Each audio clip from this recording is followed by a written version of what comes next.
Thank you so much. Welcome, everybody. Before we get started, I'm going to call my brother Tom Lotus so we can start with the ceremony. So we can start with the official program. And we'll ask Tom, Casey, and Patty, and Tom, I'll let you lead the ceremony so you can ask our brothers and sisters. I'd like to ask my relative Casey Camp to come up.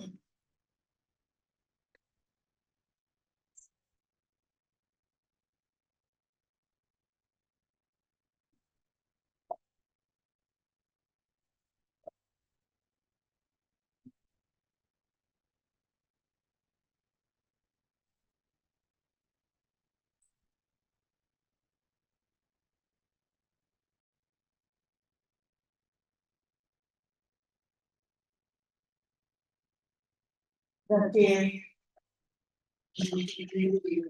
found out in the punch they found Oklahoma. Judy is my true name, and Ponca from Oklahoma.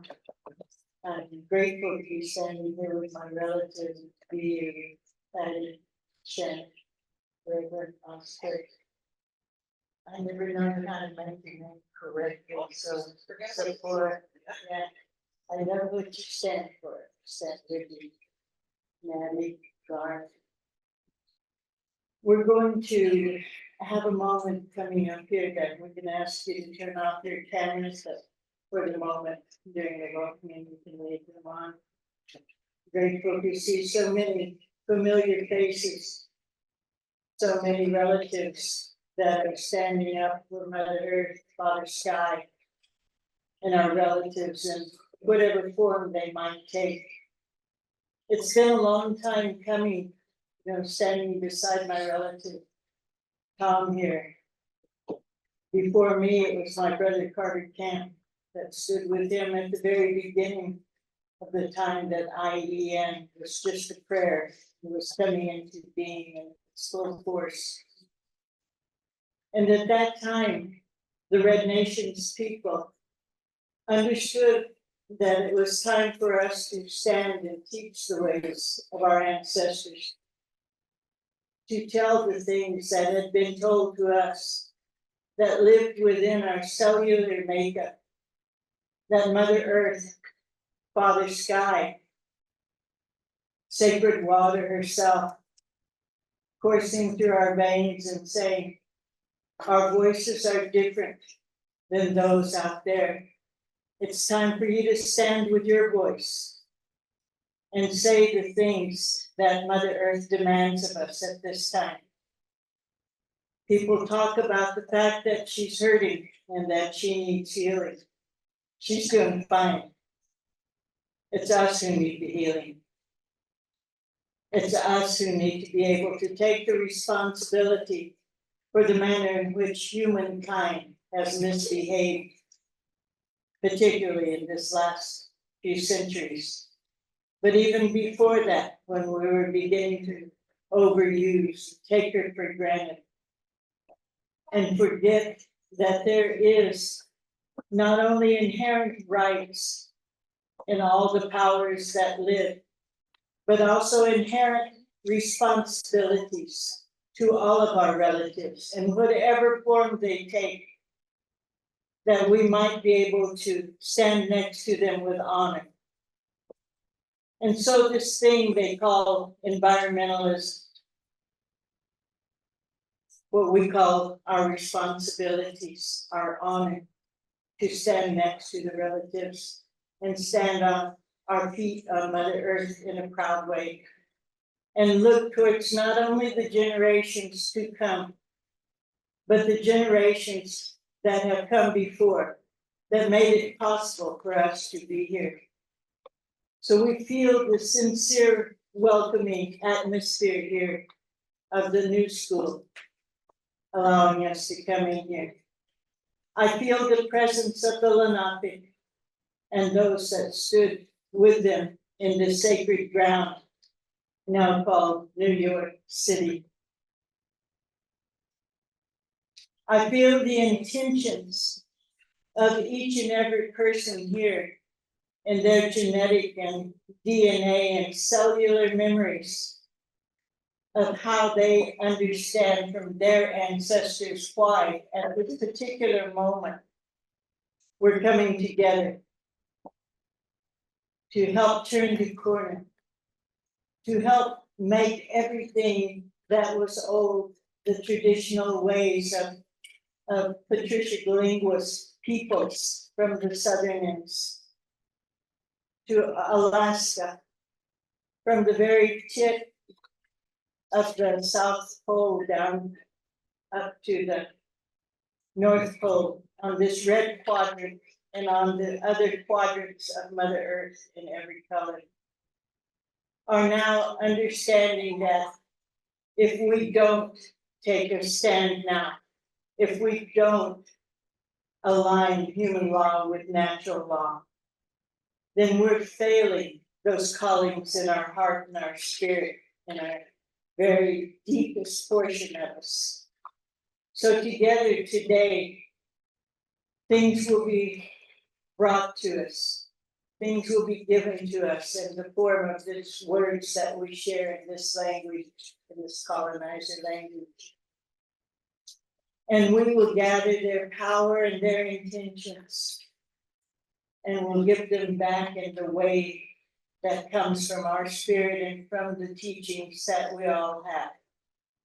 We understood a long time ago that there would be a meeting of the condor and the eagle, those from the south and those from the north of us, that would come together and be able to become one in the Red Nations way, to support one another at this time.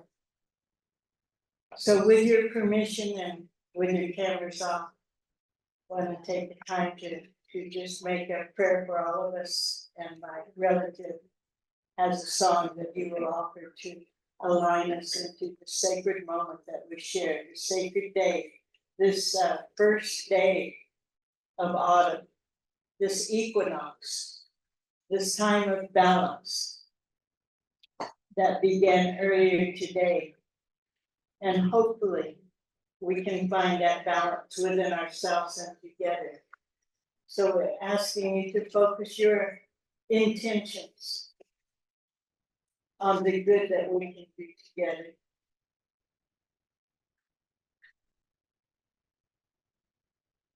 Ukanda Kobe.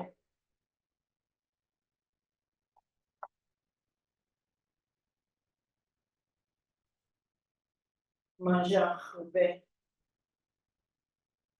Great Spirit, great mystery, Earth Mother. We thank you, thank you. Thank you for all that is today. Thank you for everything that connects us. Thank you for the relatives that are empowering us today, that of the sacred water, that of the rhythm of the moon, that of the winds, of the sacred directions, that of the Father, Son, that today all of those things come together in a way that we can feel the balance that is maintaining itself between light and dark, between day and night, between male and female, between all of the sacred ways of the path of the Red Nations people, that we might be able to gather our strengths, to gather our goodness, to set aside anything that keeps us from the unity that we have to maintain and increase. We ask that you look at those that consider themselves power and bless them in their pitifulness, that they might humble themselves and actually listen to the forces of the powers of the Father Sky and the Mother Earth and all those things in between, below and above, in each sacred direction. We ask that you guide those things that we don't even know need guiding within us today, all the words that are spoken, all the sacred intentions, all of the ways that the information will be shared, and that you give us the opportunity to listen, in the best way possible. Listen with our hearts and our spirits, not just with our ears. That you think of those away from us, away from our homes. Let all of our homes be kept safe. And that as we even think about returning, that it's even better than before. And we thank you for giving us the guidance to be here together today. We look at our relatives to the south, and we ask the blessing. We look at our relatives to the north and ask the blessing. To the east, ask the blessing. To the west, ask the blessing above. Ask the blessing below. Ask the blessing for all those that were not mentioned. Look into our hearts again and find those through the sacred pipe, through the sacred ways of each person walking here. We ask to gather together today in a good way and make it a circle that is strong, that is loving, that is protecting, that is safe for all our relations. Shalom. Thank you, my relative. So I appreciate and recognize the request yesterday from the planners and our director on Danny Green with the Global Alliance on Rights of Nature and helping to coordinate this tribunal. Because with many of our indigenous peoples in the north, but also from the south, we always start our meetings out with a spiritual grounding. I've been told by our spiritual authorities when there was a decision to take part in this global alliance on rights of nature, it was part of a prophecy. It was part of a need for us as indigenous peoples from throughout the world to share not only a philosophy, but a value system of humanity that's been removed from Mother Earth, understanding of Father Sky, understanding of that relationship that is sacred. We looked and have to say at colonization, militarization, imperialism, capitalism. We got to look at all these things that have a factor in what's taking place throughout the world. So as indigenous peoples, we do have that moral agenda, a value system. And it is challenging as we engage in these spaces and give strength to this phenomenon of looking at humanity, reevaluating its relationship to the sacredness of the female creative principles of Mother Earth and Father Sky. We understand that. So I do have a song I want to sing, but I ask my sister, Patricia Belinda, from the Quechua peoples of Sariaco in the Amazon of Ecuador. I've been there. I met her father, and he was a spiritual authority there, and her mom. Her mom would get up early in the morning, start fixing the medicines and the foods for the fisher people and hunters that go out, even before the sun comes up in her village. But I had a dream, and that spirit, the Mother Earth spirit of her land, of the forest, came to me in the dream. She had long hair, longer than her hair, all the way to her ankle. And she was sacred. And she talked about their people being confronted with that black oil. And many people from South America, the black oil. And she said, talk to the woman of the north. I talked to my relative, Casey. I talked to some of the sisters who are here, Ariel. I talked to some people in Alaska, Sarah James and others. She said, the women have a need to come together that are affected by this oil and speak out on it, come together. Many ways that's still being done, like here, still being done. So the work of the Global Alliance on for the rights of nature, it's spiritual work. That's how we look at it, it's spiritual work. So I told her father, and he nodded his head, he understood, because they have that relationship with the spirit, the woman of the forest of her land. So I just wanted to recognize them. Yesterday, she said, when we start out, that they wanted to recognize the indigenous peoples of the North because this is where our homelands are. And that's what we're doing, me and my relative. I wanted to say these few words, so I have her stand next to me. So I'm going to sing this song at this time. And it recognizes the eagle, and it recognizes the condor.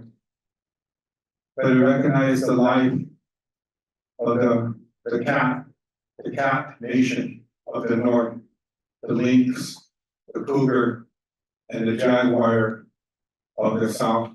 Because when I went into the Amazon and into the jungles of the South, they didn't necessarily have the condors.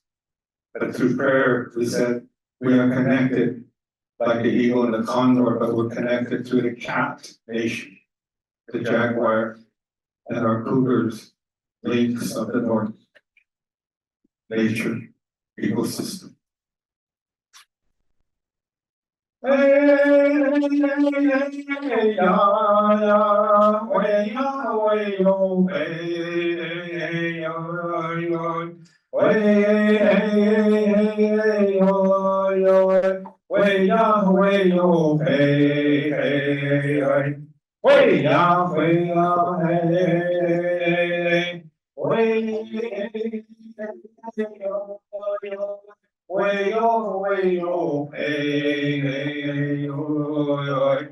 Shano pawan yo ha ho ye wa ye lo o ya te kinyani pita cha de chamu we lo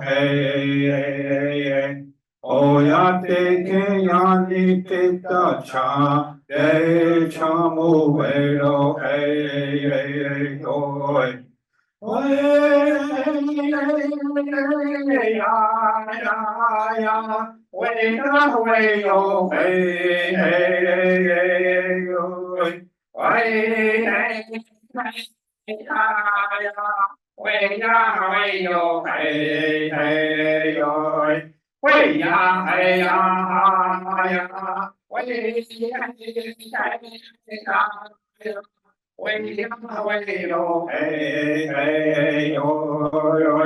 Shano pawa yo ha ho ye wa ye do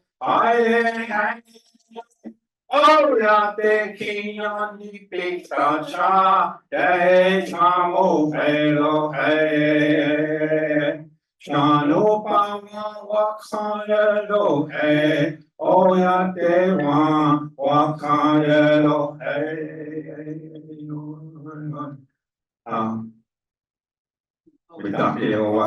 Thank you very much.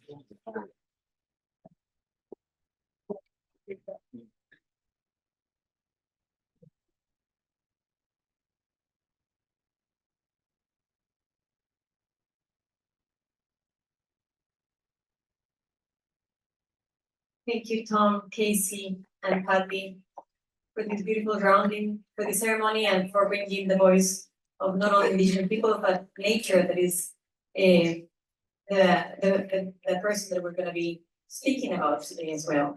My name is Natalia Green. I'm from Ecuador, and I want to welcome you to the International Rights Major Tribunal, the 6th International Rights Major Tribunal, a new pact with Mother Earth.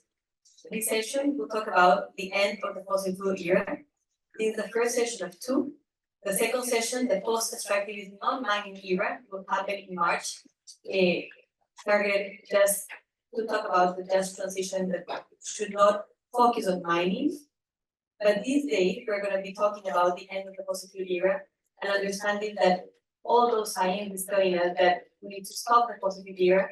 The industry is still causing lots of impact, it's still growing, it's still expanding, and we're gonna listen to with what's happening with their victims in the territory to the land defenders, but especially to nature.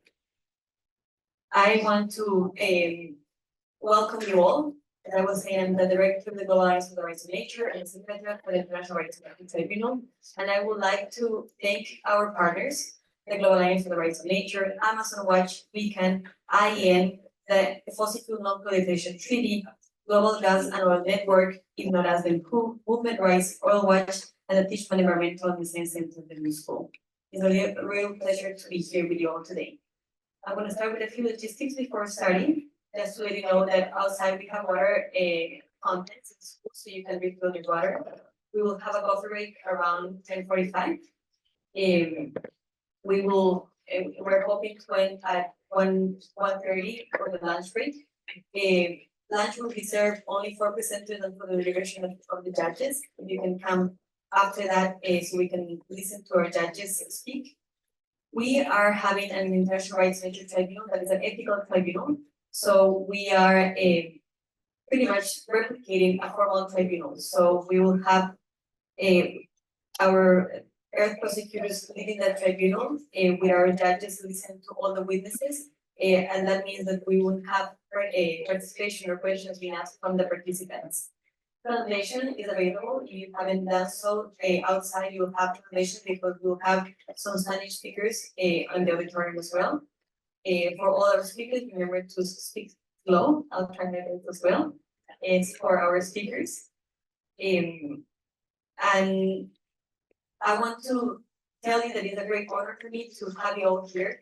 We've been working, and I've had the honor of being working with the rights of nature for more than 16 years, when this was just a dream. Right now, the rights of nature is advancing in 39 countries, 18 with legal advances, 21 with rights of nature projects. So this is becoming a reality, and this is expanding all over the world as an architecture to a world that is suffering. The International Rights of Nature Tribunal is an international institution created by citizens to investigate publicize violations of the rights of nature. The tribunal creates a forum for people from around the world to speak on behalf of nature, to protest the destruction of the earth, destruction encouraged by corporations with the blessing of the governments, and thus the tribunal makes these conflicts and their actors visible, making recommendations for the legal protection and restoration of the earth as a model jurisprudence for grassroots communities. The tribunal also focuses on supporting indigenous peoples to raise their voices and share their impacts that they see in their territories as stewards of the earth. This is a space to share an alternative to the land, water, culture, and the global community. The tribunal verdicts are applied at the highest level and provide a necessary tool to struggle for environmental justice. The bigger tribunal, the session that we'll have with this fossil tribunal and the mining tribunal will happen next year during COP30 in Brazil. This ethical tribunal, civil tribunal, is modeled in other tribunals like the International War Crimes, the Permanent People's Tribunal, and other grassroots efforts to compensate for the state's failure of inaction to deliver justice. And we call on the United Nations, that is now a meeting at this time, to listen to these voices. I have the pleasure also of presenting our esteemed panel of judges. We are very happy to have Patricia Huelinga from Ecuador being our president. Bienvenida. Patricia is a defender of native rights to Mother Earth and a former foreign affairs leader of the native Quechua people of Sarayaco, a community located in the Ecuadorian Amazon. Patricia's leadership has contributed to the struggle of the Quechua people of Sarayaco for the protection of the living forest in their ancestral territories. Patricia Huelinga with her people presented a historical case before the Inter-American Court of Human Rights and ended in 2012. The native Quechua people of Sarayaco are now facing threats such as oil extraction projects by other companies in their territory, but they resisted a long conflict of exploitation of the sacred Guanasa Basin.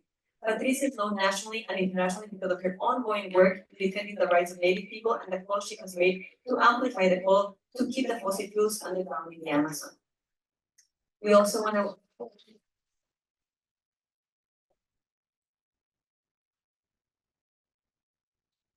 welcome Patty and thank you for leaving our tribunal.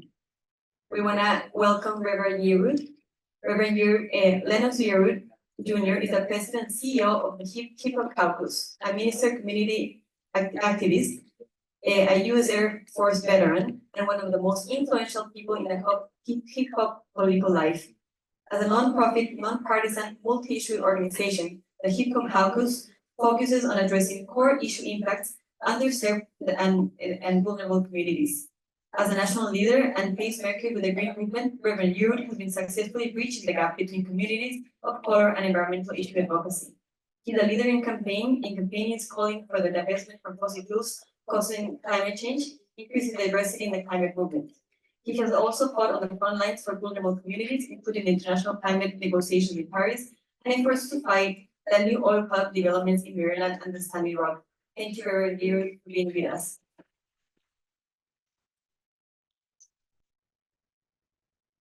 We also have with us Sephora Berman. Sephora has been designing environmental campaigns and working on environmental policy in Canada and beyond for more than 30 years. She is currently the International Program Director at Stand Earth, the chair of the Fossil Fuel Non-Proliferation Treaty Initiative. She is the former co-director of Greenpeace International's Global Climate and Energy Program, and the co-founder and Forest Ethics, now Stand Earth. She received a Climate Breakthrough Project Award in 2016. Sephora was appointed by the Premier of Alberta to co-chair the Oil Sands Advisory Working Group tasked with creating policy recommendations on how to implement Canada's climate targets between 2030 and 2050. Also in 2016, Sephora was listed as one of the 35 most influential women in British Columbia and awarded the Brescia University College Activist Award. She was also awarded an honorary doctorate from the University of British Columbia, and she has been nominated for the Climate Women of the Year by responding to climate change. Thank you, Sephora, for being here. We would like to introduce Osprey Lake. Osprey is the founder and executive director of the Women Earth Climate Action Network Weekend International, dedicated to accelerating a global women's climate justice movement. She works nationally and internationally with grassroots and indigenous leaders, policymakers, and scientists to promote climate justice, resilient communities, and a just transition to decentralized, democratized energy future. She serves on the executive committee of the Global Alliance for the Rights of Nature, and Osprey is the co-director of Indigenous Women's Divestment Delegations and actively leads weekend advocacy, policy, and campaigns work in areas such as women for forest divestment and just transition, indigenous rights, feminist agenda for a Green New Deal, and UN forums. Osprey is the author of the award-winning book, Uprising for the Earth, Recognizing Culture with Nature. Thank you, Osprey, for being with us.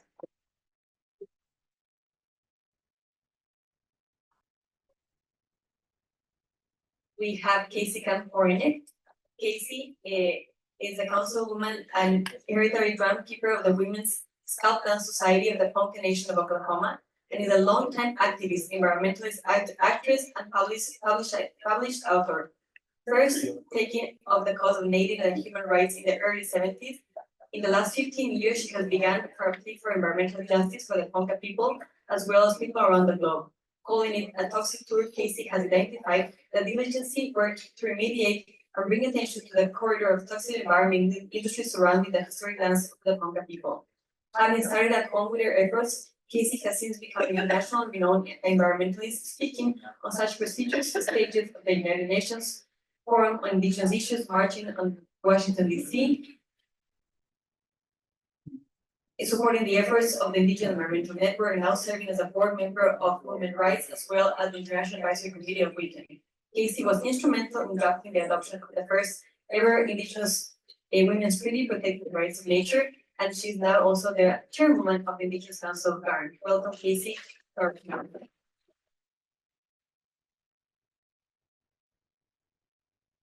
Shannon Leeds, thank you for being here with us in our panel.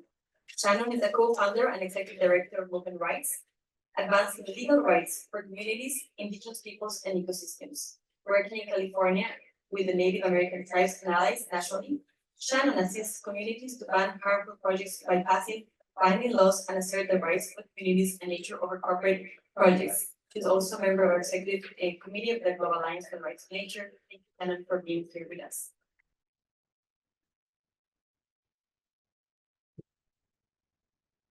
And we have Tom Goldtooth. Tom Goldtooth is Native American environmental climate and environmental justice activist, speaker, indigenous rights leader. He's active in local, national, and international levels as an advocate for the building healthy and sustainable indigenous communities based upon the foundation of indigenous traditional knowledge. Tom has served as executive committee of the Indigenous Environmental Network since 1996, after serving as a member of the IN Council since 1992. Tom Boltus is enrolled a member of the Navajo Nation, and he's from Minnesota. He's well-known for his Dakota name, Mato. I'm not going to pronounce it right, Tom. Kangi. Oh, I have copy. Carlos. Thank you so much, Tom. It's a real pleasure to have you with us today. I'll be introducing today No our podemos conectarnos ahí. Earth Para prosecutors. mostrarme. We have Linda Sheehan. Linda is an attorney who guides philanthropic efforts to protect waterways and forests and promotes the rights of nature. She's the co-founder of the Earth Law Center, and she advanced nature rights globally. No, pasa que todos son grandes, Marie, son todos grandes. NGOs to protect ecosystem health. Linda has been an Earth prosecutor for 2 international rights of nature tribunals and 2 international and 2 regional tribunals, and she has an extensive experience publishing and speaking on the rights of nature, including the No lo desenchufes porque se va a ir a la mierda todo. Ese no. She holds a degree in chemical engineering from MIT and public policy and law from UC Berkeley. Thank you, Linda, for being with us today.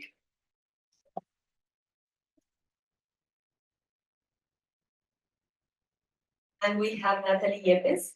Natalie is a lawyer based in Quito, Ecuador. She's a lawyer from the Pontificia Universidad Católica de Ecuador. Throughout her professional career, she has worked as a defender of human and collective rights in various civil society organizations at the national level, particularly with vulnerable populations such as indigenous people of the Amazon. She defended the referendum to protect the Yasuní and the forests of Chico Andino in Quito without mining campaign, and she's an advisor to the Constitutional Court. In addition, she has extensive experience working with organizations for the recognition of equal marriage in Ecuador. She is currently a legal advisor of Amazon Watch. Thank you, Nancy, for being here with us.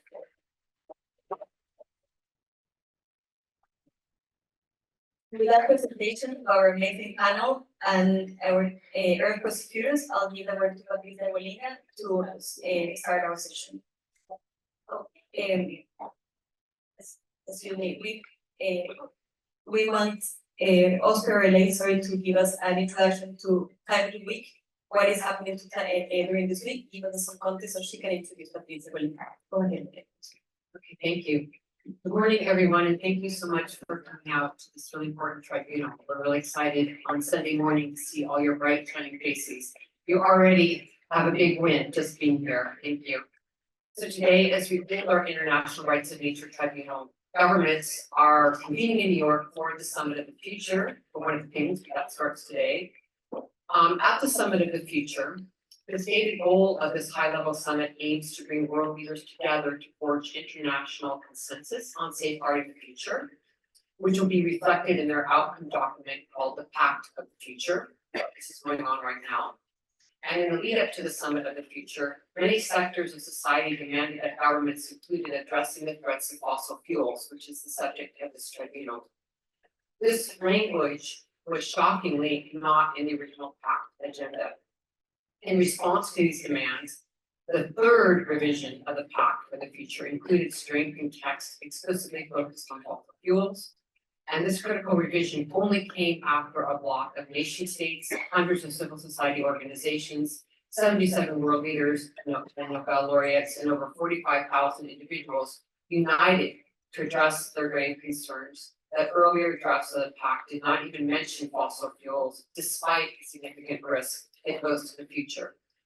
And then recently, I think it was just a few days ago, we saw that the agenda for the COP29 presidency came out, and fossil fuel phase out was not on the agenda. And I mention these things because it highlights yet again why we the people and our movements for climate justice and ending fossil fuels are so vitally important.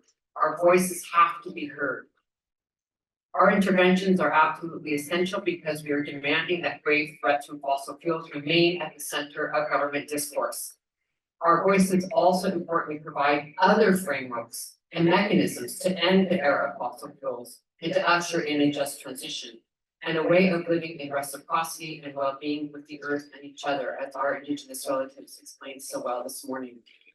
This is precisely where rights of nature can play a key role as the global community looks to new governance structures and legal frameworks and mechanisms that are transformative enough to actually create the changes now necessary to address urgent interlocking ecological and social crises and to create a path forward that is healthy and equitable for everyone.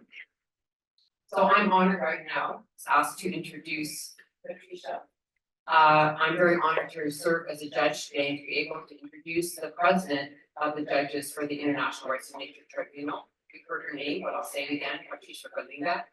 She is a Quechua leader from the Ecuadorian Amazon and one of the most courageous and brilliant women I'm thankful to know.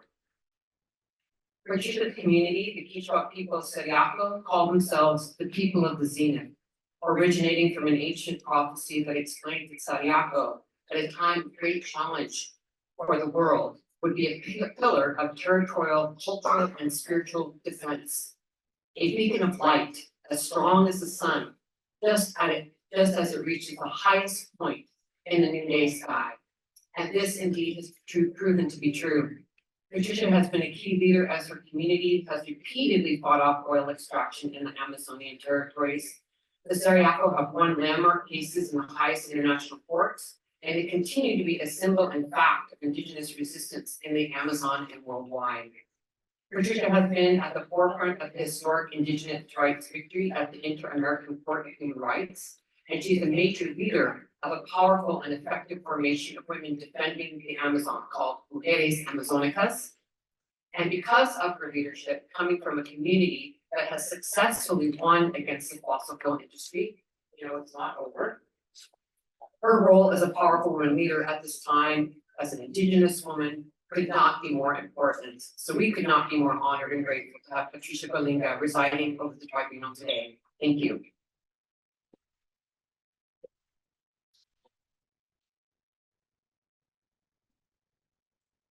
Muchas gracias por la presentación. Buenos días con todos. ¿Me escuchan? Creo que es importante reconocer que los derechos de los pueblos indígenas, los derechos de la naturaleza, para los pueblos indígenas siempre estuvieron vigentes. Todos crecimos en nuestros hogares reconociendo estos derechos. Nunca separamos del derecho humano, porque era parte inherente de nuestra vida y es parte inherente de nuestra vida. A veces se piensa egoístamente que los pueblos indígenas luchamos porque defendemos nuestros derechos. Y yo siempre estoy diciendo que los pueblos indígenas estamos luchando por un derecho universal, que es el derecho de mantener un ambiente sano, de respetar los biomas como la Amazonía, y porque estamos muy conscientes de toda la interconexión que existe. Ese es el secreto fundamental de la lucha de los pueblos indígenas. Sin esa lucha, sin esa esencia, dejamos de ser indígenas. Y esto hay que entenderlo de esta manera. A veces, en el transcurso de nuestra vida, vemos que hay luchas y luchas. Y parecen interminables. Yo provengo de un pueblo que tuvo éxito en la lucha, que logró expulsar a una empresa petrolera y poner en el banquillo de los acusados a un Estado. Y el argumento fundamental fue el conocimiento y la visión que tenemos los pueblos indígenas sobre la naturaleza. ¿Y qué más autoridad que nuestros sabios ancianos, cuyo doctorado, maestría, cuya profesión es conocer la naturaleza? tal como una carrera universitaria. Si un pueblo de 1.250 personas pudo hacer una incidencia global, expulsando a una empresa, poniéndolo a juicio, generando un precedente jurídico, convirtiendo en un símbolo de resistencia, ¿qué no podríamos hacer todos juntos? Yo pienso que es posible y eso me permite estar aquí en estos momentos. Para no estar desanimados, sino porque sabemos que avanzamos y podemos. A pesar de que eso los gobiernos y las empresas no lo están entendiendo. Tienen que entender que el fin de la era de los combustibles fósiles está por llegar. Y que no se debe continuar promoviendo un modelo obsoleto de economía que tanta destrucción nos está haciendo a nosotros. Y no me refiero a los pueblos indígenas, sino a todos. Ya no solamente pongamos los pueblos indígenas en la primera línea, sino todos estamos ya parte de todo este proceso. Y ese es el tema de este tribunal en este momento. El fin de la era de los combustibles fósiles. Vamos a escuchar a todos nuestros hermanos y hermanas que traen casos de violaciones a la naturaleza. De la violación de aquellos seres de la naturaleza cuya función fundamental es regenerar los ecosistemas. Y cuya destrucción implica la destrucción misma de nosotros. Con estas palabras, doy por inaugurado esta sesión del Tribunal de los Derechos de la Naturaleza.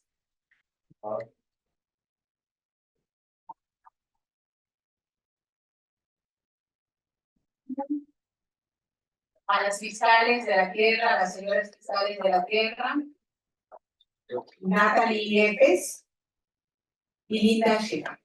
Gracias.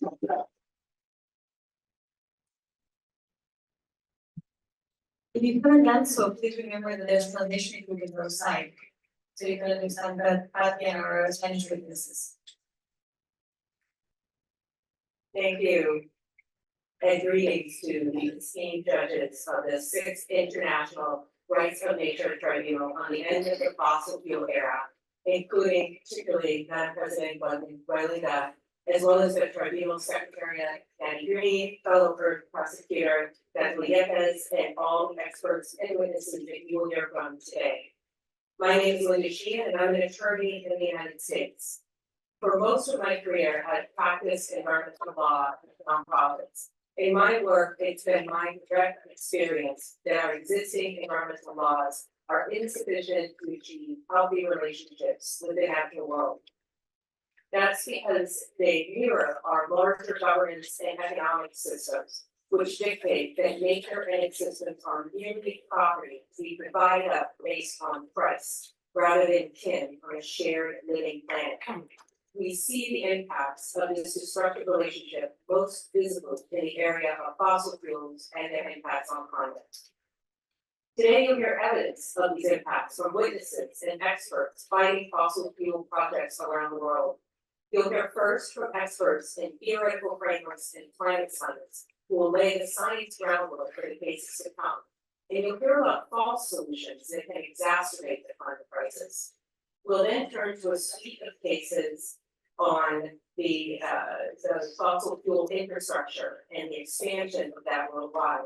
And with here testimony about sacrifice zones where the impacts of the fossil fuel industry are especially acute.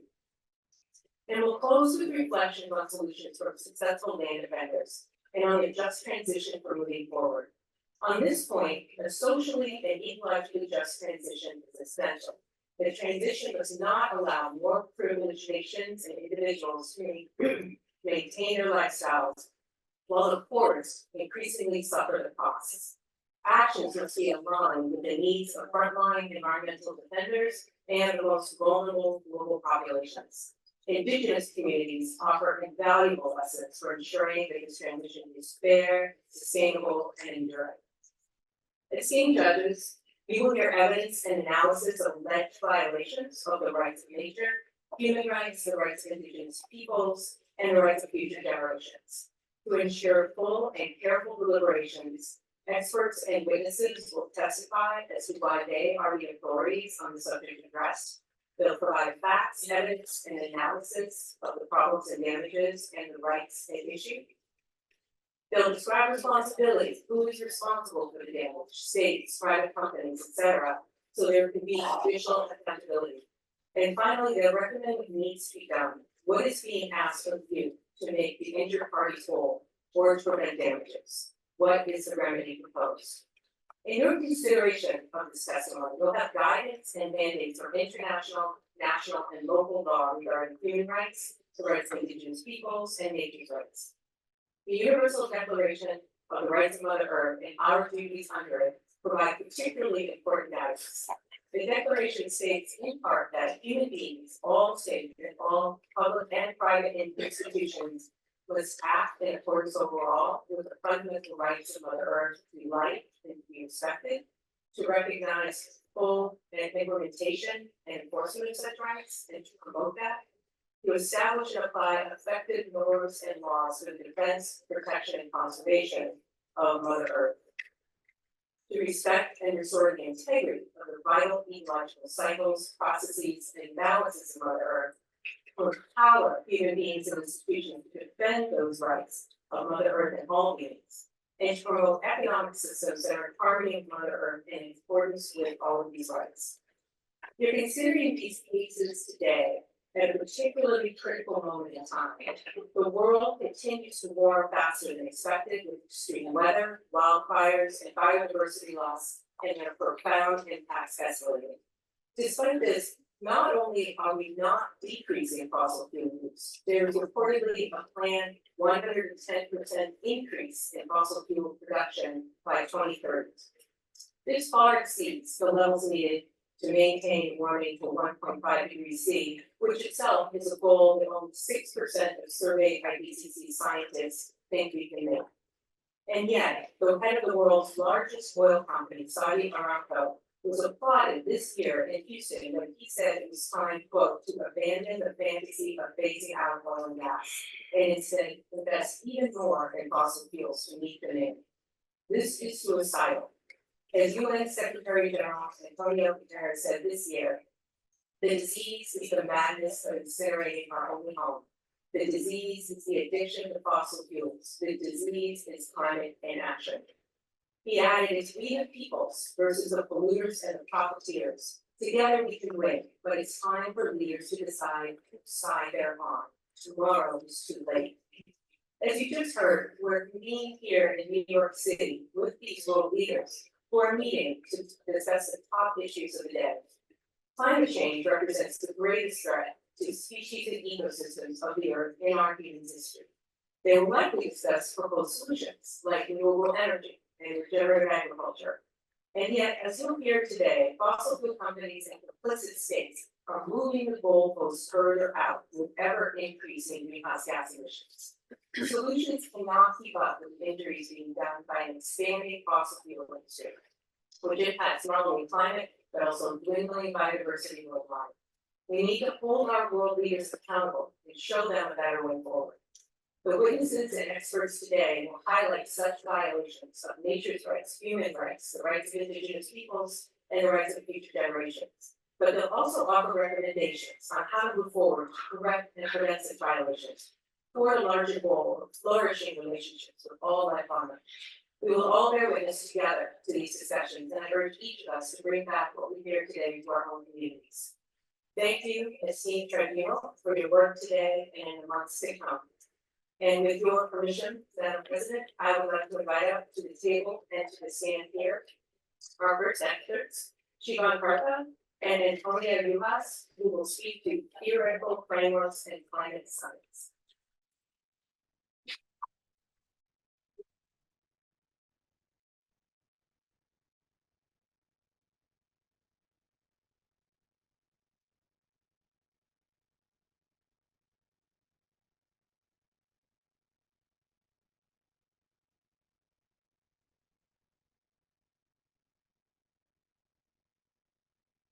Given Partha. An honor to be here, contributing evidence that the scientific community thinks is of importance to the tribunal's deliberations on the end of the fossil fuel era and the rights of nature. Only a small bit of evidence. There is much evidence, and I'll try and highlight a few key points. As far as my background, I'm a PhD in physics. I'm currently senior scientist at the Stockholm Environment Institute and director of SEI's Equitable Transitions Program. I've been a member of the Intergovernmental Panel on Climate Change, including serving as a lead author and a coordinating lead author in the last two major assessment reports. You will hear testimony throughout today from those who are witnessing and experiencing the current damaging impacts and violations of the rights of nature due to fossil fuel production. I'll provide evidence relating to what will happen if states and corporations fail to rapidly phase out the extraction and use of coal, oil, and gas. First, I'll focus on the established fact that these fossil fuels are the primary cause of greenhouse gas pollution that causes climate change so far, and which will dramatically worsen climate change if they're not phased out. Second, I'll provide evidence regarding what the threatened rise in greenhouse gas pollution from fossil fuel extraction and the resulting future climate change will mean for the world and its ecosystems, species, the ways they interact, and in other words, for the rights of nature, if those fossil fuels are not phased out. First slide, please. Thank you. Fossil fuels and climate change. This slide presents the most recent results of a group of research institutes which, for the last several years, has assembled and examined in detail the plans of the biggest coal, oil, and gas producers. If the actors in these countries are not prevented from carrying out this planned expansion, then, in addition to even more of the impacts of extraction that you will hear of in the following testimony, the resulting carbon dioxide emission will continue to rise through the remainder of the decade, as shown by that red line. In other words, our rapid rise in the expansion is what is currently planned. The key points to notice about that is how far off track this expansion and extraction of coal, oil, and gas is compared to the green line. Do you want to pause, Shiva, because we don't have your data, the slides are. Maybe this is. Okay. Okay, that'll be. There it is. So the key point to notice is how far off that red line, which is where governments and corporations plan to go, is compared to the green line. That green line reflects what they would be doing if they were serious about the 2-degree limit the states are legally bound to in the Paris Agreement with the climate. Even more striking is the blue line, which shows us how far off track the expansion of fossil fuels is, and how rapidly they must be phased out if we're actually aiming to keep warming below 1.5 degrees, which was the actual limit they claim to be trying to keep warming below. So to summarize this point, coal, oil, and gas will greatly increase greenhouse gas pollution and thus accelerate climate change if they're not phased out rapidly. Meaning, if extraction activity worldwide is not cut back immediately, with much of today's extraction being stopped within this decade,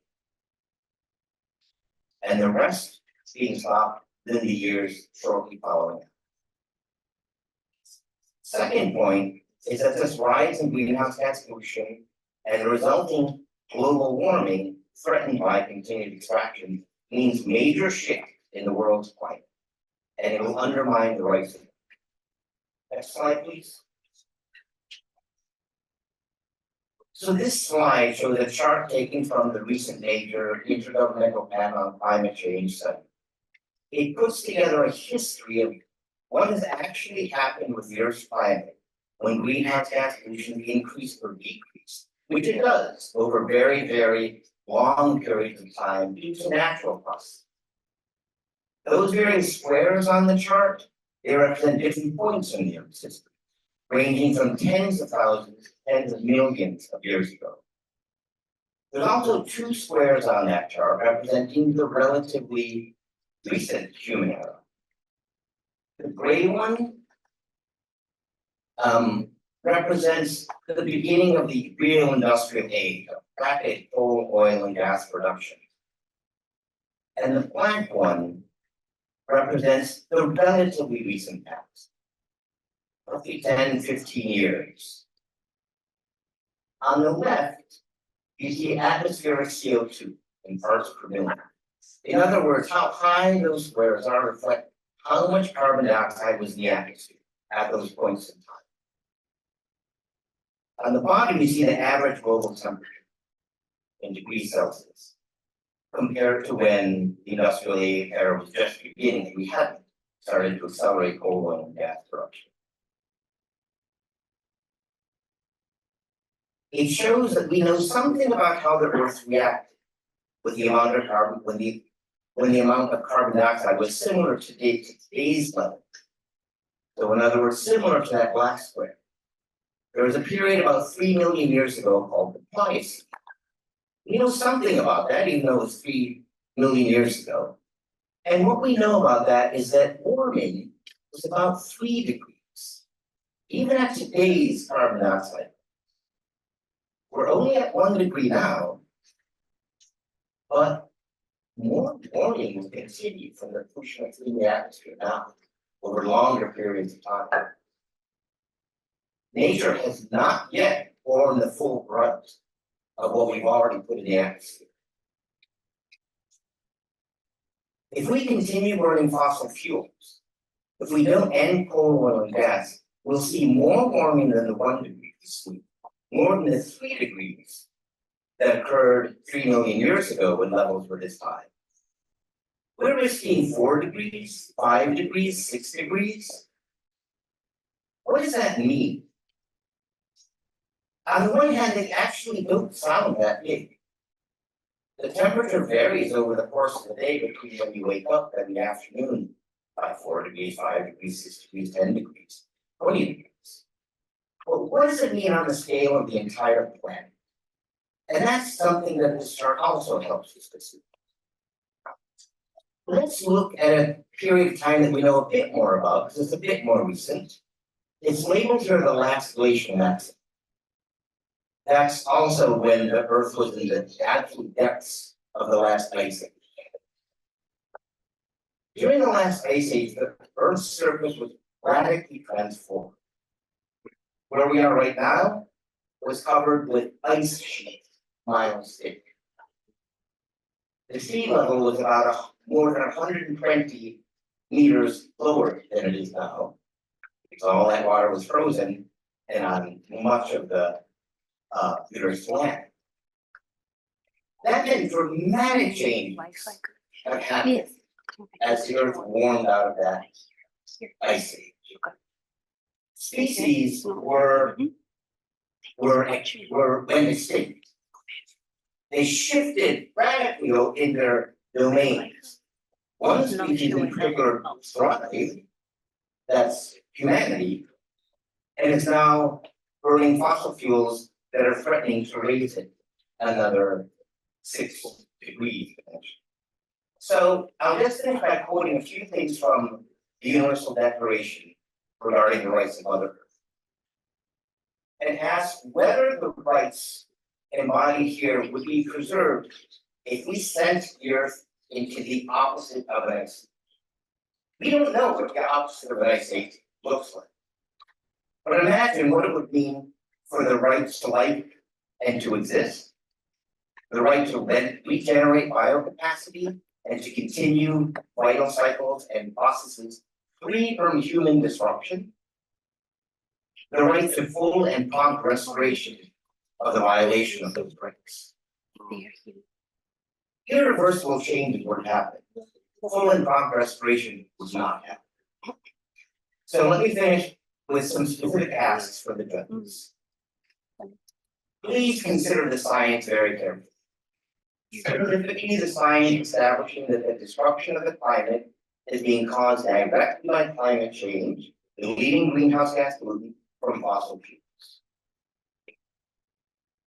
Please consider the science establishing how all ecosystems, all species and the relationships among them depend on the climate, and they are disrupted, damaged, and violated by the disruption of the climate.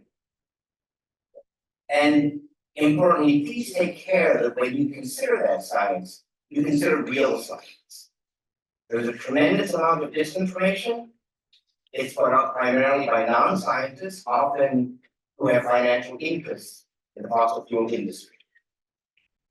They often don't publish in peer-reviewed scientific literature. So please take care to look at real science, not real science. Thank you very much.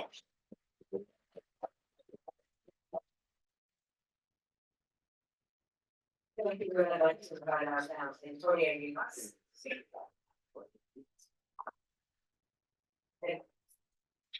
If you could please start off with why you're an expert to present on this issue today.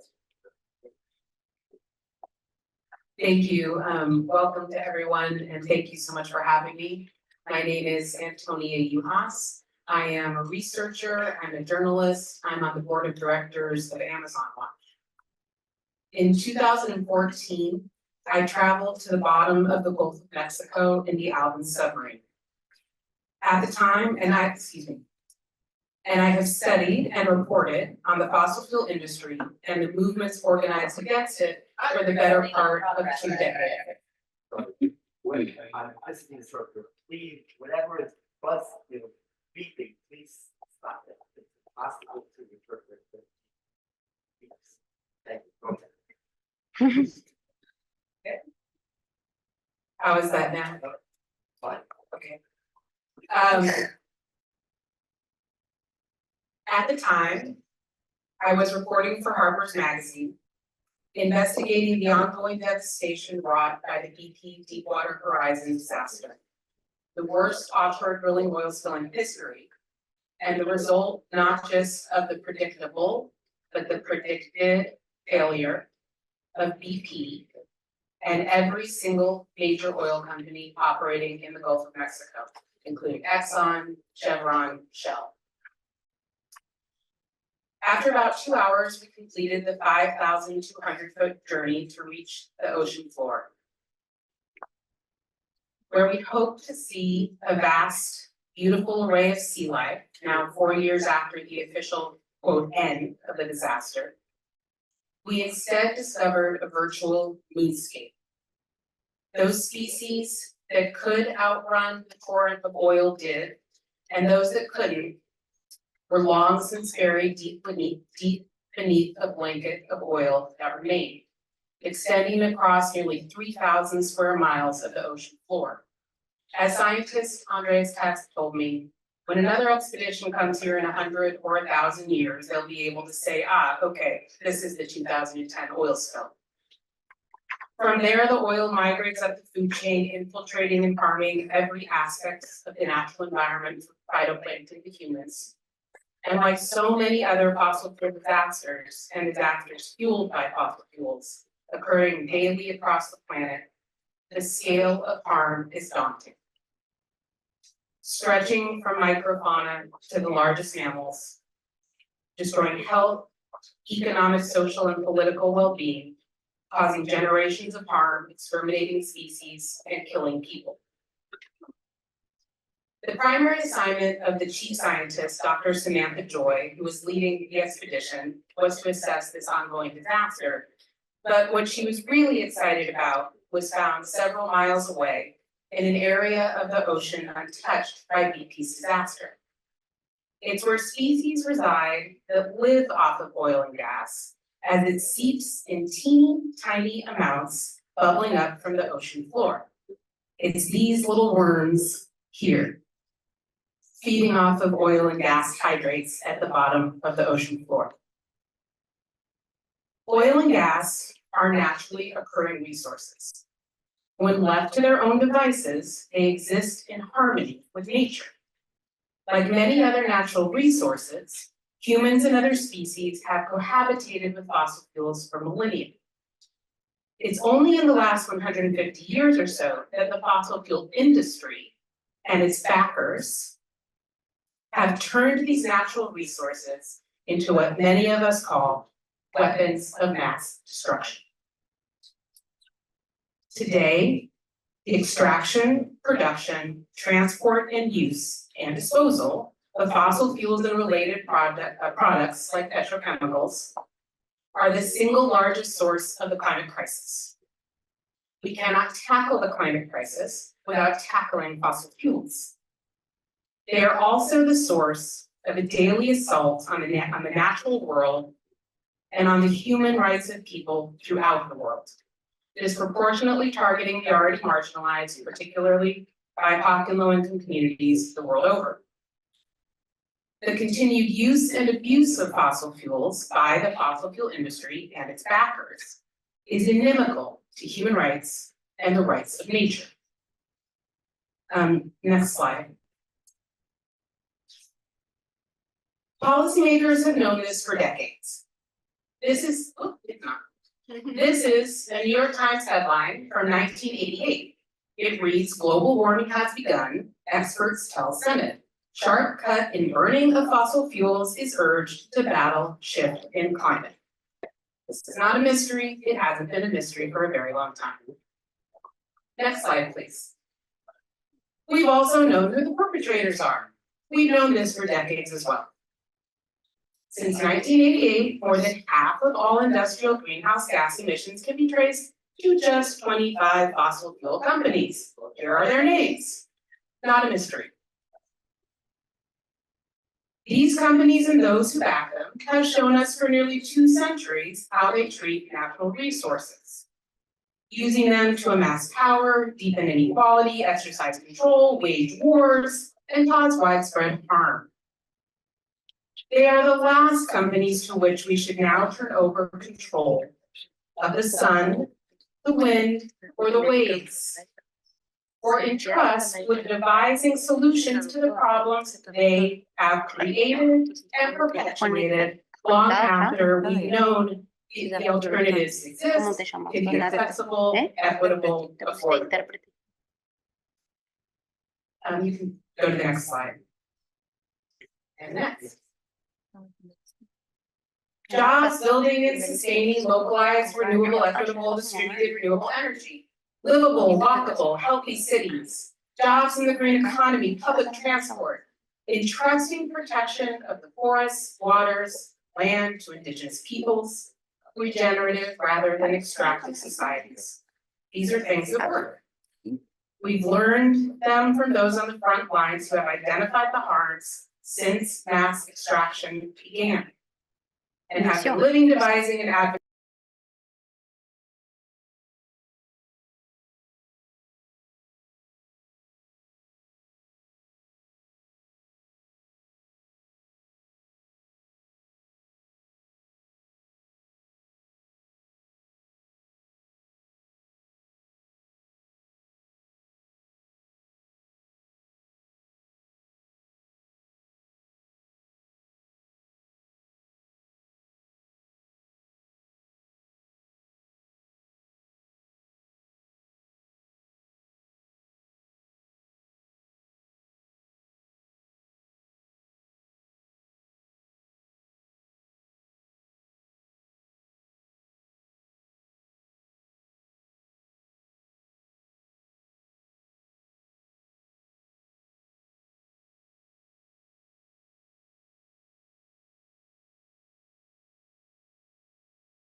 one of the, there we go. No, no funciona. From the scientific standpoint, I think we can say that there are a few problems with the adopted language. There's the problem of whether phase down really is as categorical as phase out. There's the problem of focusing solely on coal. The US as the largest producer of oil and the largest consumer of oil, and as the largest producer of gas and the largest consumer of gas, clearly has an important role to take in eliminating the use of fossil fuels, notwithstanding the position of the previous administration. In my view, and there's also a problem with unabated, especially abated could refer even to the use of land-based carbon offsets to, in some notional accounting sense, compensate for continued use of fossil fuels. In my own view, the biggest problem with the adopted language is that it contains no signal of urgency whatsoever. The single most striking thing about those charts and about how far off course we are is how we're going in the wrong direction to start with. And in order to turn the ship around and have phased out much of today's production by the end of the century, we need a sense of urgency. We need a sense of time and immediacy. And that I don't read in that adopted text at all. And I think the focus on unabated carbon capture and storage is to create a sense of false opportunity for the fossil fuel industry. So it is a genuine opportunity for the fossil fuel industry to continue to perpetuate its operations, to be provided what is sort of very similar to the idea of the myth of clean coal, the myth of the opportunity of carbon capture and storage to provide anything other than a pathway for the continued ability of the fossil fuel industry to produce, and also to create harm to communities who have to sit at the sites of those operations, which we'll hear in later testimony.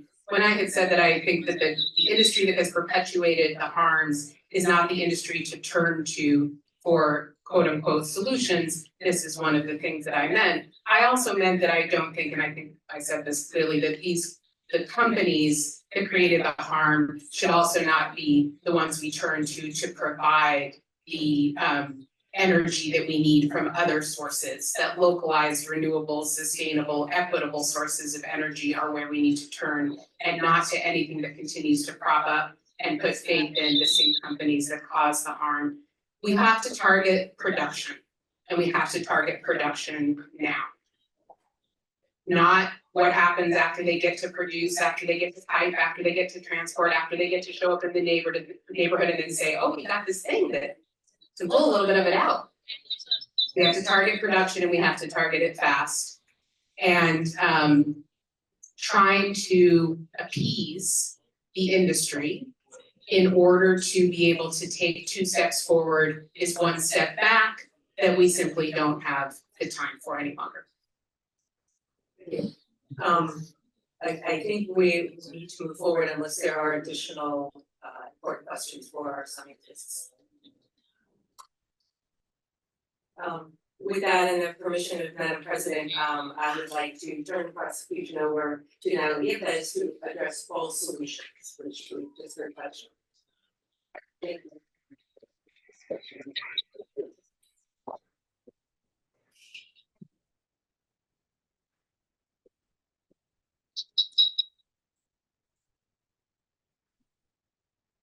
¿De verme? Ahí. Creo que el podio no me ayuda con mi estatura. Muy buenos días, distinguidos miembros del tribunal, a los expertos, expertas presentes, también a nuestros testigos y testigas. Para efectos de registro, me llamo Natalie Yepes. Yo soy abogada ecuatoriana, defensora por los derechos de la naturaleza y de la madre tierra, y el día de hoy tengo el honor, realmente es el honor de compartir la Fiscalía por los Derechos de la Tierra junto a una destacada defensora como Linda. Y como lo había anunciado Linda en un inicio, nuestro objetivo es poder demostrar la necesidad de adoptar medidas inmediatas para el fin de la era de los combustibles fósiles. Y uno de los temas centrales, sin duda, es precisamente el eje que ahora vamos a abordar con los siguientes dos expertos acerca de las falsas o llamadas falsas soluciones climáticas. Para ello, con su venia, señora presidenta, Patricia Gualinga, me permito llamar y convocar a los dos expertos, a Gustavo Ulcuri y a Panganga Unguigi, para que puedan intervenir y dar las respectivas declaraciones. Empezaremos con Gustavo, a quien, con su venia, señores miembros del tribunal, le convoco al estrado.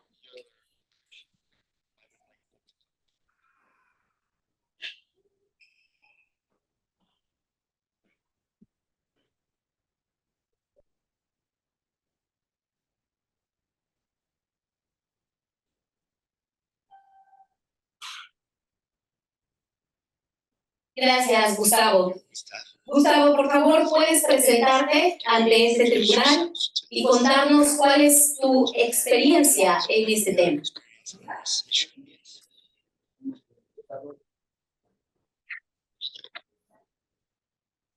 Hello, hello. Just a reminder that this part is going to be in Spanish. If you don't have translation, then you will know the sign.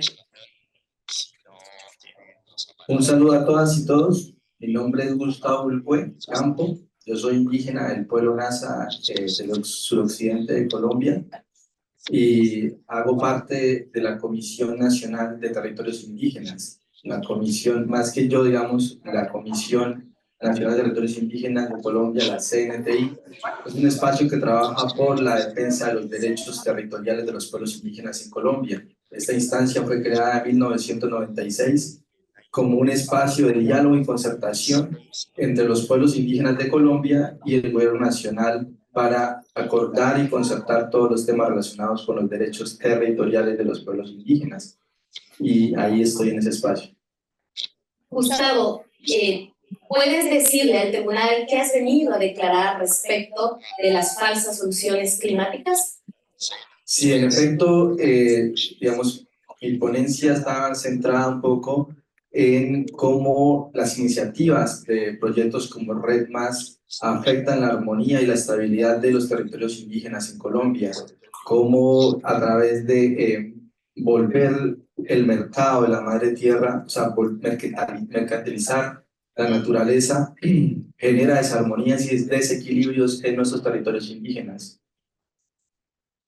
Bien, Gustavo, en ese sentido, ¿podrías explicarles al tribunal cuáles crees que son los impactos que tienen este tipo de mercados en la naturaleza, en los ecosistemas y en las comunidades?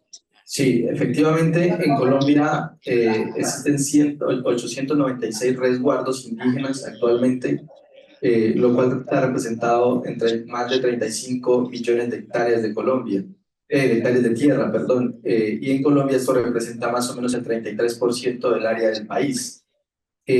Según el registro del RENARE, que es el espacio donde se registran todas las iniciativas de mitigación de gases de efecto invernadero, todas las iniciativas, en Colombia para el 2023 habían 108 iniciativas de Red Más, de ellas el 45% está sobre territorios indígenas.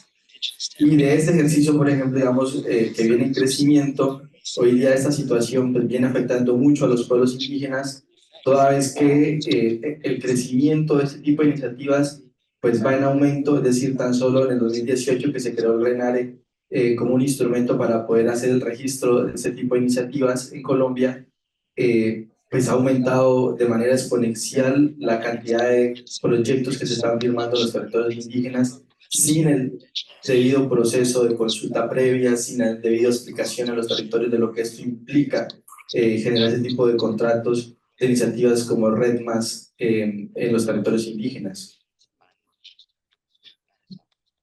Gustavo, ¿podrías señalar para ti quiénes serían los responsables de generar estas inequidades que nos estás explicando?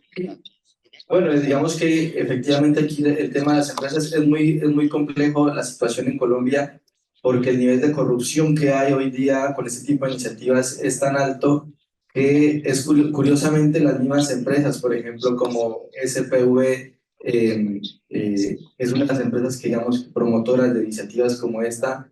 A su vez se asocia con otras como CX, que es otra empresa, digamos, que audita. Entonces muchas veces los mismos auditores que auditan a las empresas que crean este tipo de proyectos y que luego buscan quien las certifique, tienen sus mismos socios. Es decir, hay un caso, por ejemplo, que hoy día está sonando mucho en Colombia, que es el resguardo indígena de Cumbal, en el departamento de Nariño, en donde un área de 49.000 hectáreas de un resguardo indígena que es el de Cumbal, se firmó un proyecto de red más sin que las comunidades conocieran de este proyecto, todo a través de una empresa llamada, que es la SPV, que en su principio firmó un contrato con el gobernador del Cabildo, con la autoridad indígena sobre ese territorio, y le vendieron 350.000 bonos a la empresa Chevron, y sin que las comunidades conocieran absolutamente nada de esto. Entonces, digamos que esto generaba todo un tema de desequilibrio en la gobernanza.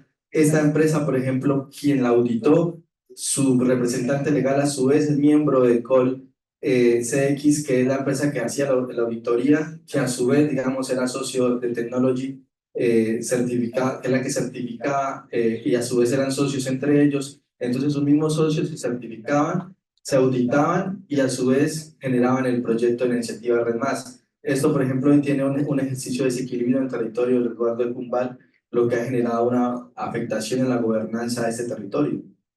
Y finalmente, ¿qué le pedirías a este tribunal? Pero yo creo que es muy importante que el tribunal ayude a las comunidades a hacer incidencia con los estados, con nuestros gobiernos, porque es necesario que las comunidades conozcan mucho más ese tipo de iniciativas, los impactos que esto genera, porque efectivamente una de las grandes preocupaciones que tenemos nosotros es que ese tipo de iniciativas reduce o limita el uso efectivo y el goce efectivo del territorio por parte de las comunidades. A su vez, tampoco es que genere ningún beneficio, ni en lo económico, ni en lo organizativo, ni en la gobernanza de los pueblos, toda vez que todo ese tipo de iniciativas ha generado muchos desequilibrios. Proyectos como el de Selva Matavén, por ejemplo, en la Orinoquía, que tienen 1.8 millones de hectáreas en Red Más, así como el predio de Putumayo, que tiene 1.5 millones de hectáreas en Red Más, en lugar de haber fortalecido la gobernanza indígena, ha generado muchas dificultades digamos, en la forma de gobierno de esos territorios. Y es importante que, en lugar de, digamos, de promover esto solamente como una salida, digamos, al tema del cambio climático, es necesario hacer mucha más pedagogía y mucha más información de los territorios, porque se desconoce mucho y solo se llega con los beneficios, pero no con los impactos que esto genera, y las empresas que realmente son los que compran estos bonos, como lo dijeron ahorita anteriormente los expertos, cómo esto realmente está en función de ir en contravía de la protección de la naturaleza y los territorios, y afecta a la gobernanza indígena. Por eso es necesario trabajar mucho más en la pedagogía. Muchas gracias, Gustavo. Te pido por favor que no te retires. Ahora vamos a continuar y con la venia del tribunal convoco a Panganga para que pueda también dar su declaración.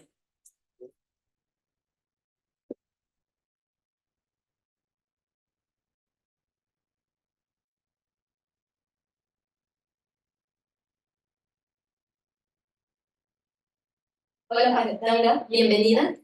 Quisiera por favor pedirte que te presentes ante el tribunal y nos digas por qué eres la persona idónea para hablar sobre este tema de las soluciones, de las falsas soluciones climáticas.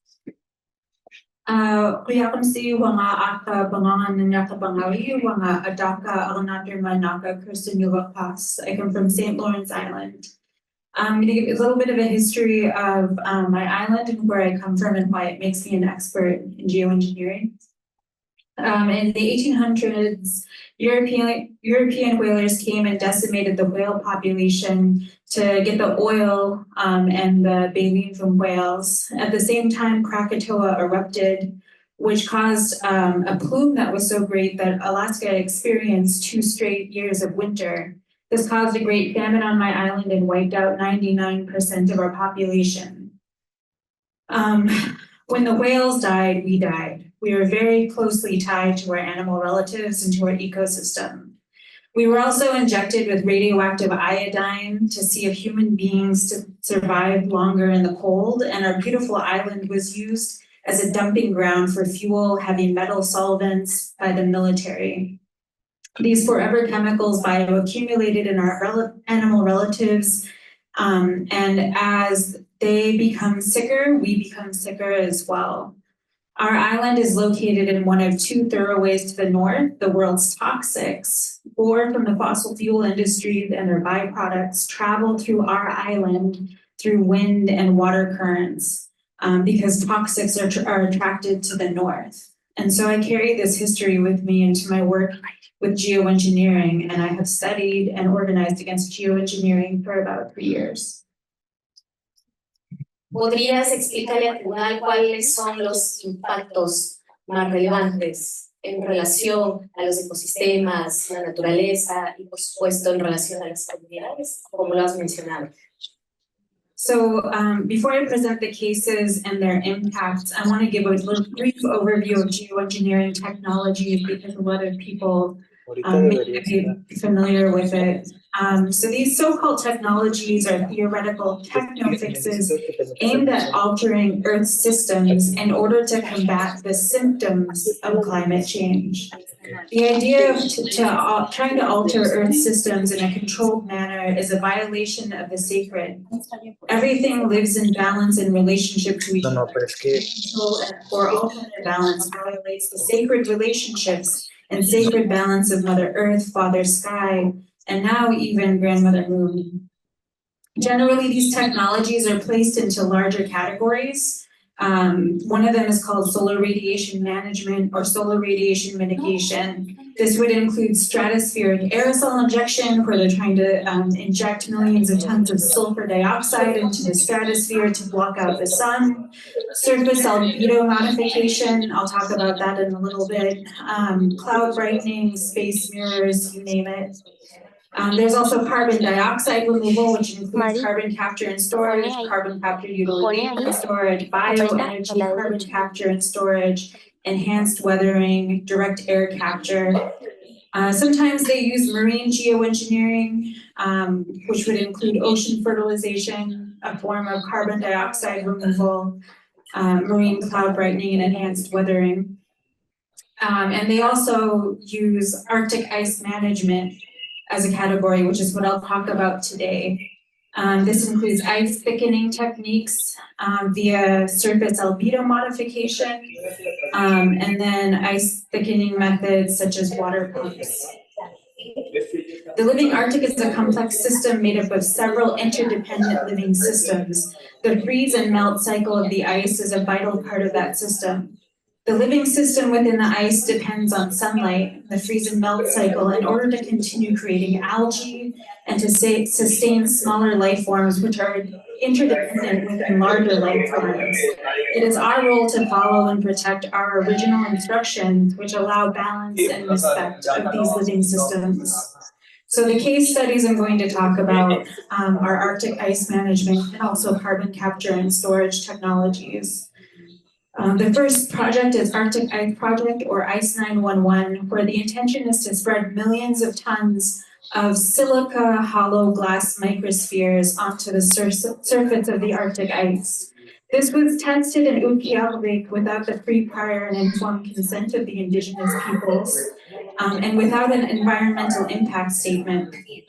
Leslie Field patented this technique in her decades working with Chevron, HP, and 3M. All of the materials are sourced from 3M. Hollow glass microspheres are a byproduct of coal. Silica can cause kidney disease, rheumatoid arthritis, and silicosis. This will impact the bodies and behaviors of all living beings related to the ice. The winds in the Arctic ensure these microspheres will not stay where intended, and when the microspheres are broken, it is assumed they will fall to the ocean floor. This is the supposed cleanup method for this technology. Real Ice is another project, and this would place green hydrogen-powered water pumps on the Arctic ice in order to thicken it. This was tested in Nome without the knowledge of local indigenous tribes. When asked about why they didn't consult us, they claimed this would be a lot of work. And they insultingly asked about the indigenous peoples. Don't they know about climate change? Don't they want to do something about it? A simple conversation with my uncles would tell you that this is not only something that would disturb marine mammals, but would cause harm to the delicate life cycle within the ice itself. The Arctic blue cod lay their eggs on the bottom of the ice, and the algae growth under the ice. There is a reason these life forms are where they are. Our inherent relationship with the ice is what sustains its balance, and not including us in discussions about addressing climate change is not only a form of disrespect, it is reckless and foolish. And now the governor of Alaska has passed a law to allow the use of public lands and also indigenous lands for the use of carbon capture and storage. So this is a technology that supposedly sucks out carbon at the source, condenses it into liquid form and transfers it to a site for sequestration. Carbon is extremely corrosive. It only takes a little bit of moisture to eat away at whatever container it's supposed to be sequestered in. And when it comes out, it turns into a gas, carbon monoxide. One such occurrence happened in Mississippi in August 2021, and the people in the area continue to experience health impacts, but the impacts on nature has not been assessed. The general issues with these and the thousands of other tests we have managed to identify, even at small scale, can cause harm to local ecosystems. In places like the US and Canada, places like the Global South, projects like these placed on or near Indigenous territories include building man camps, which increases the rates of domestic violence and missing and murdered Indigenous peoples. And of course, technologies that lead to carbon credits mean that the fossil fuel companies increase their caps and governments meet net zero targets, while rights violations by fossil fuel industry continue. The use of carbon market, cap and trade, and all of these does not reduce emission at source. Many of these projects rely on the use of offsets and market-based mechanisms to generate revenues for their projects, such as real ice and also make sunsets. We know that this is not only a land grab, but an ocean grab, using land and now animal relatives such as whales as carbon offsets allows fossil fuel companies to escape accountability and continues the legacy of colonialism and extraction. So I did have a few asks, and I'll end with that, if that's okay. Do I have time for the asks? Yeah. So hold accountable universities and private funders who allow these projects to move forward without the free, prior, and informed consent of Indigenous peoples. Have an international grievance mechanism Indigenous peoples can apply to this and other forms of projects that occur without our free, prior, and informed consent. Hold fossil fuel companies accountable for escaping accountability. They must reduce emissions at source and not seek workarounds to their own environmental and cause more violations against nature. Allow Indigenous peoples to conduct their own environmental impact statements with adequate funding for training provided without strings attached. Change the public funding structure so research funding goes directly to Indigenous communities, frontline communities, and others that are directly impacted. So universities and researchers can apply to work under our guidance. Inform the public about what geoengineering really is. It's not a solution to climate change. It's the swan song of an already dying industry, and it's one of the last lifelines for the fossil fuel era. Muchas gracias.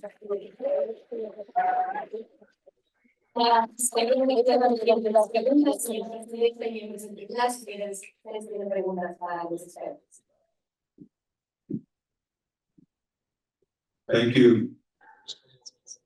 I have one question for each of the presenters. Gustavo, how does putting a price on nature by evaluating ecosystem services, accounting for natural capital, Sorry, carbon? repeat the question. Okay. How does putting a price on nature by evaluating ecosystem services, accounting mechanisms for natural capital, carbon pricing, carbon offsets, red. How does that violate the territorial integrity of Mother Earth, of the trees, of the conservation of the soils? Gracias, Tony. Digamos, en el caso, por ejemplo, de mi cosmovisión, de mi pueblo, nosotros hablamos del Welbefinden, que en mi lengua eso significa el vivir bien y el vivir en armonía. Y el mandato que tenemos nosotros de nuestra ley de origen dice que los indígenas, o sea, las personas realmente, tenemos que vivir en equilibrio, en armonía con la naturaleza, con nuestra madre. Y en la medida en que nosotros logramos ese equilibrio, logramos esa armonía con la naturaleza, pues podemos vivir bien. Eso es lo que significa el Welbefinden en mi lengua, en Nasayugüe. Y hoy día, con ese tipo de iniciativas como las de Red Más, eso lo que viene generando es una desarmonía en los territorios indígenas. Porque en el momento en que se considera que la madre tierra se puede vender y mercantilizar, pues se pierde todo el valor de nuestra ley de origen.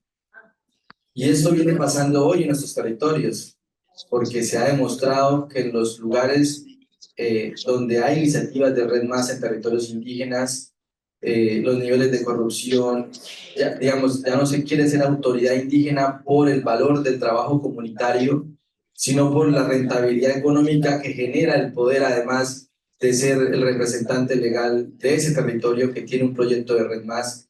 Y se cambia la lógica de la lucha política de los pueblos indígenas por una lucha mucho más económica. Y esto rompe toda la armonía de la gobernanza indígena, rompe nuestra armonía con nuestra relación de cómo hablamos nosotros con la madre tierra y cómo nos desarmonizamos nosotros y nosotros mismos aportamos a que la madre tierra empiece en un ejercicio de enfermedad y destrucción. Entonces, ese tipo de iniciativas pues no solamente afectan lo económico, sino también en la gobernanza y afectan en la medida en que pues, cambiamos cómo vemos a nuestro territorio. Y hoy día esto es un problema que nos está afectando, obviamente, no solamente en Colombia, sino a muchos pueblos indígenas a nivel global. Digamos que ese tipo de iniciativas está afectando la armonía y el equilibrio nuestro, del humano, con la madre tierra. Thank you, thank you. Alanda, one question for you. What are the links between geoengineering and biodiversity loss? Yeah, so the technologies that I described, one of them I didn't get into was stratospheric aerosol injection. I'll talk about that a little bit. So by their own computer simulations, places like Harvard and other places who are studying this technology show that this would disrupt monsoon cycles.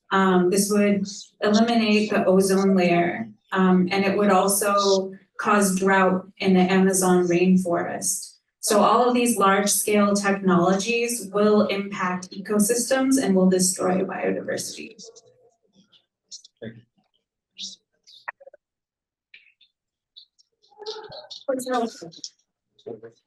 Thank you so much for your presentation, and I have a question for, if I pronounce right,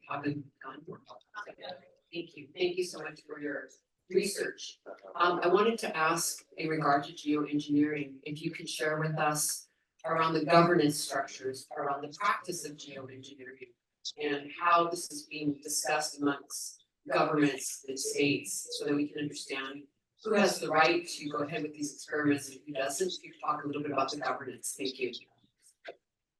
So the governance itself is a hot topic, and that can be a trap, really. Talking about how governance, like good governance or good safeguards, would protect indigenous peoples and wouldn't and protect nature. However, we've seen by the use of anything, whether the intention is good or not, when it's placed into a structure that continues to perpetuate colonialism, extraction, capitalism, and that's the bottom line, is even if these technologies were good, which they are not, if you put it into a system that generates profit, for instance, so if solar radiation management could lower the temperature of Earth, and then you put capital on it, if it did it even without harming itself, if you put it into a system where you can generate profit, you're going to overcool the Earth eventually because people want to make profit of it. But as of now, it's being discussed in various spaces in the UN. The US government has a stratospheric aerosol injection research program. NOAA is pushing for ocean fertilization right now. So it's being adopted and studied by governments.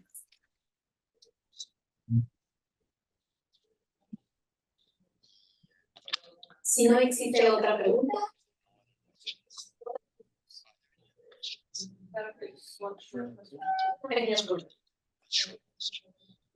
Just a follow up on the. Just to follow up on that last question. I don't know if you know this case study, but I remember that there was a ocean fertilization study done in and around Haida in northern Canada a couple of years ago, and I think it was done without the Haida's understanding. I'm just wondering if we have any data, if Haida have any knowledge now of the impacts of what has happened during that exactly? Yeah, so that was one of the examples I didn't get to talk about. That was put on by Russ George, and he's actually been speaking to the Alaska Senate. We don't have official data, but that test was done in 2012, and the rates of toxic algal blooms in Alaska went up in 2013. Muchas gracias, ahora vamos a presentar a los testigos respecto de los casos que nos van a permitir evidenciar, demostrar los impactos sobre la expansión de la infraestructura petrolera, y para esta parte le dejo a mi colega Linda que pueda llamar a los diferentes testigos y hacer el respectivo interrogatorio. Yo tenía dos cables, ¿te acuerdas los dos cables que traje que eran como estos? Que estaban en la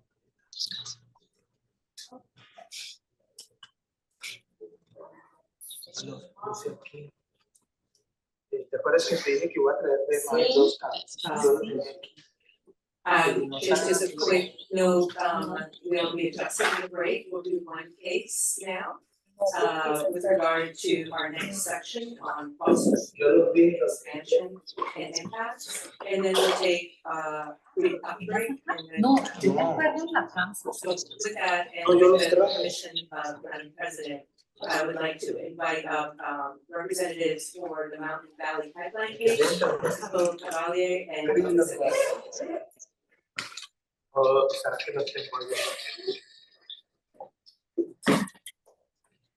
Thank you, Crystal. If you could start by talking about why you're an expert on this case. Recruitment Kiyohe, the home say Crystal Mima, Yesa Mima, Openichi Saponi Mima, North Carolina Watiwa. So I'm an adjunct professor in the social sciences department at Salem College in Winston-Salem. My husband and I co-founded our organization, 7 Directions of Service. I received a Master in Public Administration with a concentration in Emergency Management from the University of North Carolina.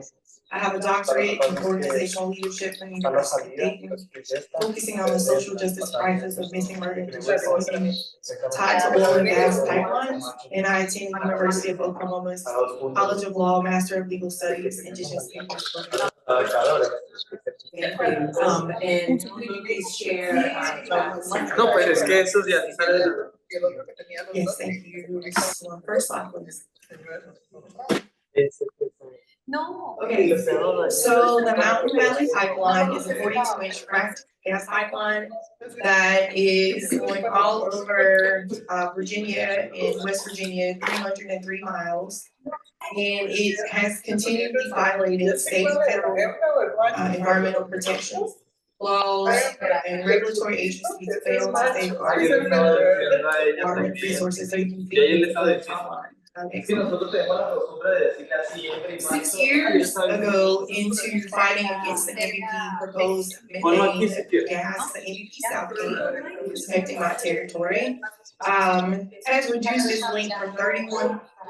length to 31 miles, and has increased its size to a 30-inch pipeline. The pipeline 9 months ago pulled the route out of our immediate area of Alamance County, which has been a testament to my team and our grassroots power and pressure. The MVP is now slated to complete in 2028 MVP Southgate and will stop in by Lower Star town, so you can see here on the map. That is an indigenous free village of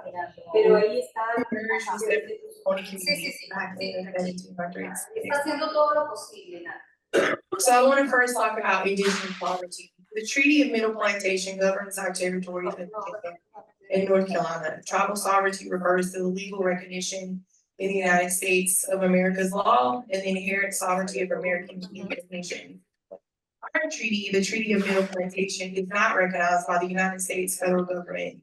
However, as indigenous people of North Carolina and Virginia, we still recognize this in our community. Next slide. Indigenous sovereignty. So you can see here, all across South Carolina, North Carolina, and Virginia, we have different tribes. Indigenous sovereignty is what is referred to as the term, it is an art term of art. It is distinguishable from tribal sovereignty because it is not a nation state recognition of inherent sovereignty under nation state dominion. Instead, it arises from our indigenous traditional knowledge belonging to each indigenous nation, tribe, First Nation, community, etc.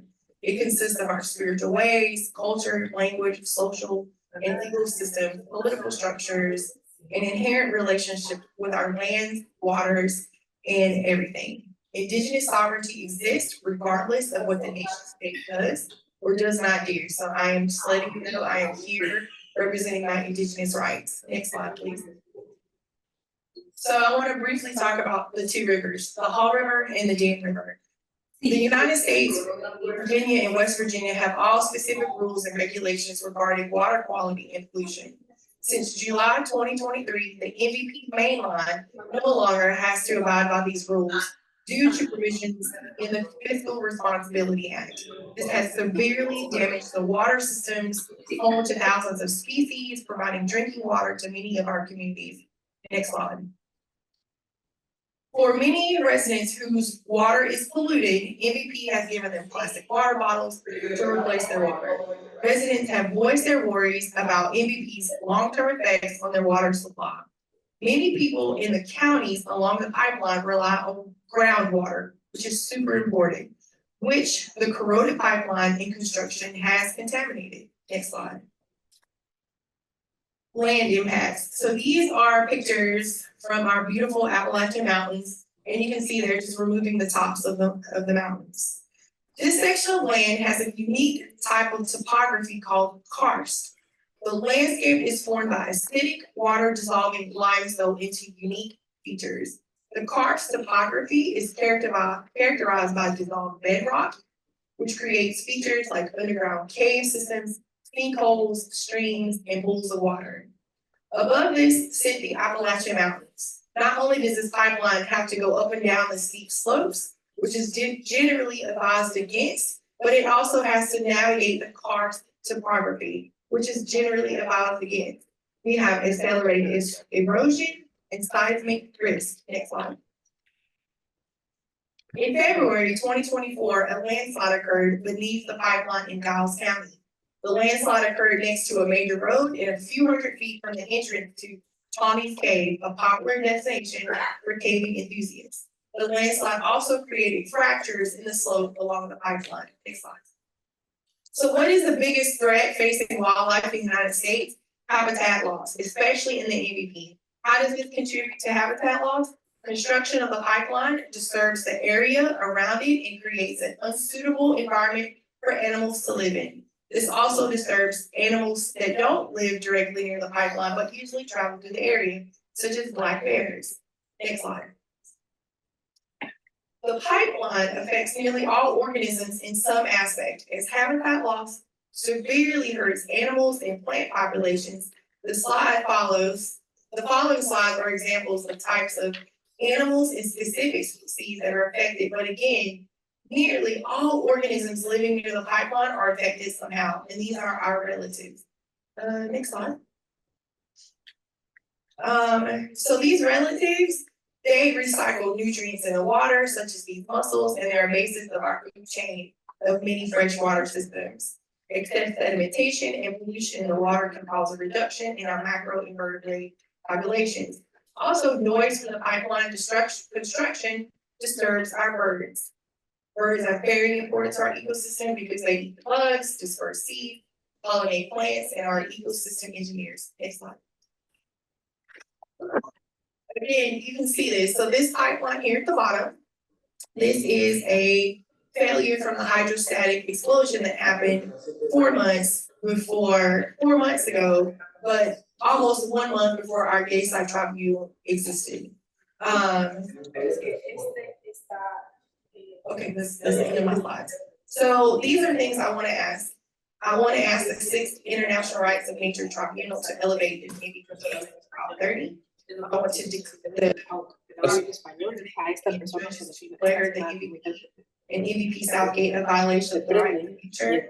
And I want you also to declare the MVP investors are violating Si quieres, llevémosle y by investing porque... in this pipeline. Those No, are es que ellos están hablando, pues, cuando obviamente van a estar los dos. Cuando hablan en español, hablan inglés, y cuando están en inglés, hablan español. Yo tengo la salida de todo lo que están hablando.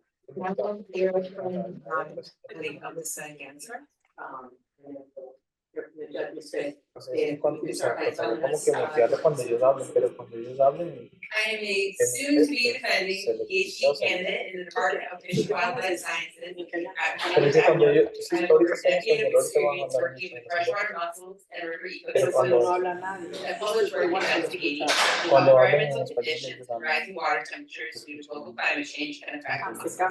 I'm also currently serving as president of the Richmond Scientists Community Interface, a group of early career scientists who provide expertise on environmental issues for food and development, including the Mountain Valley Pipeline. And we were recently awarded a 2023 Honduras Science Award from the Union Scientists for our work in Thank you. Please share facts and information.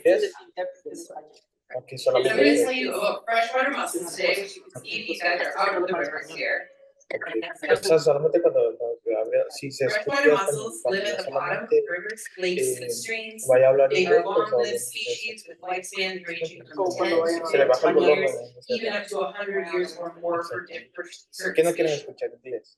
They exhibit delayed maturity, which means that they often don't reproduce for the first time until they are 7. Porque si quieres la llevamos y la conectamos. Y cuando lo que no quieran escuchar, pues la única forma es que ¿sí me entiendes? No hay de otra. Porque no hay como es todo, ellos salen todo de una sola vez. And they can use that foot to bury into the sediments and to push through the sediments. Now, well mussels can bury and can move, as you can see with the tag here. They do so very slowly. They're unable to move quickly or long distances, and that makes them especially susceptible to negative effects from poor water quality and localized pollution. Next slide, please. Most mussel species are parasitic for part of their life cycle, requiring their larvae, which we call lochidia, to attach to the gills or fins of a host fish in order to transform into a juvenile mussel. This is important because both the mussel and the fish host must be present and alive in order for the mussel to complete its life cycle. If the host fish are harmed or prevented from reaching the mussels will not be able to reproduce. Given the long lifespan of mussels and their delayed maturity and overall low reproductive success, even missing 1 year of reproduction can cause issues for some mussel species. And these are some of the juvenile mussels. Next. Freshwater mussels are very efficient water filters, making them incredibly important to the health of the river systems. One mussel can filter 8 to 15 gallons of water per day. As you can see on this slide, we have 2 tanks of water. Originally, both tanks look like the one on the right. And the one on the left here had mussels in it, and after 3 hours, you can see how much more clear the tank with mussels is compared to the tank without mussels. Thus, the presence of mussels can result in clearer water, benefiting other species that depend on the river, including eels. Next slide, please. And here we've got mussels filtering. You can kind of see, it's a little bit hard to see here, but you can see their little shells are open and they're filtering actively in the river. Rainbow mussels. Next slide, please. In addition to their filtering capabilities, mussels are important for cycling nutrients within the river ecosystem. As they filter water, mussels pull particles out of the water column, process them within themselves, and release nutrients back into the water and into the sediments via their waste. This nutrient cycling has been shown to benefit other aquatic species, including aquatic plants, by releasing nutrients into the sediments. Those aquatic plants can help provide a habitat for baby fish. Okay. Click links. Other released nutrients by mussels can benefit aquatic macroinvertebrates like dragonfly and caddisfly larvae, click please, which are food for fish. So indirectly, freshwater mussels help stimulate fish populations. Next slide. Now I do have some actual Virginia Department of Environmental Quality inspection reports on Mountain Valley Pipeline activity in the last year of work on the pipeline. I'm going to start off with next slide, please.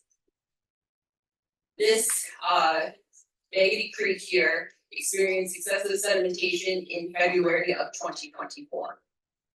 Freshwater mussels are highly susceptible to sedimentation or the excess deposit of sediments. As they cannot relocate themselves easily or quickly, they can actually be smothered by the excess deposit of sediments. A review of the effects of sedimentation on mussels determined that increases in the amounts of suspended solids can affect the respiration, so the breathing, and the filtering capability of mussels, and can decrease the availability of food and may interfere with the host and fish relationship. Sedimentation depths as low as 0.2 to 0.9 inches of substrate is enough to smother mussels. This is far less than the 2 to 11 inches of substrate that was deposited, that was documented to have been deposited prior to MVP restarting work in 2023. Again, Maggie Creek is shown here. This was also affected by sedimentation in 2020, with reports indicating deposits up to 2.5 inches deep. For the harm that MVP caused to Maggie Creek and the adjoining Blackwater Creek, Mountain Valley Pipeline was fined $31,500 by the Virginia Department of Environmental Quality in May 2024. The number of offenses was 13 at least. Next slide, please. River pollution from fertilizer can also have negative effects on mussels. Here we can see fertilizer that was spilled by the Mountain Valley Pipeline and was cited, requiring them to clean it up. Excess fertilizer can cause eutrophication or the over-enrichment of a water body with nutrients. This can result in an increase in microorganisms in the river, which then reduces the oxygen available for other species, including mussels and fish. Additionally, when fertilizer enters a water body, it can cause an increase in ammonia, which is shown to be toxic to mussels, especially the younger juvenile mussels. Next slide, please. We also had documented trash left behind by pipeline workers. Next slide. And as you can see here to the left of this is pipe overspray that was left when they sprayed pipes with a currently unknown substance to help hold on pipe life, I guess. But it's difficult to determine how these can affect river fauna because we're not quite sure of the composition. We don't quite know what spray was used. But it still represents a general disregard for the habitats and could have long-term effects on mussels. All right, next slide, please. So just a reminder, mussels are very important for fish and wildlife and keeping a healthy river system. And they're very susceptible to sediments in water contamination and temperature changes. And because they are such long-lived species with delayed maturity and they can't move very quickly, we may not know the full effects of the pipeline for years. So what I ask the judges is to hold Mountain Valley Pipeline and all politicians who champion this project accountable for the destruction they have caused. A $31,000 fine for a company, for a project that's worth billions of dollars for destroying the stream a second time is ridiculous. Restitution should be meaningful and it should be enough to hopefully help mitigate some of the damage that they have caused. Further, I encourage the opposition to pipelines, like the Southgate expansion project that Crystal talked about, and the Southeast Supply expansion project pipeline.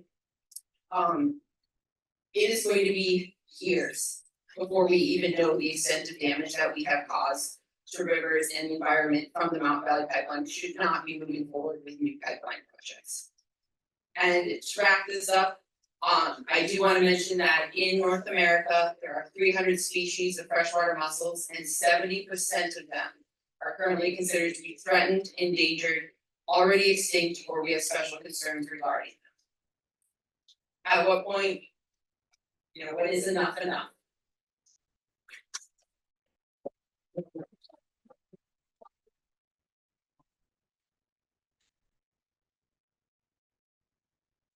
Now, Madam President and tribunal members, do you have any questions for the Mountain Valley Pipeline?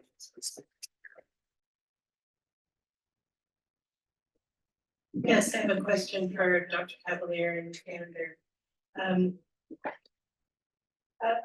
At the regional tribunal, we got a chance to hear a little bit more of your testimony, which was really moving. And I wonder if you could also speak to two things. One is the very anti-democratic process of tapping the pipeline, which has been successfully defeated by communities, including folks like yourselves. And also, we heard about the impacts of the violation on communities and ecosystems of great Mother Earth, really, that have happened with the MVP already. And I understand that there is an opportunity to stop the Southgate expansion. It hasn't been built yet. So we still have an opportunity to stop all of the destruction that you're speaking with. Can you speak to how recognizing rights of nature, which I understand is currently there are bills in your state house in North Carolina, how that legal recognition could impact the pipeline and the future of ecosystems in your communities? Okay, yeah, so I'm gonna start with your second question first. The MVP Southgate has not been built. We have been successful in stopping it for denying the water quality permit twice in North Carolina. And we have also been successful in stopping it in Virginia when in the air compressor meeting, we got it denied by the air compressor board based on an environmental justice law. We do have two bills in the state of North Carolina. Right now, it's called the rights of the Haw River and the rights of the Dan River. And we are hopeful that it will be passed in 2025. We are going to be advocating in January to our legislator, Representative Pricey Harrison, who will be, she's the environmental champion of this bill. And we are hoping to have a lobby day. We are doing this in a bipartisan way because we show evidence from the scientists that talks about sedimentation in fish gills and how it's harming the animals. And so we feel that we can get the right side of the bird, on our side while helping appease the left side of the bird. Same bird, right? Same bird of democracy. But we are very hopeful in this. We have built up a movement in the state of North Carolina, starting advancing the rights of nature. And then the first question was, oh gosh, very anti-democratic process. Senator Joe Manchin really set us up for failure when he first started with the Fiscal Responsibility Act 2 years ago.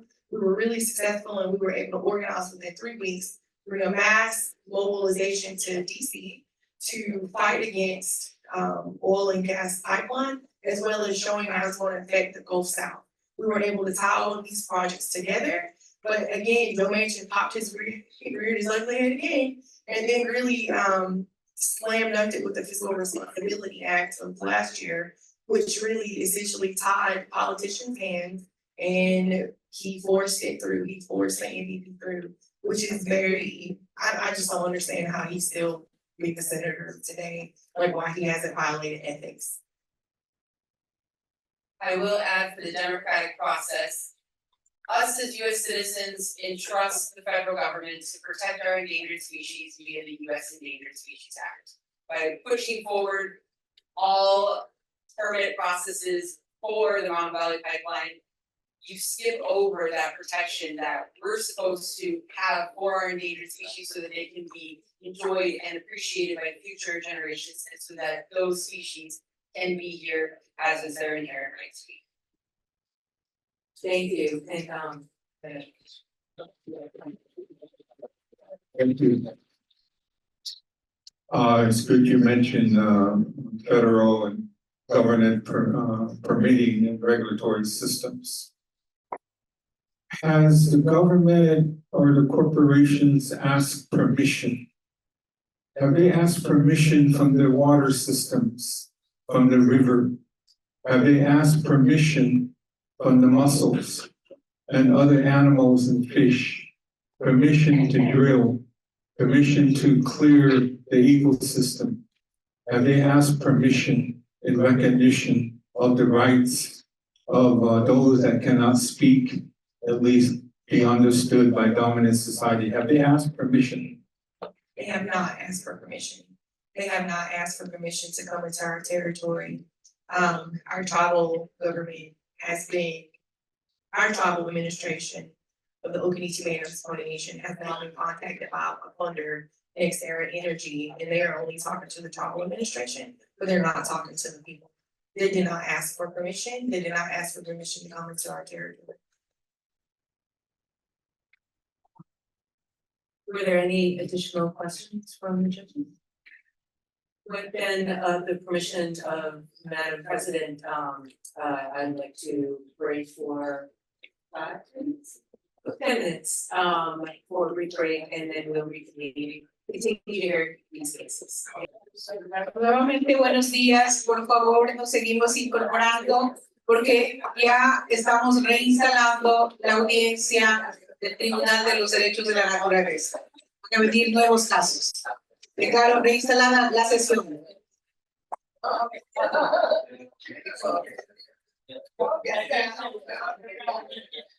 Thank you, Madam President. And I would like to resume our examination of fossil infrastructure expansion and impacts by calling up Danielle Rivera to discuss the Mozambique gas pipeline.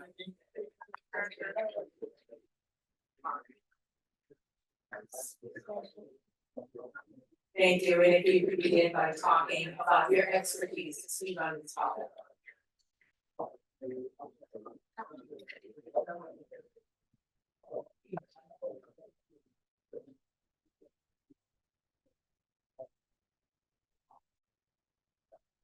Hello. Hi, everyone. Thanks for giving us the space to speak. One of the reasons I think I can speak on the issue is we've been working with local communities on the ground since 2007 against these gas projects.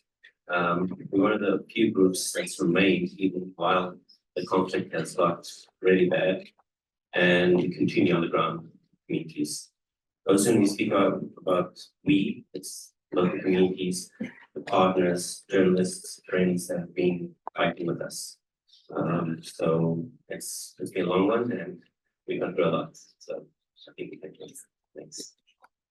Thank you, and I believe your evidence is up, and you can share with us information about the case. If you go to the first slide. So we're talking about a project in North Mozambique. It's 2007, they started looking for gas and oil and found, unfortunately, 180 trillion cubic feet of gas. It's one of the biggest recent discoveries. And this area is an area that is a ecological hotspot. It's Mozambique's largest marine reserve. It is a UN biosphere. It has over 1,500 coral species, endemic coral species. It has over 100 coral species, mammals. The numbers are huge. It's a hotspot, very important. And as you can imagine, the communities that depend and protect this environment. More than 80% of the communities are subsistence-based fisherfolk and farmers, and that link between nature and people, the livelihood, basically that connection and people's way of living is inseparable. New projects, as you can see, only one of them has managed to start. That's that gray dot, and that's Coral South. The rest are still in the process of trying to get up and running. The issue with a lot of these projects is, first thing is they remove the people of the land, because that's the main resistance. People are the ones that are going to push back. The local communities are the ones that are going to protect this environment. So there's been a lot of fisher focus have been put inland, away from the ocean. A lot of people have been taken away farming land. And this, and with a whole bunch of other social economic situations, it's caused, this backlash has caused the government to militarize the area, heavily militarize the area. We have Rwandan troops, SADC troops, European funding for the military. And this has taken the whole situation into an era of conflict. We have insurgents, as you can see in the area, that are doing regular attacks on the local communities. And there's a whole bunch of human rights abuses by the military on the local communities. On top of this, we have the impacts on the environment, on nature. And one thing that is concerning is countries like Mozambique, we don't have strong academic sectors. We do not understand, we haven't done any research on our environment, on our ecosystems, how they function. But we're making very big decisions without understanding the implications. There's an arrogance to how these companies come in and think they know what's what. And even simple things, for example, when ships come to Cape Cargo, they come empty, and therefore they need ballast water. These are the water they put into the ships to keep the balance and keep the ship stable. These waters are, they take up these waters from other parts of the world. And when they come, they dump this water into, in this case, a pristine marine ecosystem. And there's a lot of foreign organisms in these waters, and these create invasive species. And that's one of the main causes of extinctions and greater impact on the alien species from ballast water. Now, usually shipping lanes are ports, and cargo is important to port. The difference about LNG is they're actually going to places which have never been connected to these shipping methods.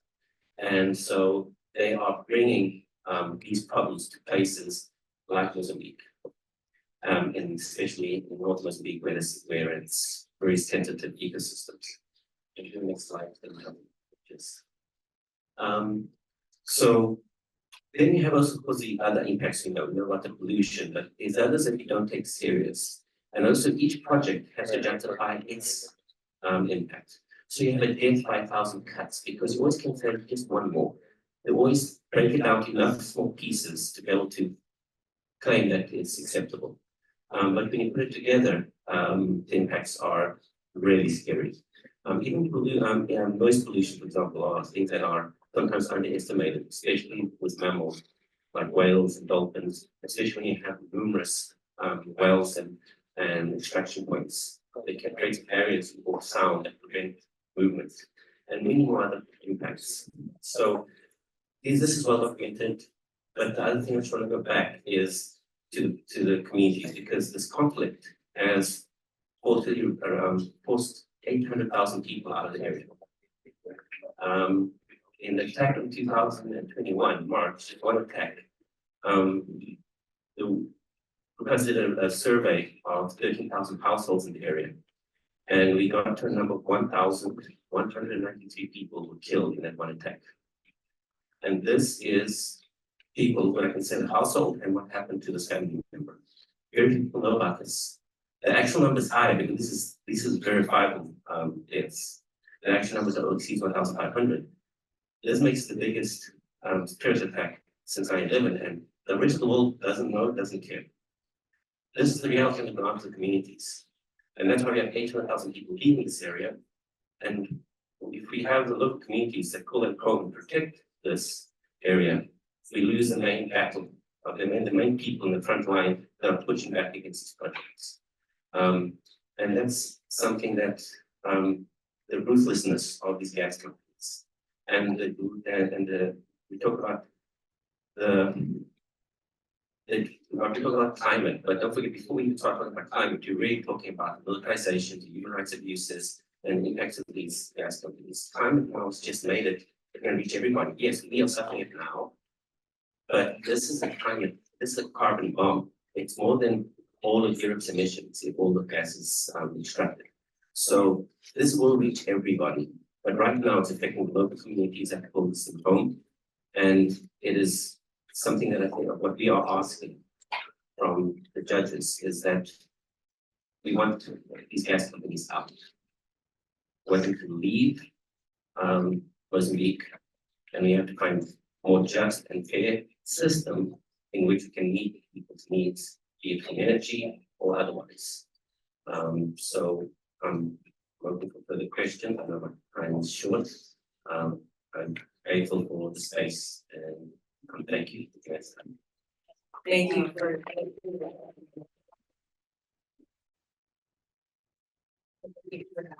Judges, and I'd like to turn to the judges and see if there are any questions about these gas programs. Yes. When you talk about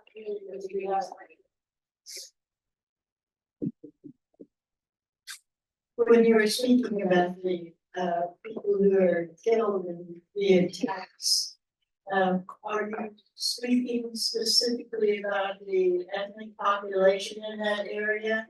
And who is doing the killing? These are people who are fighting over land base?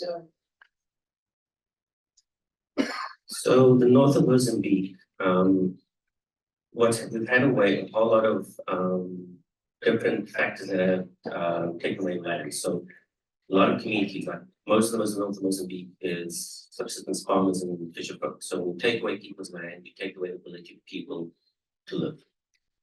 So we've had a whole lot of different mining projects and other that have taken away land. But also, the north of Mozambique was kind of forgotten. The capital in the south, and so a lot of informal economies were developed, like small scale artisanal mining that had discovered rubies. For example, 40% of the world's rubies come from Mozambique.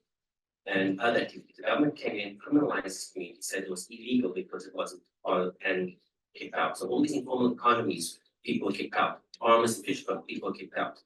So and whenever they started speaking up, the government was very aggressive in terms of community leaders disappeared, were kidnapped.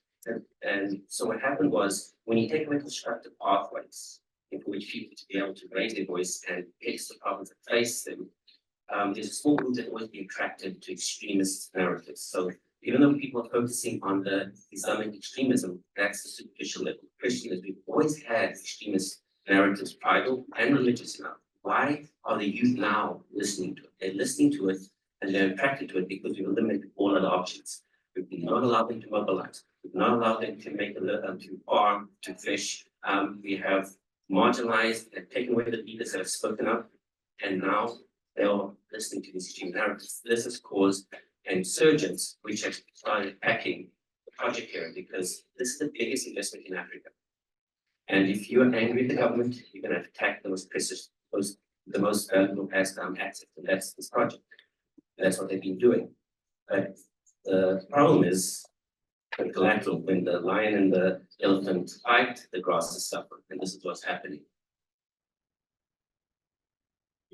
Question. Just a follow-up question also on that. Can you give us some clarity around who are behind these attacks, moving people from land? So we're assuming, but it would be great to get clarity. Is this coming from the government? Are the fossil fuel companies building a pipeline engaged in also helping perpetuate these harms? So who are the responsible parties? It's, well, so you have land grab from the actual project, but then you also have all the different sectors that are supporting these projects also take land grab. So when you look at the project area, it's just one piece because these projects require a whole lot of other sectors that also need land. But also you have a whole bunch of other mining companies. We have the cobalt, heavy sands, titanium. So it's just this wave of, if I showed you a map of the I think more than half the territory has been allocated to extractive, some form of mining.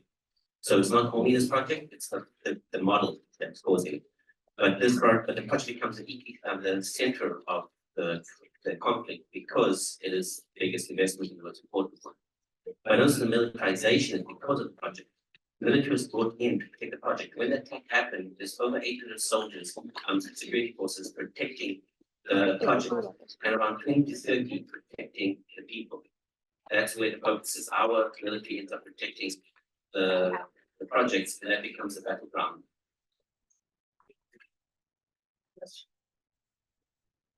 Yeah, you referred to the amount of carbon being more than Europe's emissions. So I know we're talking about gas pipeline, but you're actually talking about the gas projects that it will expand if the pipeline goes forward. Is that correct? Is the projects fracking? So no, the projects is a combination of floating LNG. So there's Coral North and Coral South, which is for floating LNG. That's any. Then you have ExxonMobil, which has and Total, which are going to be processing it on the land with a LNG plant. And those pipelines are linking to this LNG facility, which then will be exported. So it's the pipelines are connecting all these different projects to the main big LNG processing plant. And where's the gas coming from going into the LNG project? That's coming from the from numerous different wells that are offshore. So there also was a plan to make a pipeline going south. That has been cancelled for now. The situation might change a lot because right now it's in force majeure because of the conflict that Total had to stop its operation and hasn't commenced yet. Can you give us the list of names of the companies who you are arguing are in violation of the rights nature? From Italy for Coral South and Coral North, Total for Rovuma LNG and ExxonMobil so those are the companies that are involved. We have taken Total to court for involuntary manslaughter due to the 2021 Pact, so we are trying to get them in any way we can. Thanks.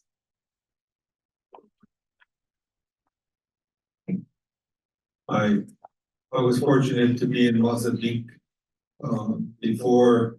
On the issue of politics and governance, is there any unusual role or usual role of these military retired generals and the power these military generals have over the politics of development?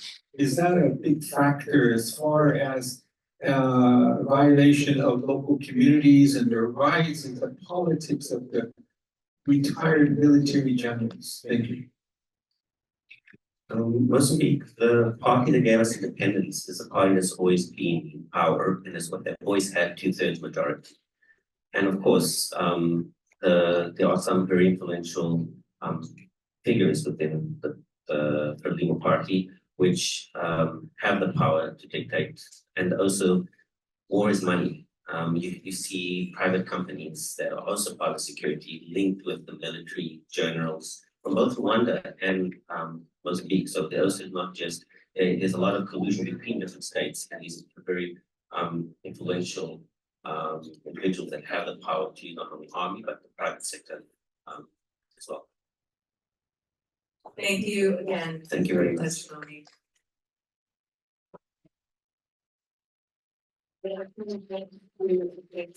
Poll in India and ask up Joe Atiali and Rajesh Kumar.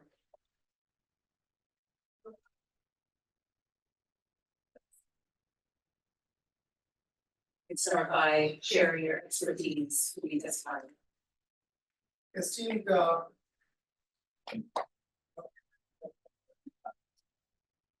hello, yeah, sorry. Esteemed I am presenting the case from India. It's overexploitation of nature by its dependence on fossil fuels, particularly coal. My name is Joe Adhyani. I work with Center for Financial Accountability in India, which assists grassroots organizations to identify the investors in harmful projects and help them to hold these investors accountable. India's energy mix has coal contributing nearly half of it, the rest contributed by oil, renewable energy, and hydro. Strengthened by these arguments of growth, jobs, energy security, and others, India has been expanding coal for the past many years. From 22 to 23, the coal production has jumped from nearly 12% in 23-24. The Ministry of Coal has already offered 67 coal blocks in this year, which will be completed in November. After this, the ministry plans to kind of launch the next round with over 50 coal blocks on the open. Each coal block can be anywhere between 500 to 2,000 hectares or even bigger.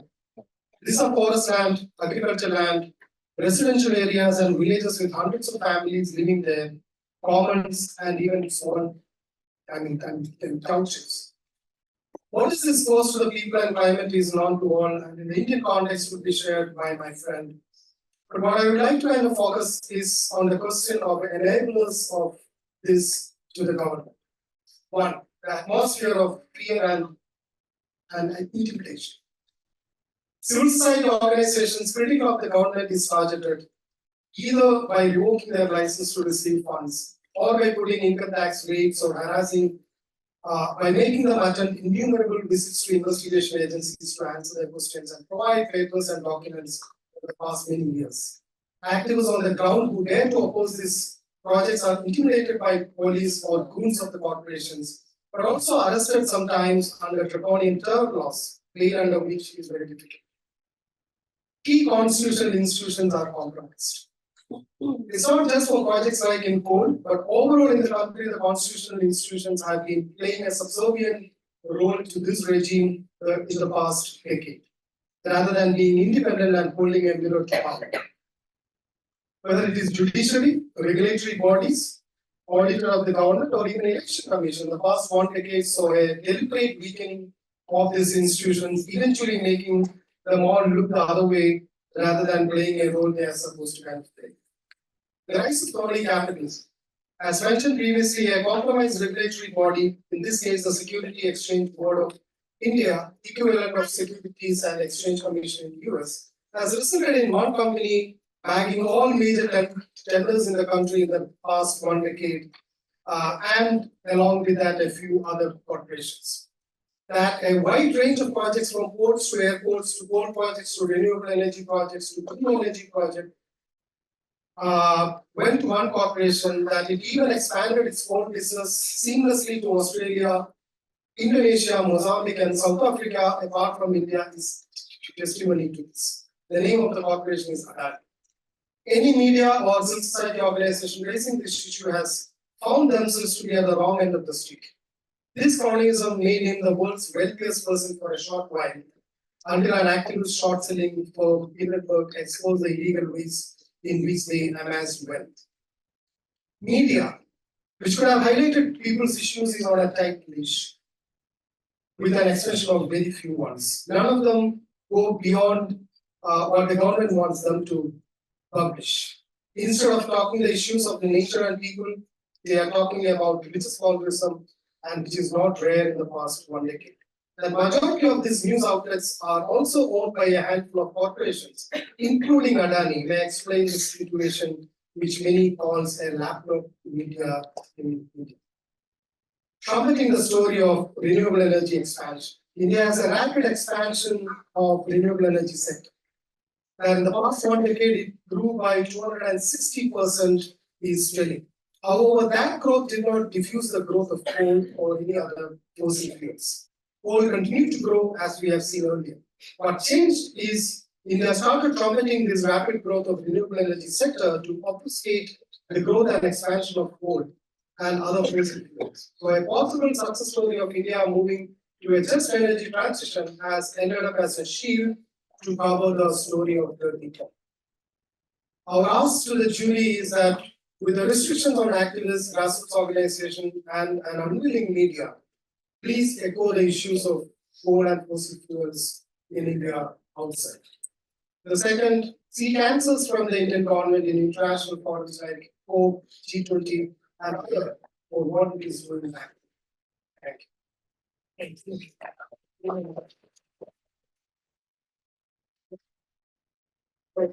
Next to moderation.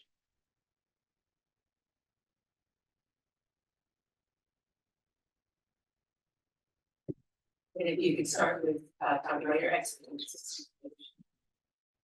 My name is Madhuresh, and I'm with an organization called Global Tapestry of Alternatives and the Commission Project, which is trying to set up a World Commission on fossil fuel phase out.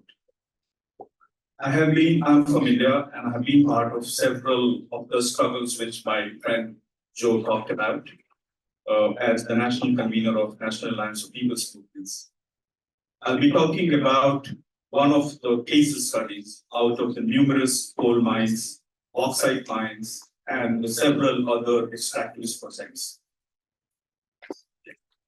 What I'm going to talk about is about the central tract of forest called Hasdale and Lemru Elephant Reserve. Now these two are intertwined. I will come to that, but this is what the struggle is about. Next slide, please. And the location of the site we are talking about is there. It's in the center of India. The green color is the state of Chhattisgarh, and the proposed Lemru Elephant Reserve is that small dot there, where most of there are several mines which are located there, coal mines.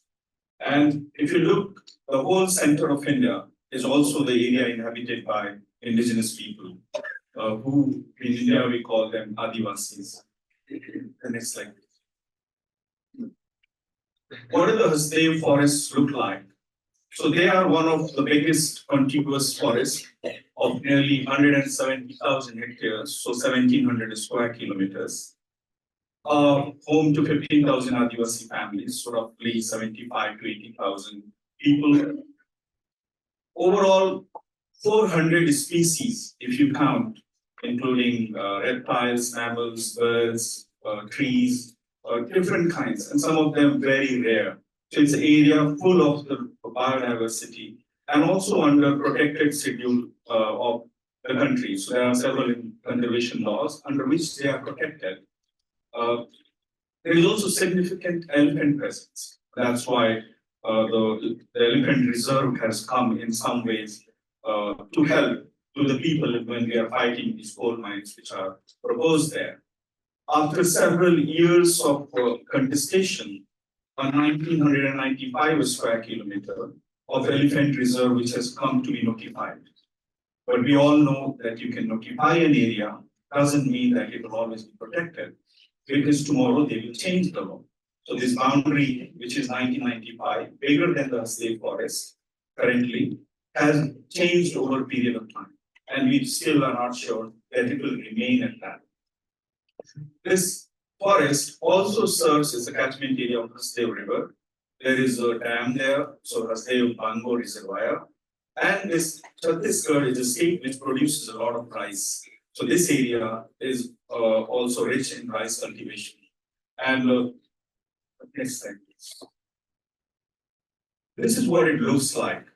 Earlier, the mine, before the mine existed, it was full of rich biodiversity, forest, dense forest you can see.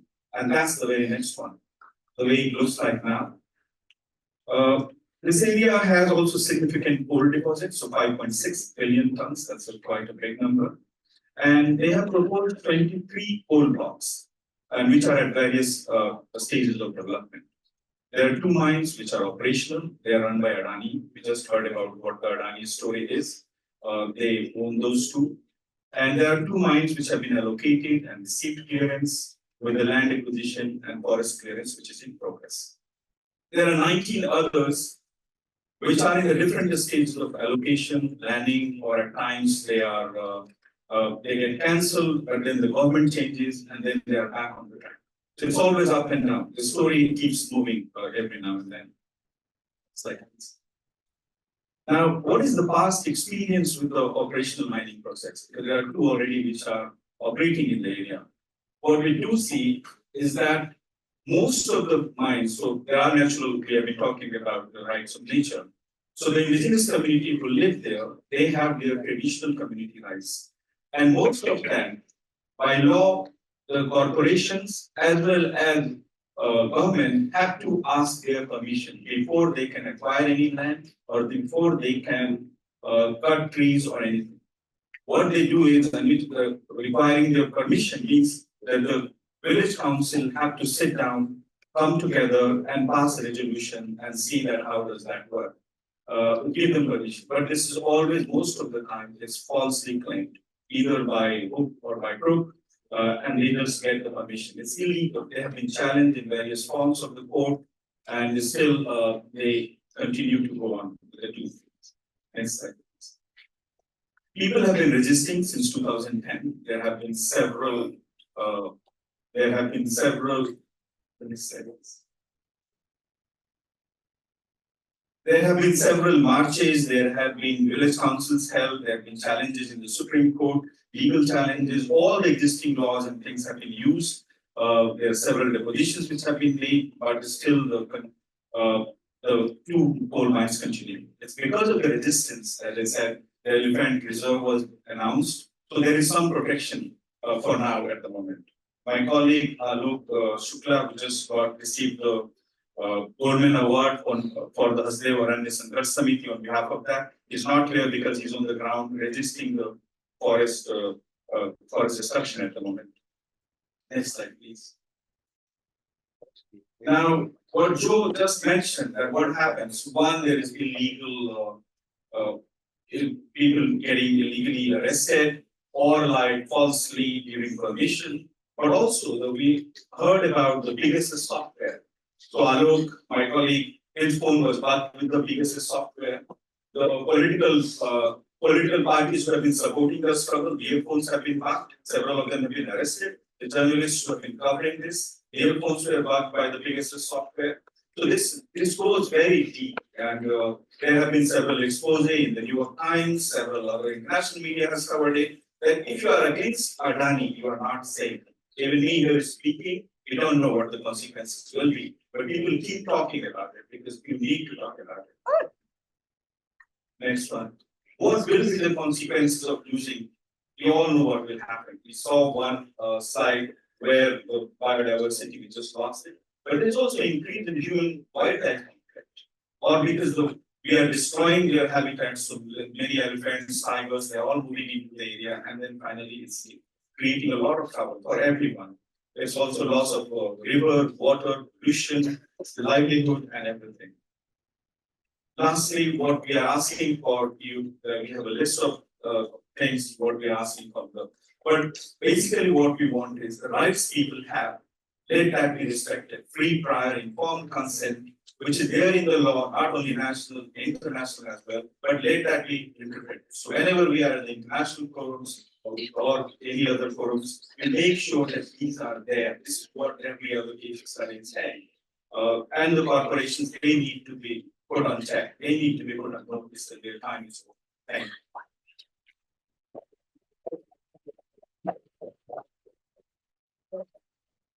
Thank you. Thank you very much. I'd like to turn to the judges and see if you have any questions for Joe and Rich.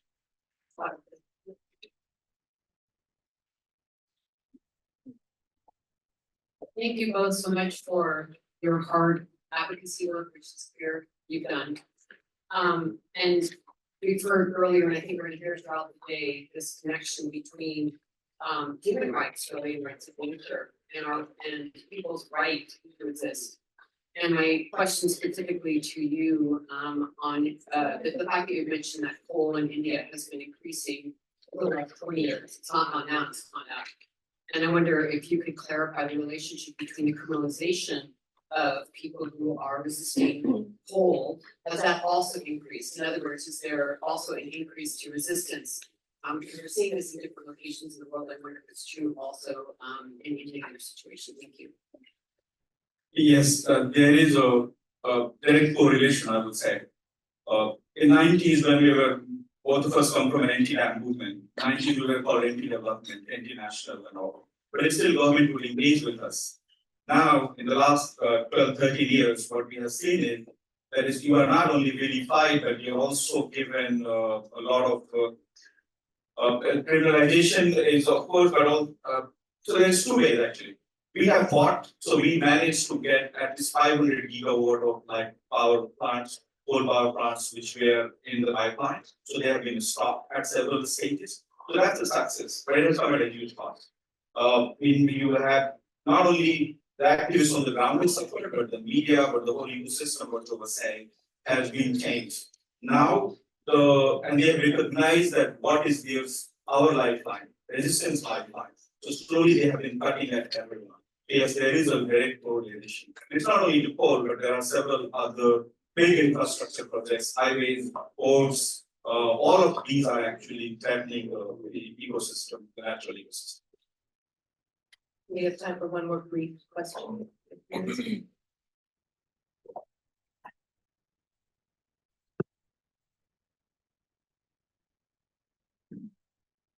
Thank you for your presentation. You mentioned that indigenous peoples, it's at Adivasi, and in that area, are there rights, distinct inherent rights, the collective rights of the Adivasi, are they recognized by the government? Yes, they are recognized under several laws, Forest Rights Act, ASA Act, and several others, but they are not respected. Right. But because they are rights and legal, so they violate, we challenge, it's a cat and mouse game. They keep forcing it, so like if my signature is required for a particular sanction, but they will force it, and this is a permission of the village council. You again go time prove that so and so person was not there, and X and Y, and then anyway, local court, Supreme Court can keep it. And how does that compare with local communities who are not in the Adivasi? Do they have more rights or more recognition as local communities? Thank you. Local communities have more rights compared to the indigenous people have more rights compared to the normal ones, especially in these areas. These are called scheduled areas, so they have stronger rights there. Thank you. Thank you again for your testimony and your work. Thank you.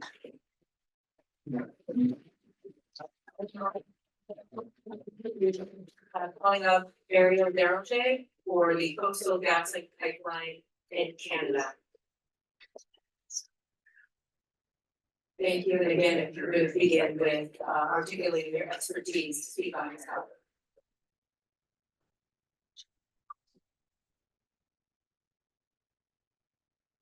Eganate, Denisotmepa, Ariel Tseekwe Duranje Vitsini Kasi. My name is Ariel Tseekwe Duranje. I'm a member of the Athabasca Chippewa First Nation, which is located in the Treaty 8 territories of Northern Alberta. However, I have worked and started an organization called Indigenous Climate Action, and I have worked alongside the Wet'suwet'en nations that live within the territories the Coastal GasLink traverses through. Since 2010, I visited the territories where I was a part of a group of Indigenous land defenders that came together to support the Wet'suwet'en in setting up a hereditary land reoccupation in their traditional lands. At the time, they were opposing the Enbridge Northern Gateway pipeline, which was a tar sands pipeline that carried oil from my traditional territory through their territories to the coast of British Columbia. However, that pipeline was canceled because of the incredible efforts of so many Indigenous peoples, which has slowed down the expansion of tar sands in my territory. And since then, I have continued to work alongside the Indigenous nations that are fighting other new pipelines that are emerging in their lands and territories. And I'm here to share the story of the Coastal GasLink pipeline. Thank you, and if you could provide the facts and evidence for this. So the Coastal GasLink pipeline is a LNG pipeline, liquefied natural gas pipeline, that is proposed to traverse 670 kilometers from the mountain regions inside the interior British Columbia to the coast. More importantly, 190 kilometers of this pipeline is set to go through the Wet'suwet'en Nation's traditional territories, which encompasses wetlands, cultural sites, and the Wet'suwet'en River, which is a traditional and cultural significant river. And this is also part of the Skeena watershed. Overall, this pipeline is set to traverse 206 different waterways.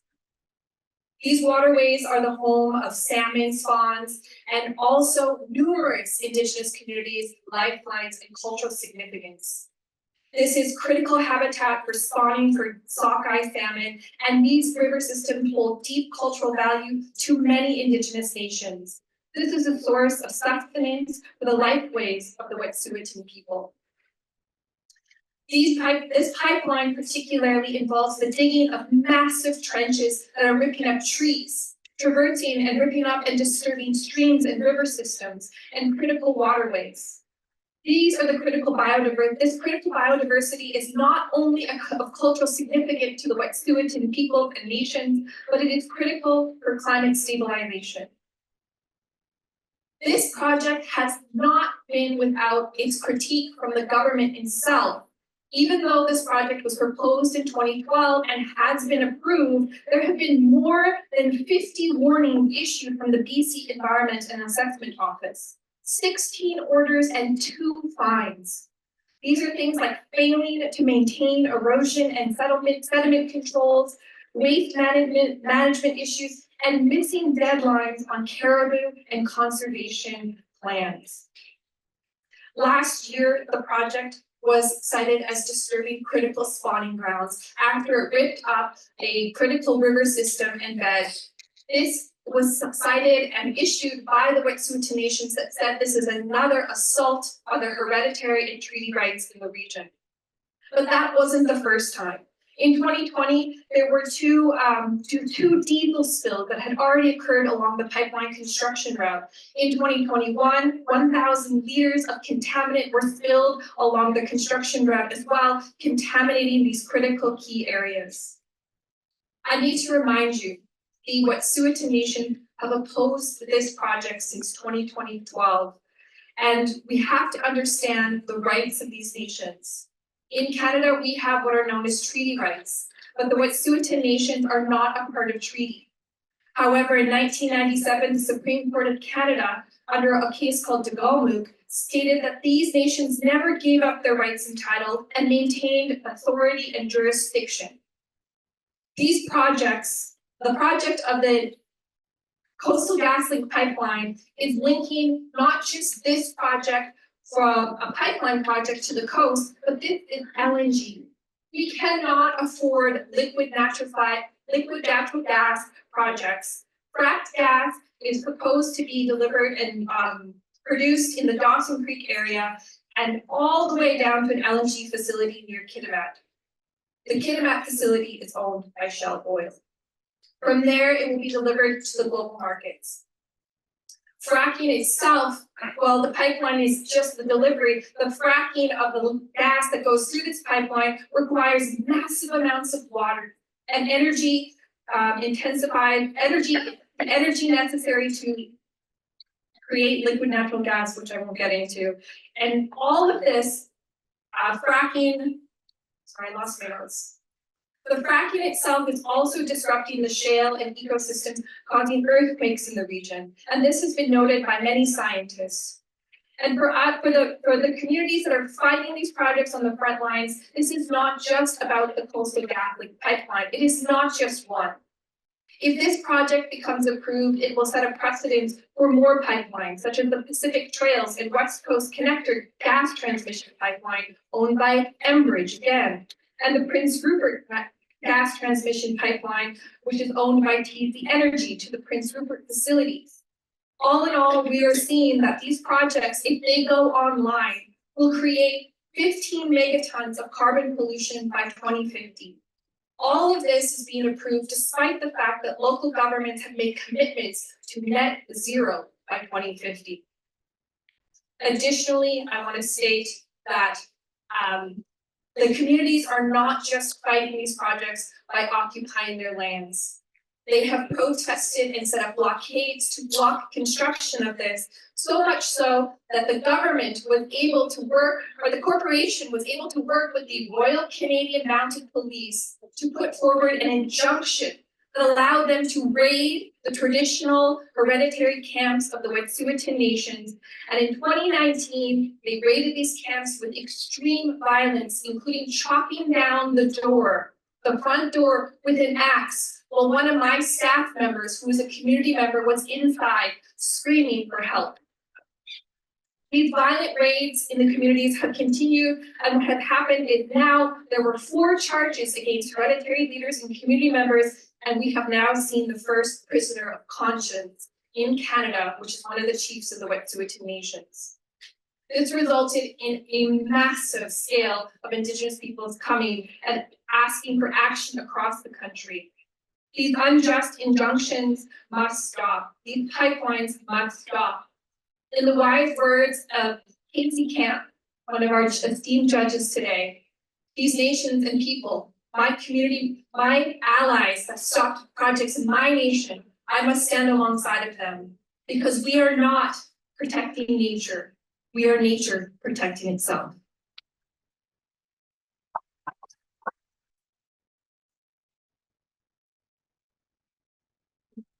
I would like to ask the judges to deem this project a violation of nature, a violation of the sacred salmon, a violation of the sacred forests of the Wet'suwet'en Nation, a violation of the rights, the hereditary and traditional rights of the Wet'suwet'en Nations. We cannot afford these projects for the nations and for the climate for all. Thank you. Masicho.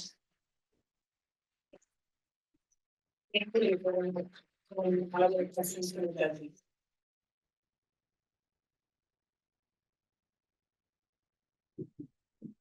I'm looking down at my fellow judges. But part of my role here, I appreciate your final comment, because as a tribunal judge, I want to be able to build a case around how your testimony violates the Universal Declaration on the Rights of Mother Earth. Some of us were there in Cochabamba in 2010. And Article 2 of inherent rights of Mother Earth. That's usually what we have been arguing for, in this case, provincial government, parliament, corporation, to recognize the inherent rights of Mother Earth and the correlation between the inherent rights, our collective rights as Indigenous peoples, our sovereignty, self-determination, but also to define and hold in principle and rule of law in Canada, the inherent rights of Mother Earth. So just a final comment here.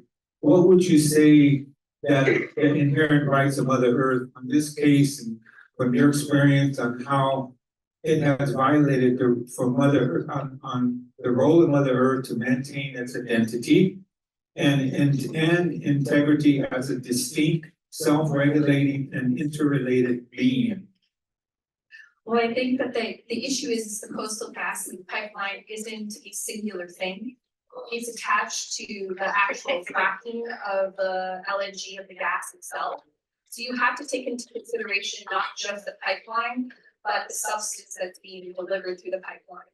In addition, there's even extending impacts, which is the coastal delivery of the liquefied natural gas. So we're seeing rights of Mother Nature being disrupted, not just on the pipeline corridor of the trees and the salmon run and what the Wet'suwet'en have brought forward, but what we're also seeing is where they're digging up the liquid natural gas through the fracking methodology, which is disrupting water systems, ecosystems, and causing earthquakes And then from the coastal delivery systems on the coast, we're talking about major ships going through areas that are critically necessary for the survival of more nations along the coast, but as well as coastal species that are already at risk. These are killer whales, these are like sea mosses and sea grasses and other aquatic life. So we're talking about numerous impacts from salmon to trees to traditional medicines to waterways and systems that are critical for Mother Earth and for all that live on it. Thank you.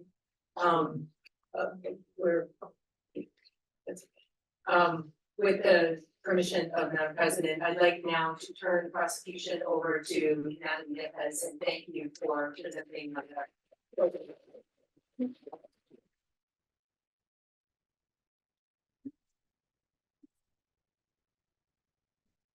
Con el permiso de este distinguido tribunal, ahora nos gustaría llamar al estrado a Olivia Visa, quien nos referirá sobre el caso de la refinería de Talara y el bloque 64 en la zona de su territorio en Perú. Olivia, ¿podrías por favor presentarte ante este tribunal y contarnos cuál es el vínculo que tú tienes con este caso?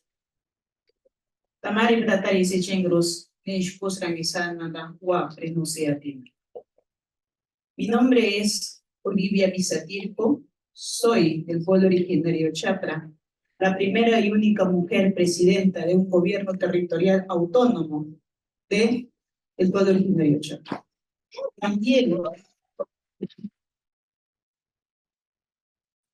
y estoy acá en presencia de ustedes porque estoy representando a 9 naciones originarias quienes venimos resistiendo y luchando por proteger a nuestra madre tierra. Asimismo, soy miembro de la Alianza Cuenca Sagrada que estamos protegiendo y queriendo una vida digna para todos. También estoy en representación de nuestro querido Costa Marina, porque el mar, la tierra son una sola y necesitan y merecen estar en paz. Los seres, no solamente como seres humanos, sino también todos los que nos mantienen, porque la madre tierra es eso. La madre tierra cría, engendra y forma, y para ello estamos acá. Olivia, ¿podrías compartirle la información que tú has traído a este tribunal de lo que está sucediendo en tu territorio? Por supuesto. El caso, si me podrían pasar la diapositiva, por favor. El caso, el circuito petrolero del norte peruano con el oleoducto como eje que viola los derechos indígenas y de la naturaleza. ¿De qué manera viola los derechos indígenas? A la autodeterminación de nuestro territorio, a tener un territorio digno, sano, que no afecte la vida, la salud y el medio ambiente. Derechos de la naturaleza, al respecto de su existencia integral, a la restauración y a la restricción de actividades que destruyen permanentemente el ecosistema y los ciclos naturales. El circuito petrolero, antiguos lotes petroleros con más de 50 años de funcionamiento en la selva peruana, como el lote 192 y el lote 8. Zonas con enorme destrucción de la naturaleza y con otros más recientes que se está aperturando el bloque 67 y 39, que afectan derechos de los pueblos en aislamiento involuntario de la zona reservada Yabarí-Marí. Y nuevos lotes no intervenidos que pretenden ser explotados por el Estado, como es el lote más avanzado, el lote 64. Ahí sí mismo hay 3 lotes que se está promoviendo. En el lote 64 es donde que yo provengo la provincia. Con la lucha y sacrificio nosotros hemos logrado expulsar a 3 empresas transnacionales quienes pretendían explotar el lote. Y esa lucha agradezco a todos los aliados como Amazon que fueron nuestras fuerzas para poder estar enfrente de ellos y llegar al tribunal para demandar porque ya basta. No es justo que por intereses de unos cuantos estén sacrificando vidas humanas y vidas de tantos animales y asimismo poniendo en peligro a la humanidad, como cuando destruimos el ecosistema. Asimismo, el Estado, aparte de promocionar 25 lotes en Amazonía, también está promocionando lotes en la costa marina. Y más aún, el monstruo que acaba de crear, que nosotros le decimos Talara, la refinería Talara. Pero para que esta refinería dé vida, ¿de dónde creen que va a salir el petróleo? Es de la Amazonía y seguir explotando más la costa marina. El oleoducto norperuano, el eje que conecta los lotes con la refinería, fuente constante de derrames, herramienta para la violación de derechos humanos y de la naturaleza.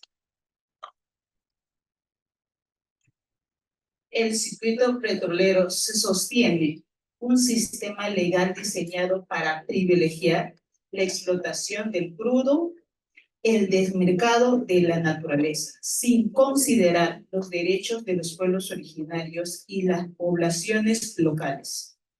La narrativa desarrollista de gobernantes y medios de comunicación que justifican la utilidad del petróleo por encima de cualquier otra consideración, falsean la realidad de los beneficios y el no considerar los costos ambientales y las reparaciones impagas de esta industria.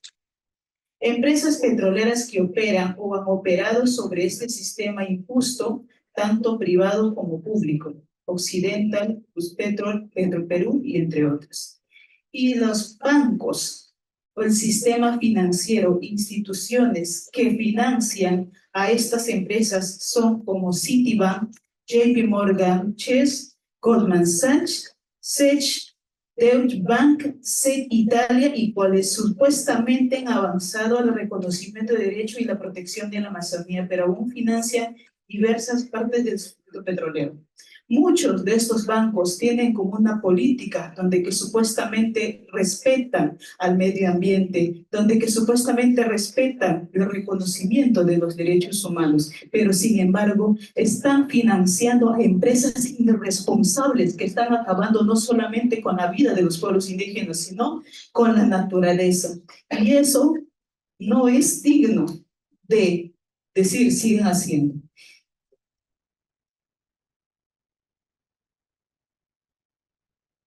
El circuito petrolero debe entenderse como un todo.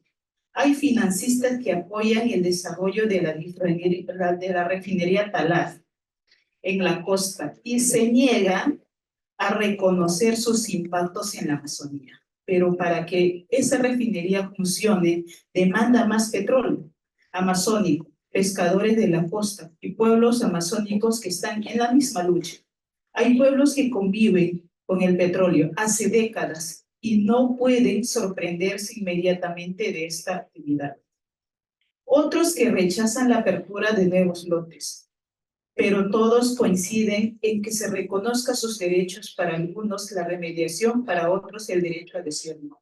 Es muy importante que sepamos que tenemos personas que han vivido y están viviendo en la sangre con metal pesado y plomo, que están condenados a morir. Y ellos no podemos decir, vamos a la transición energética rápida mientras olvidemos a estos hermanos. Debe haber un responsable para ello. Pero también nosotros que estamos luchando para que no haya más expansión petrolera, tenemos el derecho a decir no. Porque siempre suelo decir, el ser humano tiene que ser amigo de la naturaleza. Y nosotros decimos, el ser humano es la naturaleza. Tú no puedes vivir sin tierra, tú no puedes vivir sin aire. Tú eres una parte, una creación de la madre tierra. Y tú no puedes imponer a la madre tierra, porque una madre cría a sus hijos, forma a sus hijos. Pero cuando una madre muere, uno llora, pero cuando nuestra madre tierra muere, nos morimos todos. Y eso tiene que estar en la conciencia de todos. Muchas gracias. Gracias, Olivia, por tu testimonio.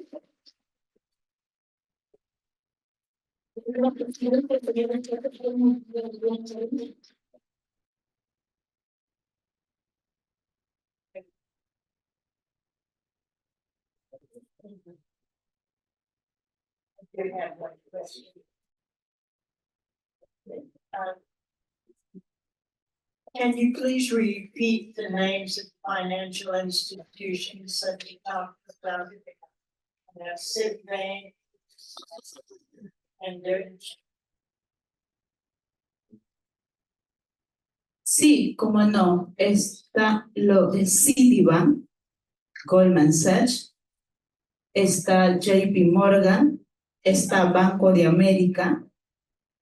Hay como 10 bancos que hasta ahora están financiando. Lo que nos preocupa es que estos bancos dicen, nosotros estamos financiando a la refinería Talara que está en la costa y no estamos financiando a la Amazonía. El problema es que para que esta refinería funcione, que tiene un aproximado de 100,000 barriles diarios, va a tener que explotar toda la Amazonía. Y es preciso mencionar que actualmente la Amazonía está en llamas. No quiero hablar de eso, que duele. Duele que 17 vidas hayan muerto y más de miles y millones de animales quemados. Y eso no es justo para nadie. Gracias,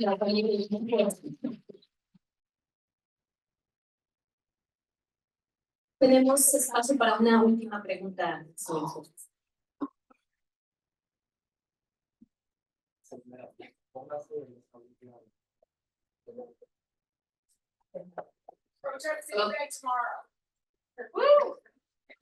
Olivia, we have worked together fighting those, pardon my French, damn banks.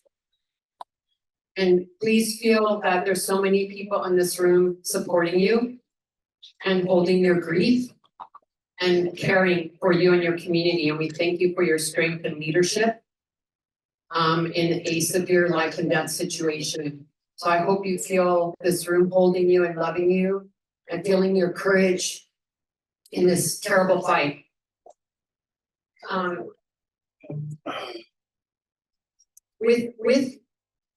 I would like to just go back to the fight around the banks and the government just for a moment, if you wouldn't mind. It really has to do with the fact that what we're seeing a lot with the banks is that they're not doing proper due diligence. So while they have these policies internal to the bank that say that they respect Indigenous rights, they don't. They don't respect free informed consent that they claim to. We also see that they have very poor due diligence processes where they say they're going into communities and saying they're consulting and they don't. And so I wondered if you could just help clarify a little bit about what has happened with the institutions that are financing the project, as well as any kind of consultation with the government, just so we have a clear picture about that struggle. And again, thank you, and your tears are our tears. Thank you. Sí. Es indignante ver cómo poco a poco se van eliminando todo lo que debieron crecer.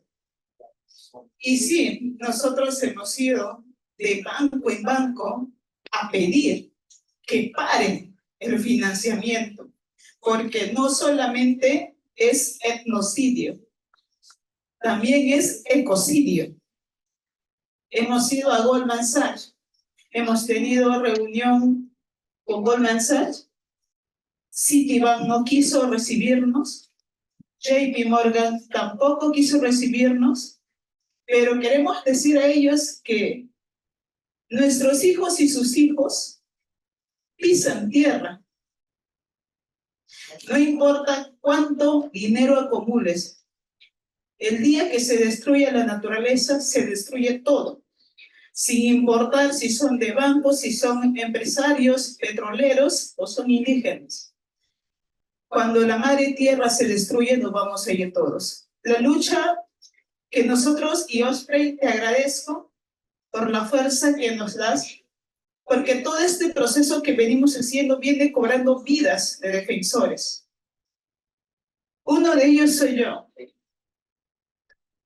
Lo que hacen los bancos es hacer una política pobre para poder generar una cortina de supuesto respuesta hacia la demanda y exigencia y presión de los pueblos o de las personas quienes están dentro del banco, son asociados. Pero la realidad es muy diferente. Es muy importante que sepamos que ninguna política que beneficia o que respete la libre determinación no se va a ejercer mientras que los pueblos indígenas estén siendo amenazados, criminalizados y asesinados por defender su territorio.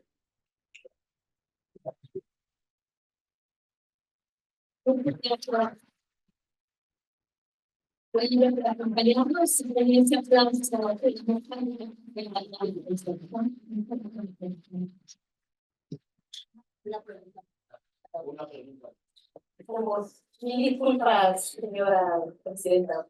Con su permiso, ¿podríamos continuar? Thank you so much. I was very moved by your testimony, and I thank you for coming such a long way to share the experience of your people in protecting the land. I would like to know, how does the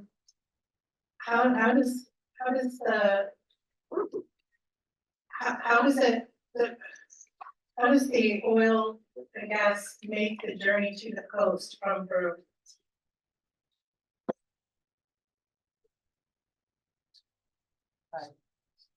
Is it through pipelines or? A través de un oleoducto que tiene una vida de más de 50 años y que tiene desde 2019,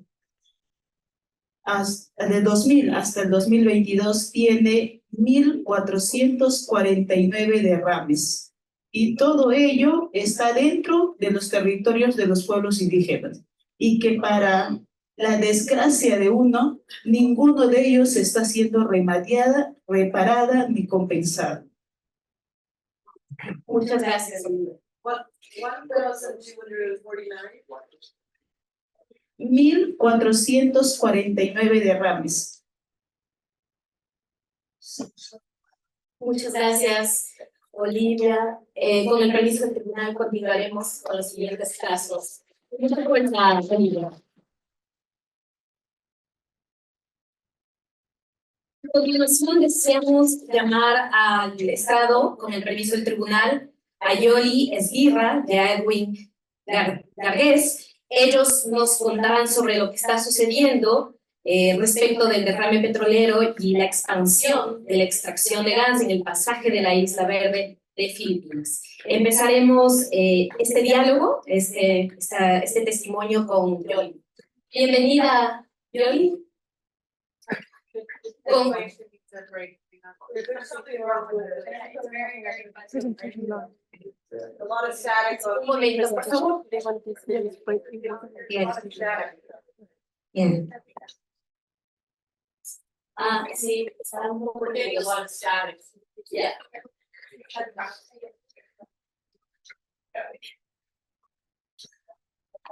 Yes, I can hear you. I can hear you. No, todavía sigue con ruido.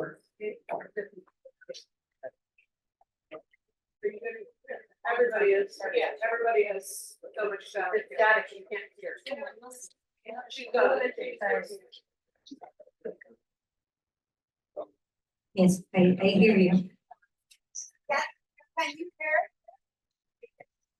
Estaba muy nervioso. Hay mucho ruido, hay mucho estática.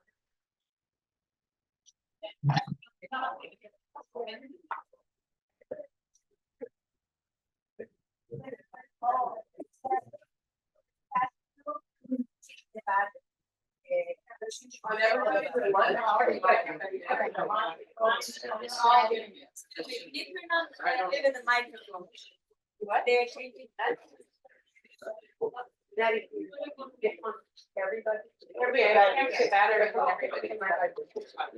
So while they're sorting this out, I'm just gonna offer that folks could take a minute to take a deep breath together. This is a lot to take in at once. It's important that we're doing this. These records from the International Rights Tribunal will go out around the world. We are being live streamed. These stories need to be told. But sitting in the room and hearing them and feeling the impacts is a difficult thing.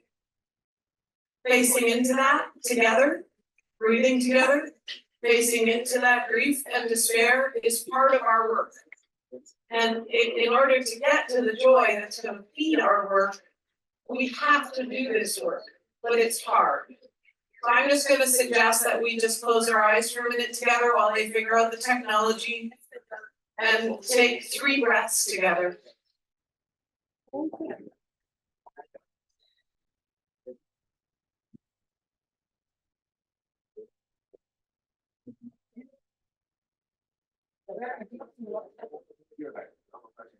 Todavía tenemos plática. Alguien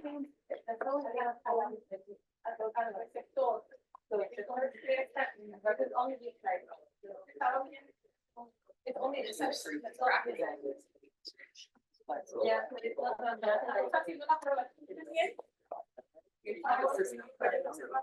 oh yeah, it is. The static is really loud. I don't know if it's louder the further away you get or what, but over here it's so loud you can't hear. It's fine right here. I know I had this static for no reason.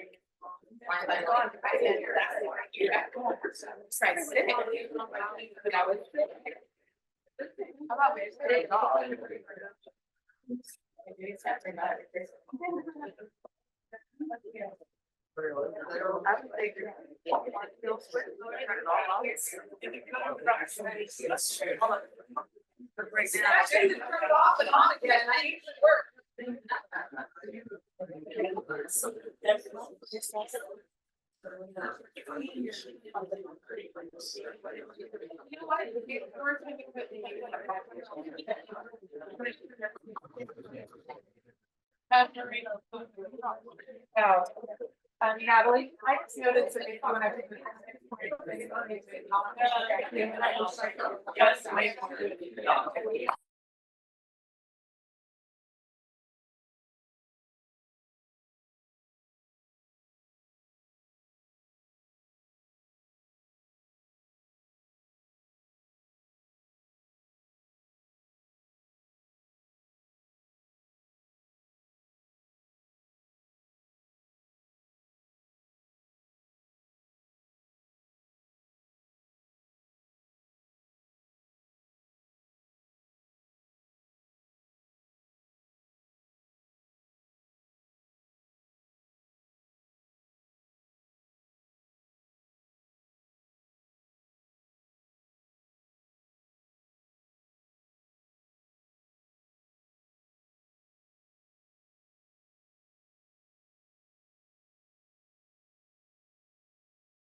Sí, ahí está ya.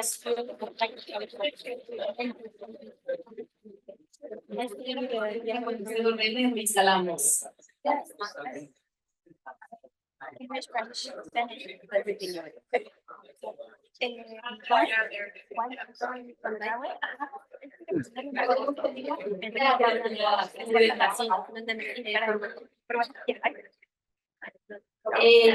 Como les mencionaba, ahora tenemos la presencia de nuestros 2 testigos sobre lo que está sucediendo en el derrame, respecto de los derrames petroleros y la extracción de gas en el pasaje de la isla Verde de Filipinas. Así que Yoli Esguirra te pediría que por favor te presentes y nos cuentes cuál es el vínculo con el caso a este tribunal.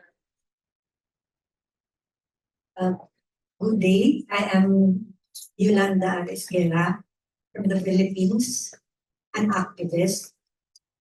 And I am currently the national coordinator of a network, a huge network in the Philippines that supports the struggle of communities against mining and other aggressive and destructive development projects. I am a pioneering advocate of the Rights of Nature campaign in the Philippines also, that gave birth to a robust and far-reaching rights of nature movement in the country that is pushing for law that would recognize the rights of nature or a specific ecosystem. Most importantly, the movement is concerned about protecting distressed ecosystems in the country, including the Verde Island Passage, and plans to file cases on their behalf. Muchas gracias. Quisiera pedirte, por favor, que compartas la información respecto de los impactos en el ecosistema y la población que está sucediendo en la isla Verde del Film. All right. I will present the case of the Verde Island Passage, which has become a victim of an oil spill and further at risk because it is threatened by the expansion of the fossil fuel or the liquefied natural gas. May we ask the honorable judges to allow us to show a video to provide a bit of a context for the case, and so that we will not anymore discuss it.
This is the importance of the Verde Island Passage.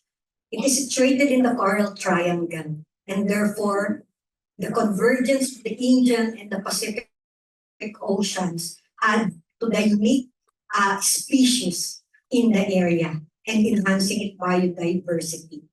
The richness of this biodiversity is not just a local treasure. It's not just for the Philippines, but a global asset that we must all strive to protect. We say that the impact of the oil spill has violated the rights of nature and people in the area. And although in the Philippines, we have no law, national law yet, to recognizing the rights of nature, we have already filed a bill that will recognize the rights of nature in Congress. And this is the perspective that we will use in looking at the impact of the oil spill in the Verde Island Passage. We believe that the rights of the VIP ecosystem and all its inhabitants have been violated.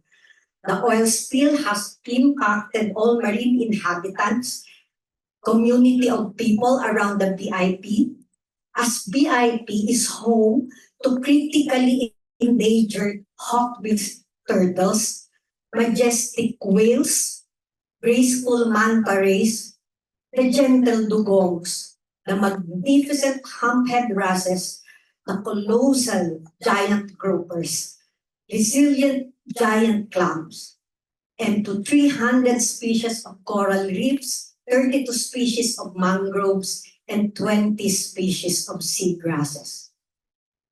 At the same time, it has directly affected 13,000 fisher folks in the area and 200,000 people. The Center for Energy and Ecology and Development, an independent research advocacy and institution, estimated that the oil spill caused environmental damage totaling to around 40.1 billion pesos and a socio-economic losses totaling to 1.1 billion. DIP's rights to life and to exist has been violated. A day after the spill, ground zero of the oil spill yielded dead fishes on the shorelines, and oil slicks smothered the roots and leaves of the mangroves. A week after the tragedy, the government's DENR projected more than 2,000 hectares of corals, 1,000 hectares of seagrasses, and over 1,006 hectares of mangrove is damaged and will be damaged. However, these estimates are conservative, and government wishes somehow to downgrade the damage done by the oil spill, because academics like the University of the Philippines Marine Science Institute estimated 5 to 10 times more the extent of the damage. The right to be free from contamination and pollution has been violated also. The right to have clean water, because the water testing done 3 times showed that the water quality is actually exceeding and not passing the standard of a good quality. So that the right to regenerate and flourish is consequently violated. In fact, a year after the spill, even though fishing activities returned to normal, Oriental Mindoro fisherfolk reported that the catch has dwindled from about 20 kilos a day to 5.7. Muchas gracias, Yoli. Te pido por favor que no te retires del podio. Ahora vamos a llamar a Edwin Rodríguez, por favor.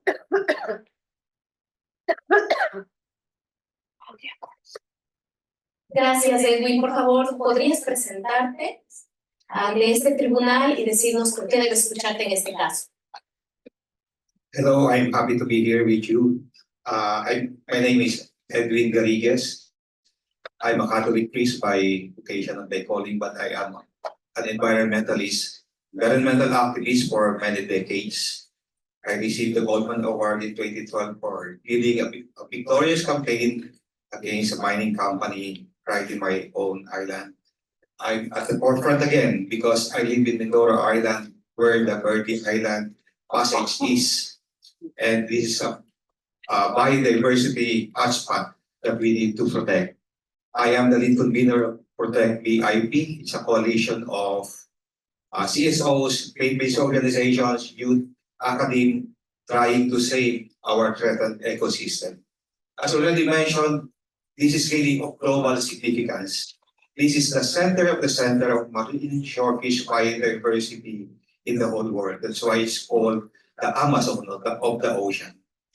And actually, it's home to 60% of the world's known shorefish species, over 300 coral species under rock water canyons, reef formations, making it one of the most diverse marine habitats in the world.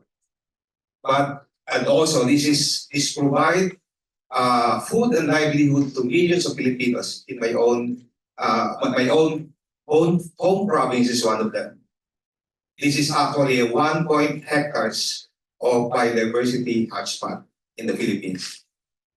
And VIP, this paradise, the paradise-like area is now in peril. It is under threat, not only because of the oil spill, but also of the massive expansion of fossil gas and LNG terminal. As of now, 5 of the existing fossil gas plants in the Philippines are already in this area. There are 2 operating LNG import terminals, and there are proposed 10 of the 35 proposed LNG in the Philippines to be put in this area altogether.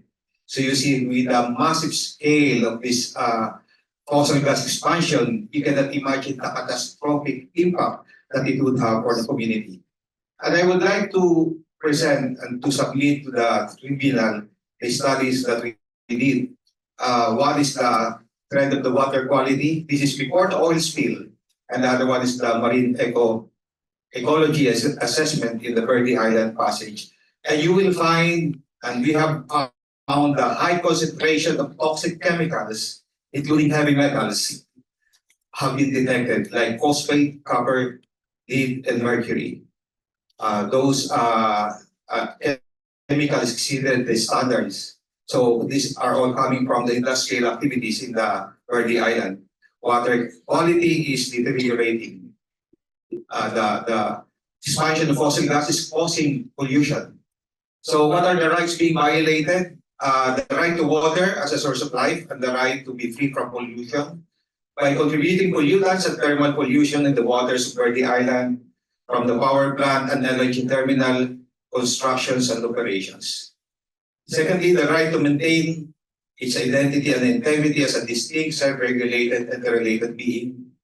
By displacing, threatening to displace the fisher folks, coastal communities from their fishing grounds or places of residence, and damaging existing ways of living and human-environment relationship. Also, the right to clean air and integral health, and the right to life and to exist. By contributing methane pollution, the LNG gas expansion contributes to the exacerbation of climate crisis, which gravely harms the Filipino communities and vulnerable ecosystems. Who are behind or the culprits behind the gas in the VIP? Some are American banks like JP Morgan, Chase, BlackRock, Standard Chartered, and many of them are more European bank and financial institutions like UBS, Deutsche Bank, UBS, BNP Paribas, Credit Agricole, ING, Society Generale, and also Japan Bank for International Cooperation, JBEC, and of course our local corporation, San Miguel. San Miguel Corporation. What I ask for the tribunal is we join the call to end the fossil area. No more expansion or concession of dirty energy in Verde Island Passage. We need to phase out. And this is part of the call being as provided in Sustainable Development Goals and also in the Global Diversity Framework, phasing out of fossil fuels by 2028, by 2030. And this is also the call in the recently held COP30.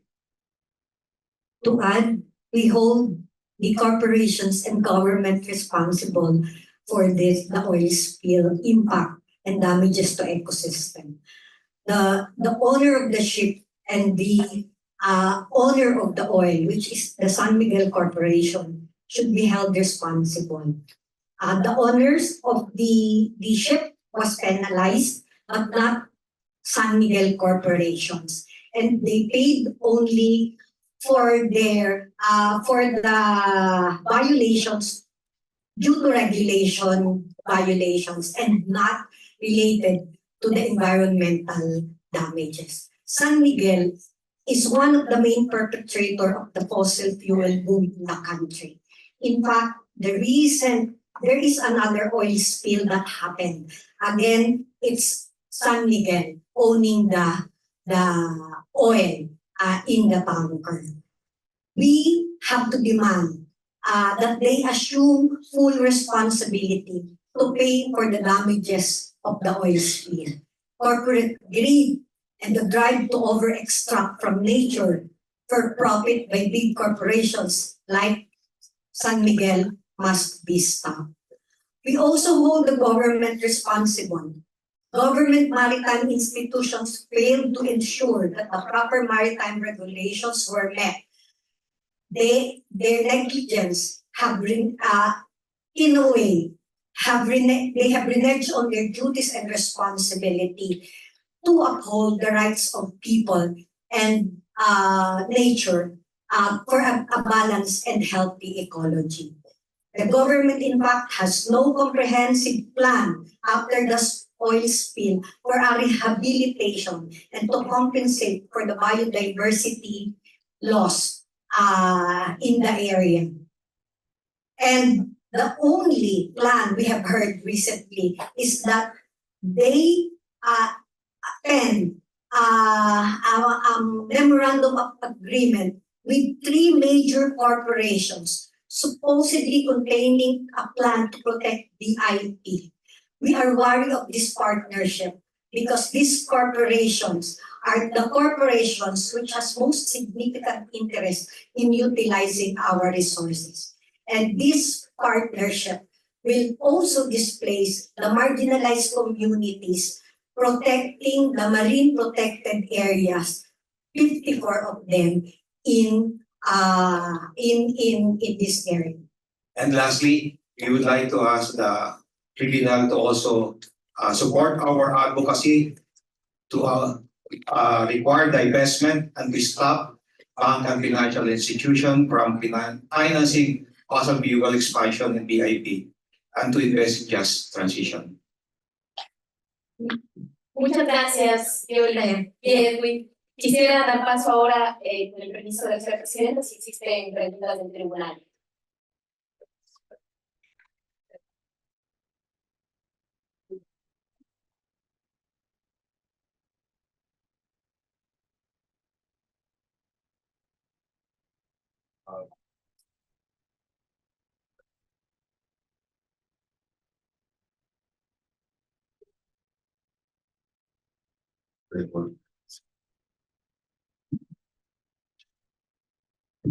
Thank you for your testimony. Actually, thank everyone for their testimony.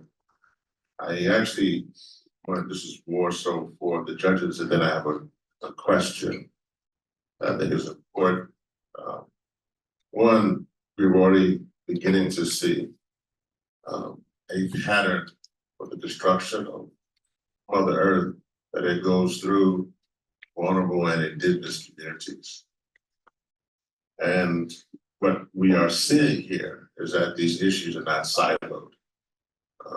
We're seeing that overstayed in the Philippines. We're seeing that in Mozambique. We're seeing that in India. And I'm sure later on you'll see that from my home state of Louisiana as well.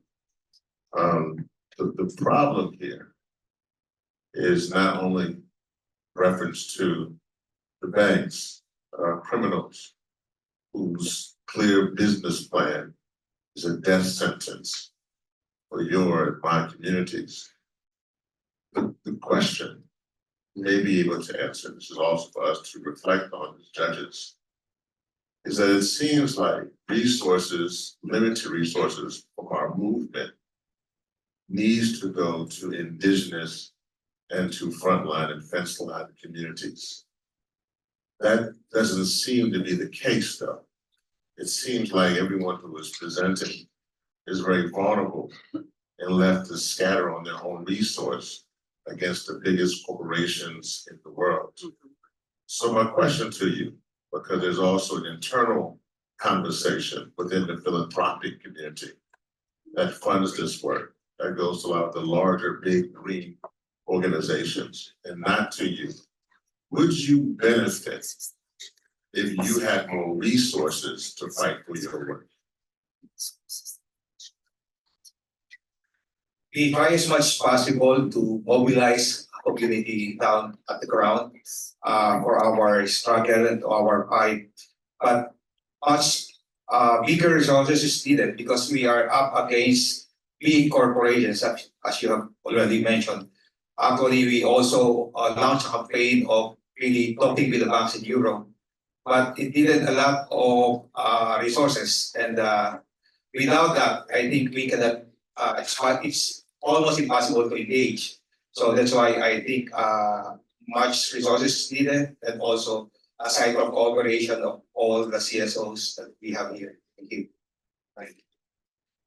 Yes, he also is really organizing communities because in fact, when communities are organized, resources will not be a problem. They give their all to the campaign. But of course, as Father Edu said, in other areas and needs, support from the international partners will be welcome. Also, coming up with technical researches like this would also mean resources. We need support. Right. Can I add one more request for that tribunal? We wanted to exact accountability from the corporations and the duty bearers. And we want you to facilitate an international support for the passage of the Rights of Labor Bill in the Philippines, which will later support our cause also and plan to file a case on behalf of the Verde Island passage.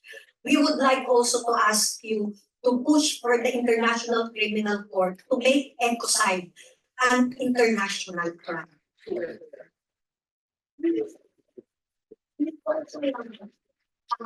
The Guard Tribunal to campaign for the United Nations General Assembly to adopt the Universal Declaration of Ocean Rights, which can provide consistent and coherent principles for the ocean governance, and to amplify and give support to environmental human defenders in the Philippines. I have to add that in the Philippines, we have a problem also of environmental human rights defenders being tagged as communists. And currently, the trend is abduction. The environmental human rights defenders are being abducted. So we ask for support and pray in relation to this social matter. Muchas gracias, Yoli y Edwin. Les despedimos con un fuerte aplauso y con el presidente del tribunal, permito dar paso a mi colega.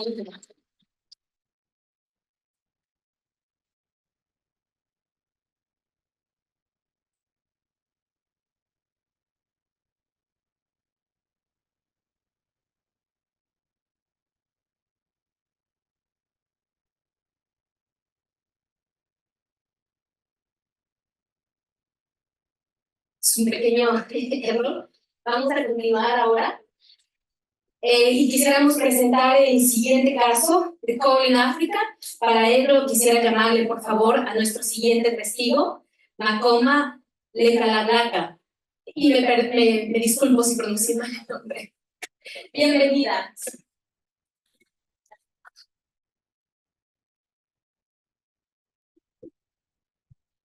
Just for the sake of time, I just want to say that we are late with the agenda, and we're going to cover, before going to lunch, up to sacrifice zones. So just bear with us so we can go to lunch and we can listen to these amazing experts that have come from all over the world to this international tribunal. Thank you, Natalie.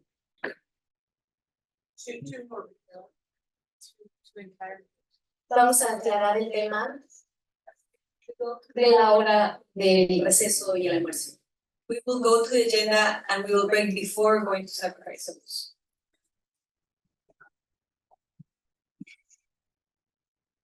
Makoma, bienvenida. Por favor, te pido que te presentes ante este tribunal y nos digas cuál es la relación con el caso que vas a presentar. Good afternoon. My name is Mako Malikalakala, and I lead an activist environmental justice organization called Life Africa, based in Johannesburg. Since 2018, I have spent time in the Musina Makhado, Limpopo province of South Africa as part of my work of supporting community-based organizations and interest groups to link environmental rights with their everyday struggle, particularly around extractivism that is happening. So the organization has partnered with a number of community-based organizations that have raised concerns regarding the erosion of their hard-won gains. And I'm here today on behalf of Mpateleni Magaulele, a sacred sites keeper who is a local leader in the area around Musina Makhado, challenging the project. According to her, the project is a destruction of their way of life and disrespect of their forebearers and their ancestors. This case is also part of my commitment to expose environmental corruption wherever it happens, where I'm aware of. Macoma, ¿podrías explicarle a este tribunal qué está sucediendo en tu territorio y cuáles son los principales impactos a la naturaleza y a las personas?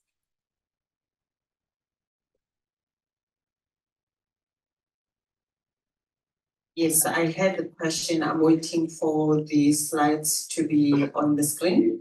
Yes, thank you.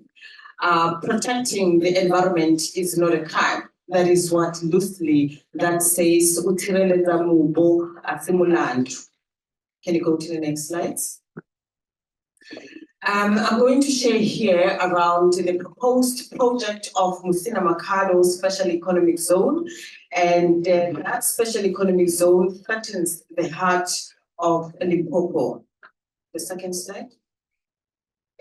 So this proposed project, it's around what we call the Bélem district of Limpopo.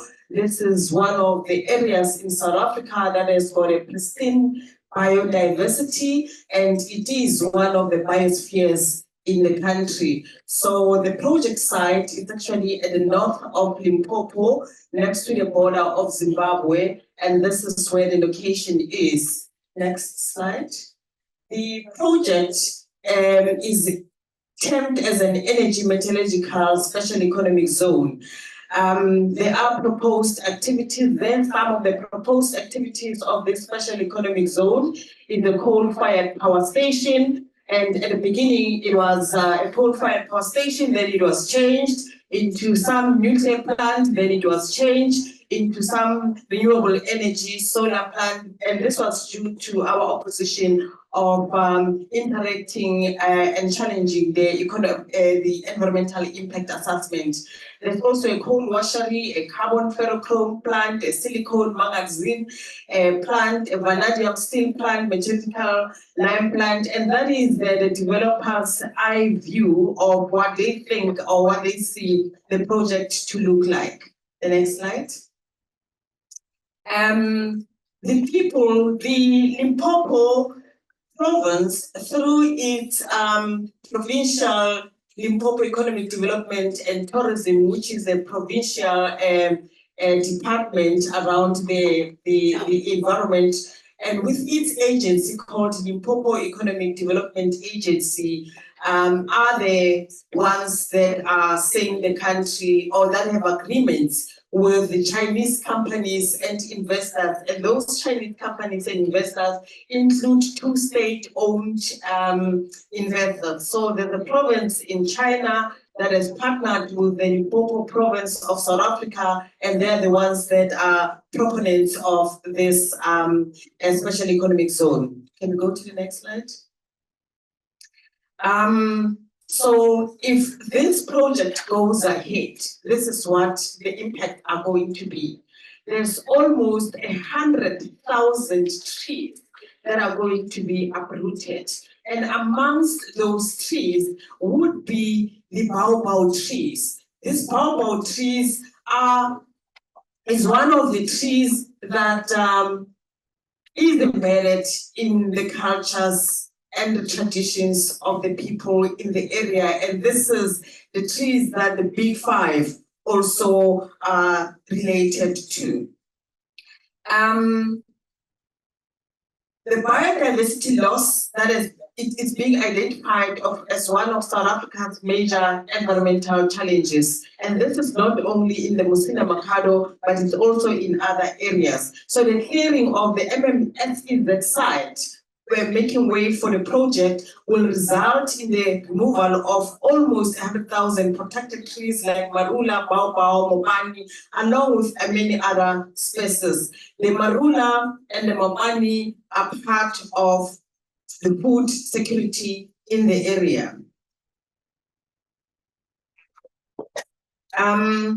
There's also going to be pollution that is going to take place in the area. The activities that are going to take place in this place are high emitters of pollutants like carbon dioxide, sulfur dioxide, various grades of particulate matters, and others. In some cases, as we know that minimum emission standards around pollution are not respected in South Africa, there's going to be high emissions that is going to take place in this area should this go ahead. And this will in turn impact on human and environmental health aside.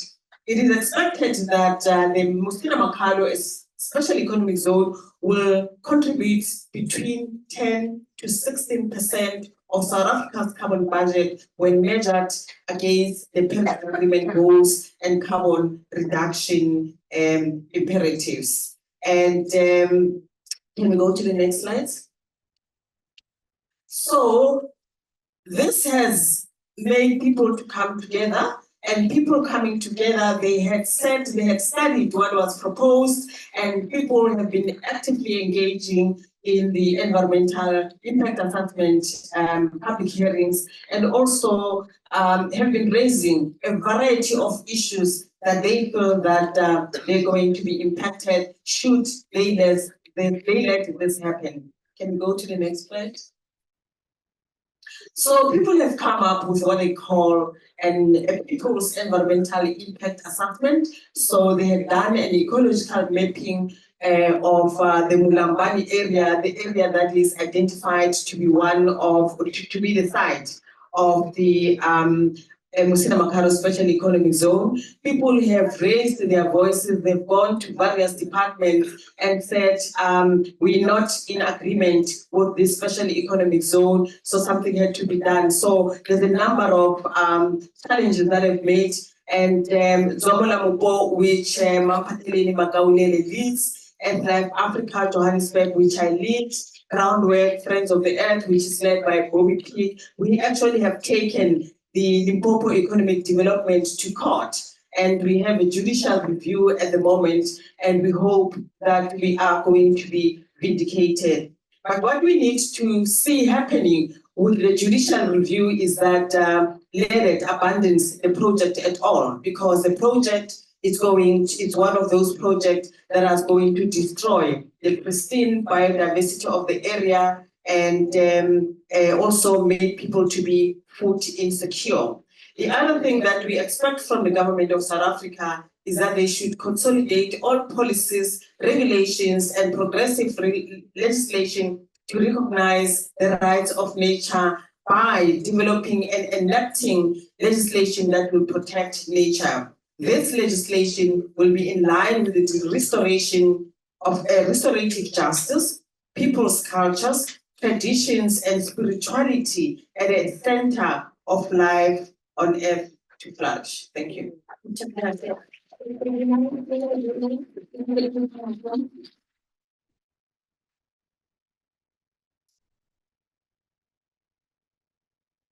Thank you so much for your powerful presentation, all of your research and work that you've done. I had a question about, you had mentioned using rights of nature legislation potentially. In this case, I'd love to hear a little bit more how that is going and the progress of that. And I just wanted to say one thing too, because of Reverend's comment before. One of the reasons we're holding this tribunal is because we can see these connections that we hear case by case by case. And it's a systemic problem, which is why while indeed we are putting the fossil fuel industry on notice, the financial institutions on notice, we also need an entire systemic change, which is why we're looking at a new governance structure called rights of nature that can look across the board and stop these harms, because the systems we're in are clearly not working. That's also sort of the impetus behind all this, is to show that the regulatory processes, the financial institutions are going in the wrong direction. We need a new system. So that's part of what we're doing here. And I would love to hear more about the rights of nature comment that you made. Thank you. Thank you.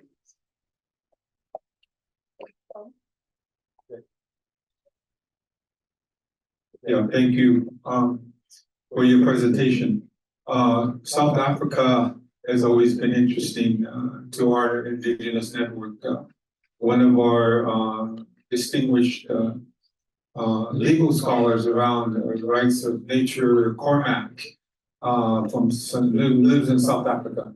I remember in his compilation on his publication on wild law, WILD, wild law, he interviewed an African legal person, but also who is tribally indigenous, and was applying customary rights, customary law of the tribal indigenous people. So I remember that, and I don't know the population around this zone. If there's any peoples that identify as tribal indigenous peoples that can lift up the power behind legislation based upon their customary rights as indigenous peoples. Thank you. Thank you very much. I think my colleague, Delmer Kokido, is going to follow with the presentation, and he may have much more clearer information around that. But I must say that there's an interlinkage. And as you say, South Africa, it's very interesting. Yes, it is interesting indeed, because you don't expect extractivism to come in. You don't expect such practices like opening up for extractivism in the country, because the country has committed itself to a low carbon or to a just transition to a low carbon development, which was adopted by cabinet. And also we've just passed a climate change act, but it needs to be effected. So in a way, there's a lot of contradictions and ironies, but at the same time, because we are vigilant as citizens of South Africa, and we also embrace our so-called progressive constitution, that is why we always are monitoring and are vigilant so that our rights are not eroded. Muchas gracias por tu valioso testimonio. Gracias. Con el permiso del segundo del delegado.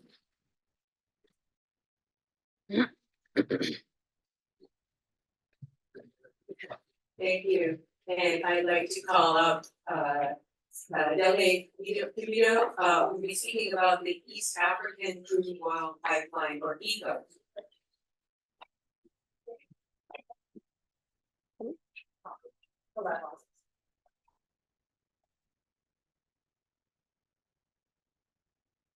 Thank you, and if you could begin by talking about your expertise to testify here today.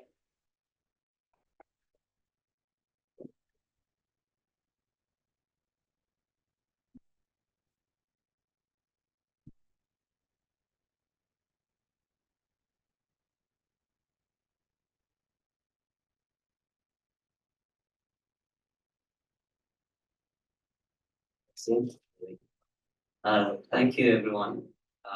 My name is Bélem and I'm the regional director of an organization called Natural Justice. We are an African organization. You can go to the first. So as I said, I'm the regional director for the Southern African Hub of Natural Justice. Second slide, please. We are a Pan-African organization dedicated to working on behalf of communities and the environment. The reason that we are talking about this case is because we are actually one of the applicants involved in opposing this case in the East African courts. Sorry, my apologies for that. And so we work with communities directly impacted in both Uganda and Tanzania, which is where the pipeline will be going through. My own background is as a human rights lawyer and environmental lawyer the past 20 years. But as I say, our primary kind of link to this case is that we are actually one of the applicants in the case, along with 3 other SEOs. Next slide, please. You can go to the next slide. So this is the East Africa crude oil pipeline. It's a 1,445 kilometer pipeline which goes from Uganda to the port of Tanga in Tanzania, from where the oil will be exported. And the pipeline, it's about 900 miles for those of you that don't use the metric system. Once it's completed, if it's completed, it will be the longest electrically heated pipeline in the world. So just some sort of top line figures around this is that there's an estimated 100,000 people that will be affected through forcible relocations, 10,000 farmlands, so predominantly small and women farmers will be affected because the pipeline will actually be going through. The forcible relocations will happen because it'll be going through people's farmlands. Next slide. So in terms of who the perpetrators are of this environmental crime, Total Energies, once again, rear the ugly heads, they will have 62% shareholding. The Ugandan and Tanzanian governments will have 15% shareholding. And the Chinese National Offshore Oil Corporation will have 8% shareholding. And some of the financiers for this, to the tune of $3 billion is Stanbic of Uganda, which is a subsidiary of a South African bank called Standard Bank. Then there's Sumitomo Mitsui Banking Corporation of Japan, and then again the Industrial and Commercial Bank of China, the ICBC. There are actually about 24 other banks that weren't going to get involved in this, but they've kind of backed off because of some of the more controversial aspects of this pipeline. Next slide, please. So what's at stake in terms of the rights of nature and threats to natural systems and biodiversity? Because as you saw on that map, the massive area that this pipeline will traverse, these are just some of the top line kind of impacts that it will have. So 11 listed conservation areas listed by the IUCN, 230 rivers and streams, which include the Wombabaya tributary, the River Kafu, and several others. It will also be going through a number of forest reserves and other protected areas, including 400 square kilometers of the Bélem forest, which has been protected for the last 90 years, and which contains one of Africa's largest populations of chimpanzees. It will go through several Ramsar wetland sites, including the Murchison Falls, which is also, the Murchison Falls, by the way, is also a sacred site for people in Uganda, the Bukama people of Uganda, and the Alberta Delta wetland system. The threatened species include the African golden cat, African elephant, hippopotamus, lions, 17 species of threatened birds. The pipeline itself will at some points run as close as 33 kilometers to Lake Victoria, which is a water source for millions of people in Africa, and is home to countless species of fish, birds. And so the damage of this pipeline is actually just immense and it's beyond comprehension, really, that they would even contemplate such a thing. Next slide, please. In terms of the impacts on climate, again, we are talking about a complete disaster. Carbon bomb is, I think that used that phrase earlier. Because the burnt oil will release up to 34 million tons of CO2 emissions a year. And then over the life cycle of the pipeline itself, including the construction phase and the value chain, we're talking about 277.6 million metric tons of carbon. And there they listed, by country. Next slide, please. So these are some of the indigenous, I would say, conventions and rights that we are relying on. It is our contention that the project violates the East Africa Community Treaty, which is the treaty which establishes the East African Community, the Protocol for Sustainable Development for the Lake Victoria Basin, the CBD, Convention on Biological Diversity, the UN Framework, African Charter on Human Rights, and the African Convention on the Conservation of Natural Resources. Next slide, please. So this again is just a very brief sort of overview of who's taking on the case. So there's 4 CSOs, including ourselves from Africa, from Uganda and Tanzania. And the respondents are the Ugandan and Tanzanian governments. And what we are asking the courts to do is we are seeking an urgent injunction to stop the pipeline effectively. I'll stop there, but I'm happy to take questions from the judges to elaborate further. Thank you. Thank you.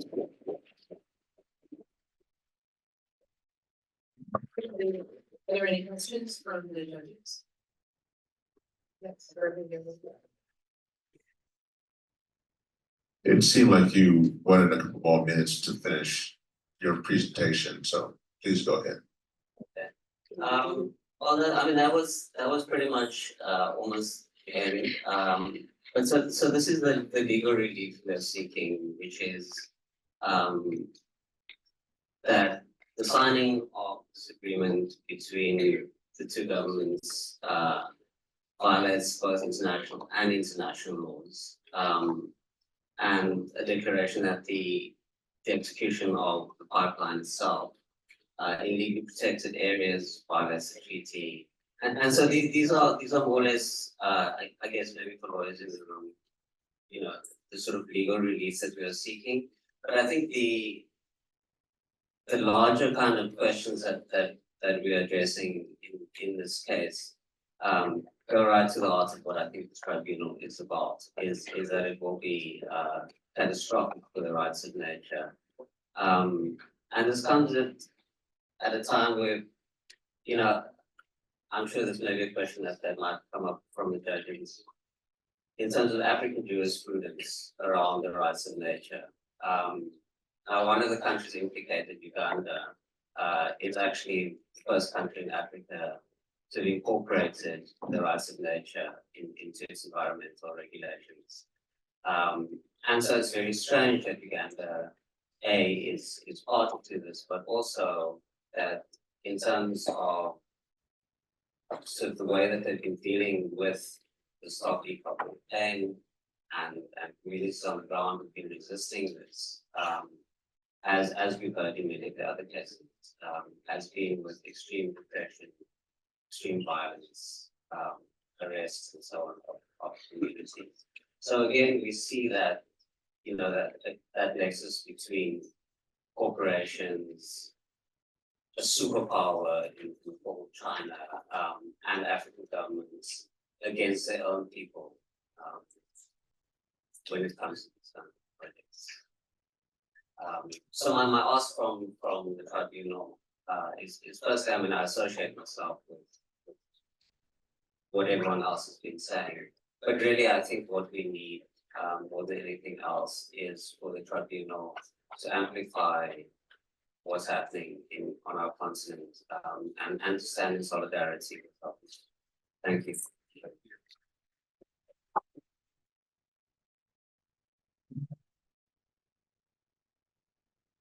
Just a couple of quick questions. If the pipeline does not go forward, does that mean that production from the Lake Albert oil fields would be significantly reduced? And then secondly, are people already being forcibly allocated? How much of the pipeline has already been determined? So that they haven't really started. I think that they've started building a short section of the pipeline. But because of this court case and some of the actions on the ground, for now, the pipeline is at a standstill. What we are looking at,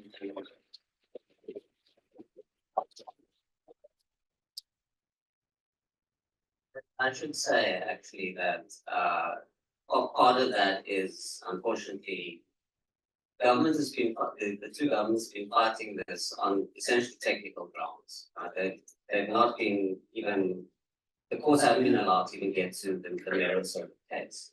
So they fought it on the basis of jurisdiction, and they also fought it on the basis that we were out of time when we launched the case. So we appealed both of those rulings, which are preliminary in nature. So we haven't actually gotten to the to the heart of the case. But the effect of that has been to slow down production, and it has given at least some of the financiers kind of cold feet because of the uncertainty. And I mean, we do this a lot of that as well, but in because of the way that our jurisprudence in Africa works, and because it's not maybe as developed in some cases once we got to environmental legislation, is we fight them on FPIC, we tear apart the EIAs, we basically try to slow down these projects, raise the cost of doing business for these projects until such time as the financiers back out, in which case the projects often do actually at least fall into a limbo, if not ground to a halt.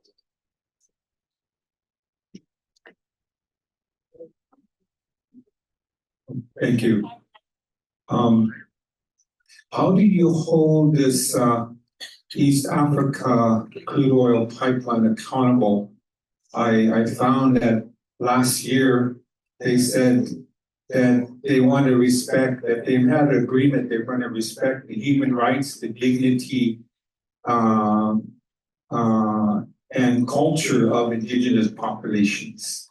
And part of that, they're saying that they recognize the vulnerable ethnic groups that self-identify as indigenous peoples. How is that? How are you going to hold them accountable, and how can we and the tribunal and findings cite that as something that needs to be reinforced?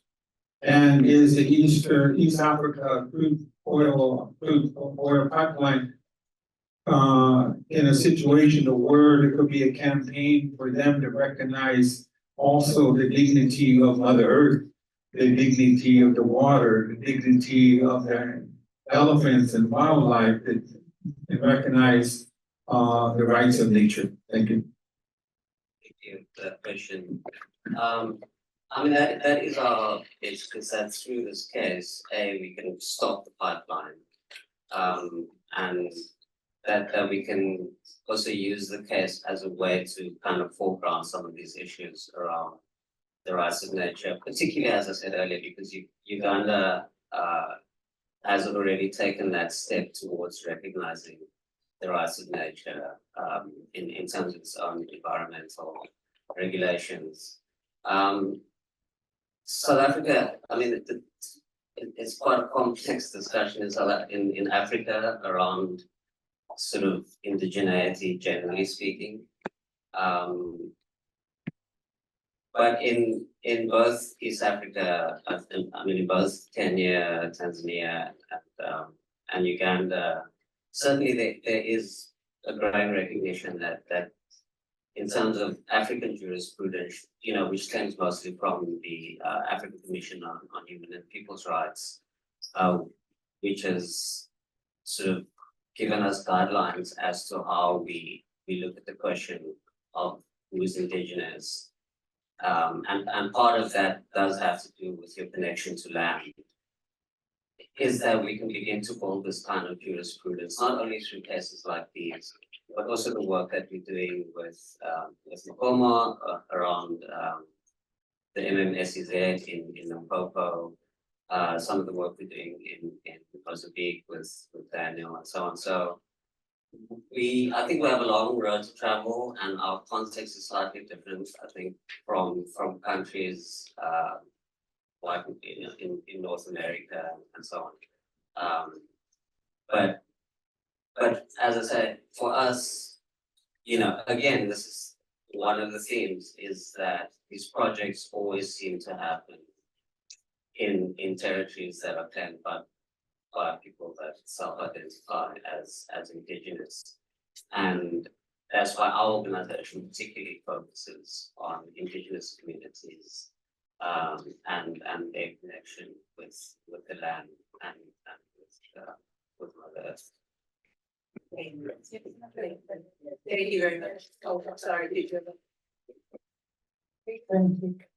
One last question, and thank you so much. And you've shown us how many places are in the exact same predicament. It's always the us, not the them. One of the things I'm wondering is if you can identify some of the financial institutions that are helping to make this happen in your territory.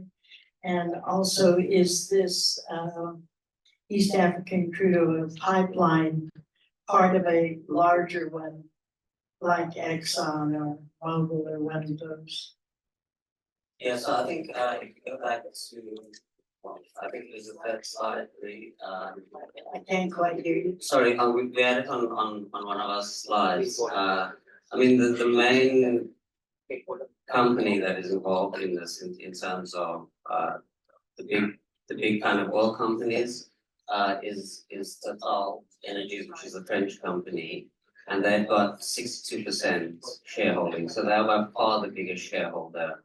And then it's the Ugandan, Tanzanian governments, and then Chinese state-owned company. And then, of course, there are also the banks, once again, the financiers, which in this case, is a Japanese bank and Chinese bank. But importantly for us, we've got actually a South African bank, which as a subsidiary is financing this. And so I think for us in South Africa that raises many questions, and there have been protests on the ground against Standard Bank as well for their financing of these kinds of activities. Thanks.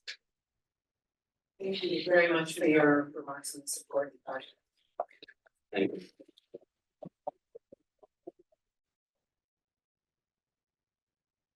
Thank you, everybody. I want to especially I know Thelme just landed a couple of hours ago from Africa. So I want to thank all our representatives and acknowledge that all of you guys have come so far from the Philippines, from Yasuni, from Africa, from all over the world to come to this tribunal, and we acknowledge and respect your time. But we also know that you guys are hungry. So we are going to stop now for lunch. Make a quick note that sacrifice zones, as you may see seen on our announcement, are areas where residents are suffering devastating environmental health consequences of living downwind and downstream from major pollution hotspots. And we're going to hear about two of those today. first with regard to, Mr. Allen. So please, introduce yourself and tell us why you are, expert in this problem. So I am Rochelle Sigley Ozan. I am the founder, director, and CEO of the Vessel Project of Louisiana, which is a small mutual aid and environmental justice organization. I'm also the co-founder and co-director of the Gulf Fossil Finance Hub. We are a hub of frontline organizations and frontline community members who are fighting against the investment in fossil fuel infrastructure. I hold a Master of Science degree in behavioral sciences, and I am currently a PhD student who will soon be defending my dissertation on the intersection of injustices in Black communities, focusing on environmental injustices. And additionally, and most importantly, I am a mom of 6 and a grandmother of 1 living on the front lines of pollution in Sulphur, Louisiana, a community surrounded by more than a dozen fossil fuel polluting industries, including Sasol Chemicals, Westlake Chemical, Citgo Petroleum, Indorama, Cameron LNG, Calcasieu Refining, PPG, Phillips 66, Firestone Polymers, Lotte, Westlake Polymers, Biolab, and many more. Thank you, and we're looking forward to you sharing evidence and information about this case and how the rights and human rights are being violated. Thank you. We're gonna start with a video that was shot by Action for the Climate Emergency and is featuring my 16-year-old daughter, Candy Ozan. She made this video when she was 15. My name is Candy, and I live in Sulphur, Louisiana.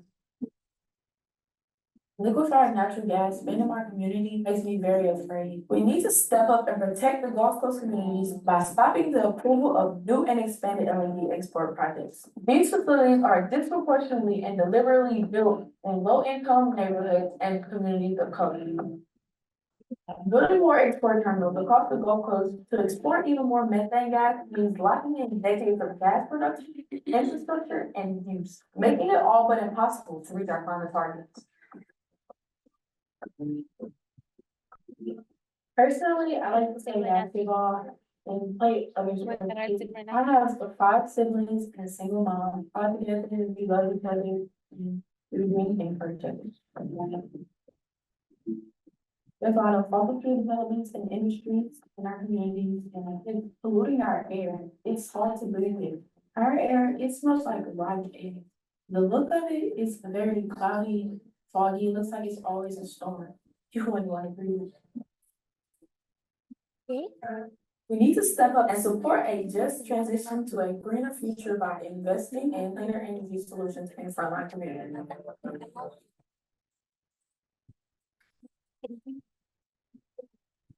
Involving the community in this fight is so important. Most people don't even know what they're facing. So with us educating them, they can help us put us back to. It's important to include youth because we are growing up in these environments. I'm only 15 years old. It sucks that I have to experience all these fossil fuel industries coming in and destroying my environment. There's other renewable resources that we can use to limit air pollution. It doesn't have to be destroyed. Gulf Coast communities deserve a just energy future, not more fossil fuel projects. The Gulf is not a sacrifice zone.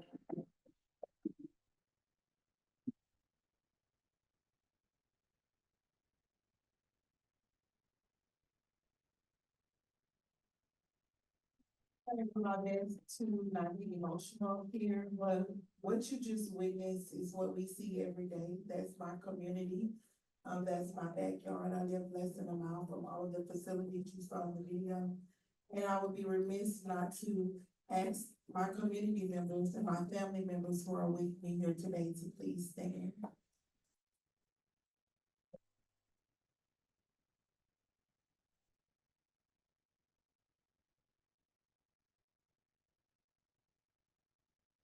Good morning or good afternoon, brothers and sisters, fellow earth protectors and water defenders, justice leaders, Tribunal, and Madam President. Today I stand before you representing the voices of many in Southwest Louisiana, a region rich in culture and history, yet beset by grave environmental injustices. As we navigate the intricate tapestry of Louisiana, where the rhythm of jazz and blues blends with the vibrant flavors of Creole and Cajun cuisine, we must confront a harsh reality. Our beloved state, from the breathtaking Gulf to the enchanting bayous to the lively streets of New Orleans, is under threat from a dangerous fossil fuel buildout, largely funded by major banks like Citigroup. This exploitation is not just an abstract issue. It is a direct attack on the health and well-being of our communities, primarily communities of color and low wealth. Let me share some alarming truths. Our air smells like rotten eggs. We are losing a football field of wetlands every hour. Groundwater levels are receding at an alarming rate, leaving us with a diminishing supply of drinking water. Our communities are plagued by above average poverty rates and above average cancer rates, with toxins in the air exacerbating our health crisis. There are nearly 200 industrial facilities lining our coast. In the past few years, the United States has become the largest exporter of methane gas globally. And this comes at a staggering cost to Black, Indigenous, and other people of color communities. Exposure to methane alone is responsible for an estimated 1 million premature deaths a year. Systemic racism has forced our communities to bear the brunt of air pollution, leading to respiratory problems, asthma, and heart disease. In the Lake Charles area where we live, where roughly half of the 80,000 residents are Black, the industry plans to build 4 new methane gas terminals within a mere 5 miles of each other. This is not just an isolated incident, as about 20 new or expanded LNG projects are expected to come along the Gulf Coast, predominantly in communities of color. Despite the fight for our lives against the climate crisis, U.S. banks continue to fund the fossil fuel industry. They treat our communities as collateral damage in their pursuit of profit. The 6 largest U.S. banks, including J.P. Morgan Chase and Citigroup, are among the top financial institutions backing fossil fuel infrastructure, pouring over $44 billion into methane gas companies in just the last 6 years. Citi, for instance, publicly claims to support solutions for racial injustice and the climate crisis, yet they are complicit in environmental racism through their financing of projects that harm our communities.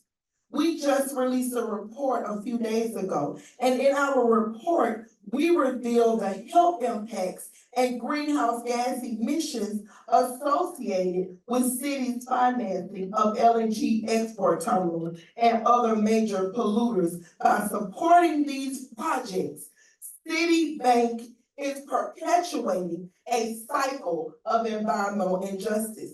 Our demands to Citibank are clear.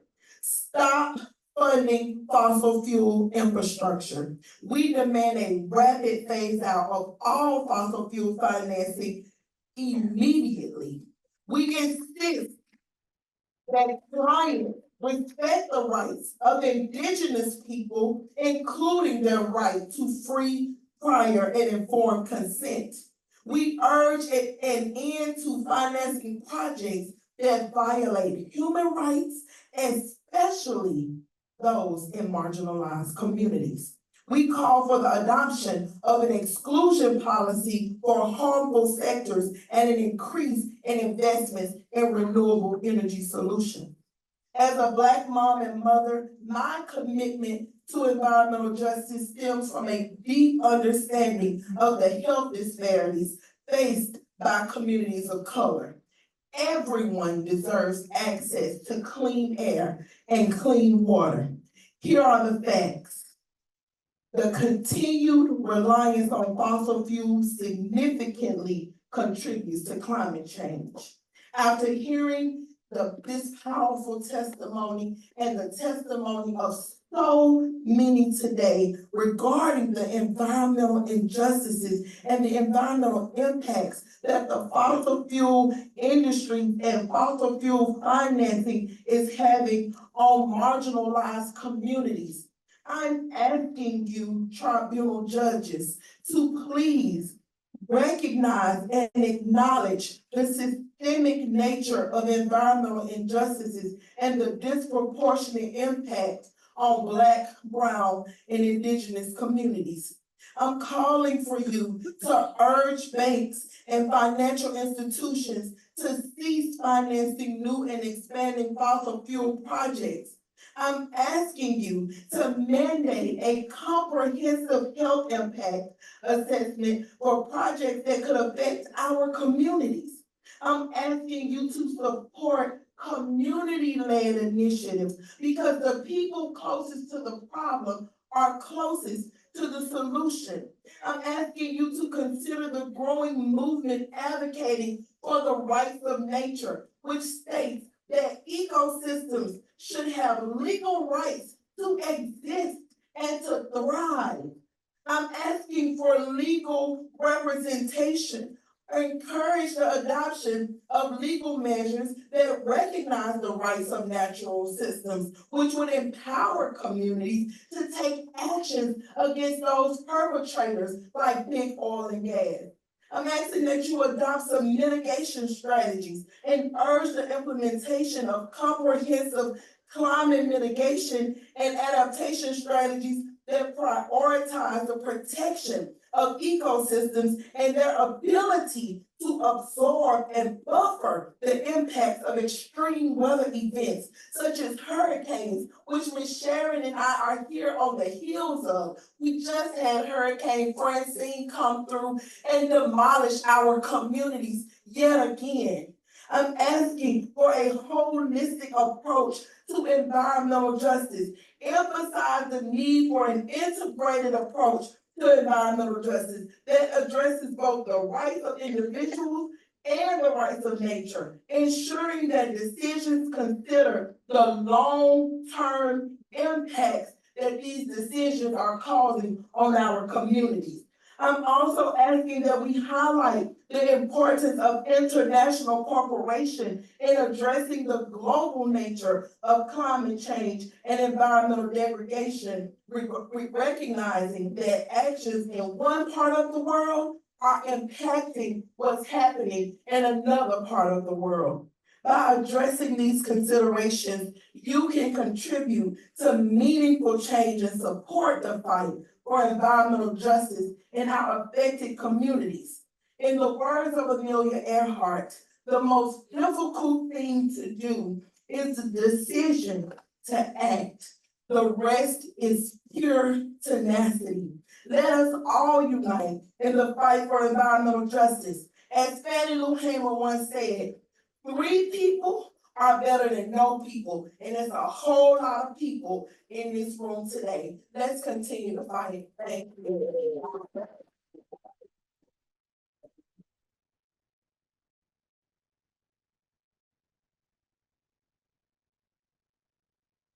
Well, I'm really for immediate work and take questions together to follow on that testimony. Thank you. Good afternoon, everyone. Thank you, Rochelle, for that wonderful speech.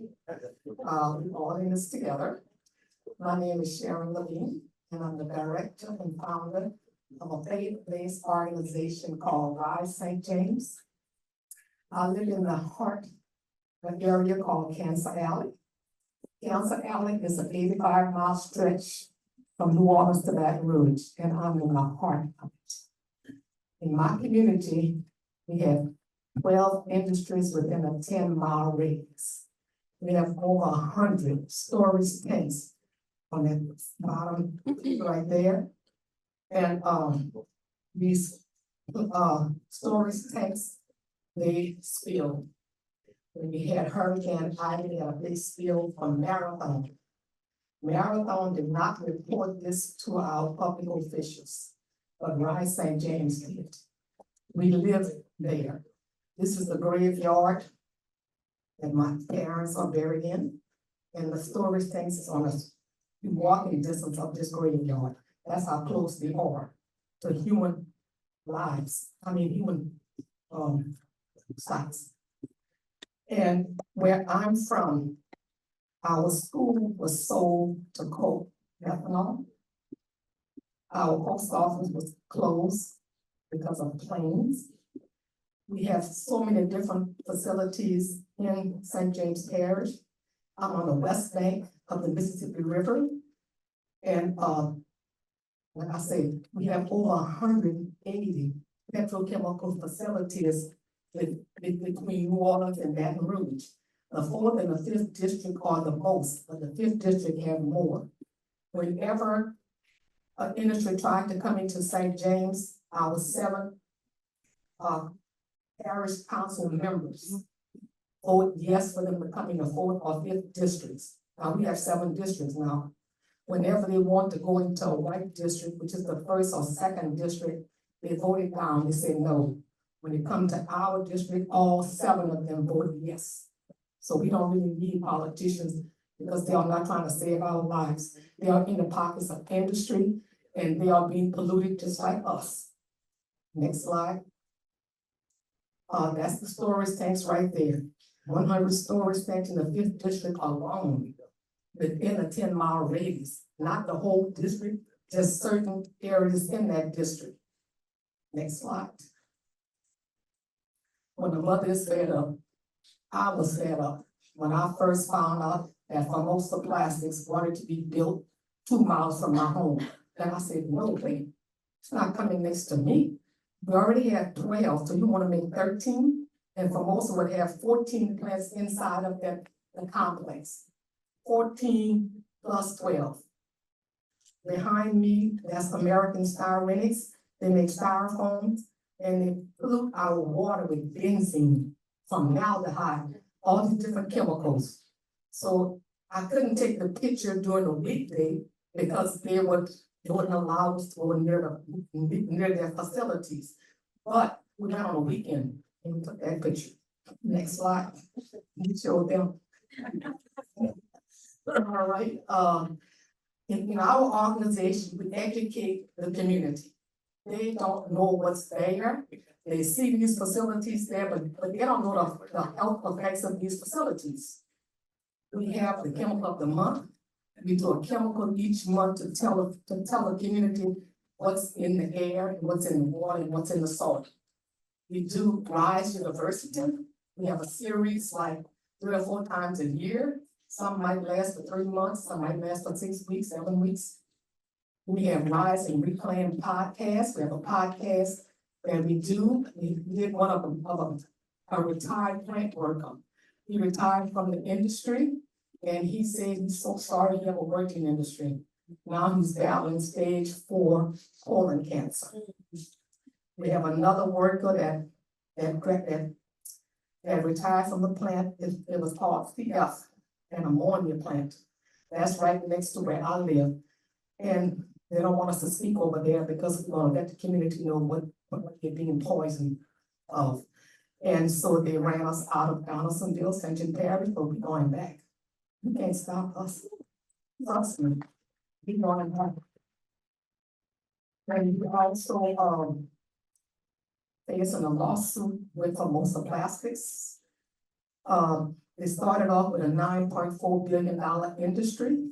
Now it's up to $12 billion.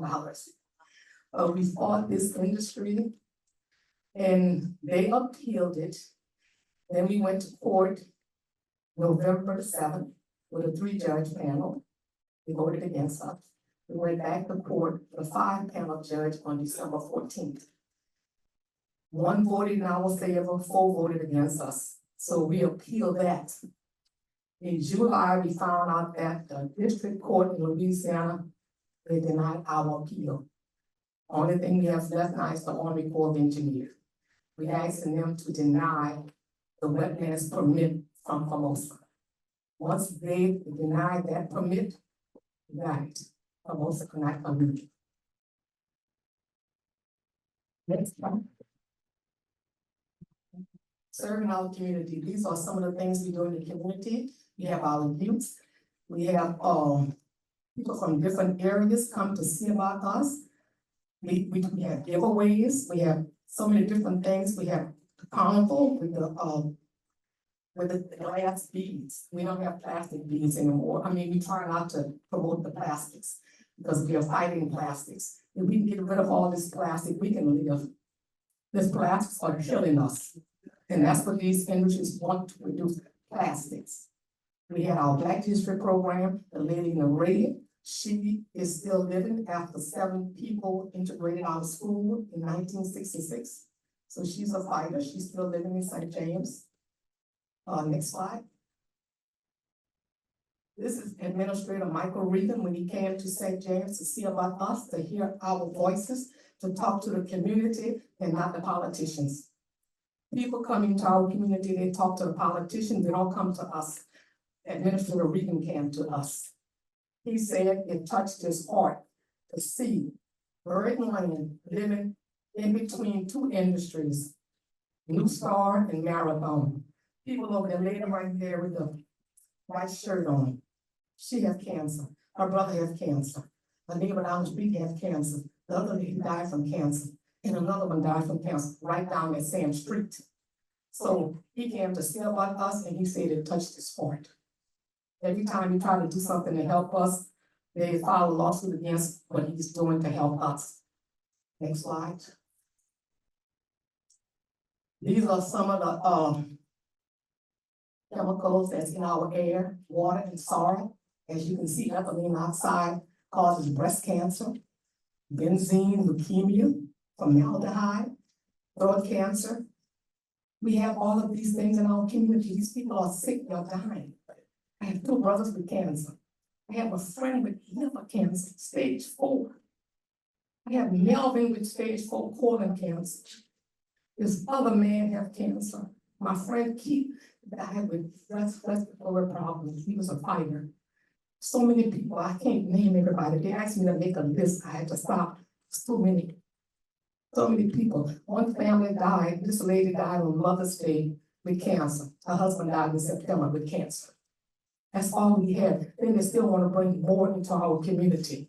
We are overburdened. We can't take anymore. If Formosa plastic would come to St. James, we would not be able to live. It would be a death sentence for all of us in the 5th district of St. James Parish. They are murderers.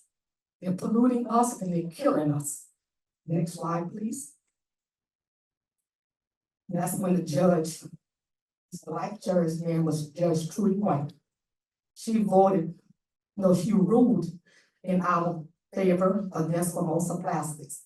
That's when they overturned it. She was a black judge. They wouldn't do that to a white judge. They would think about it or talk about it, whatever, but they just denied it altogether. But we're still fighting. Formosa is not coming. I can promise you that.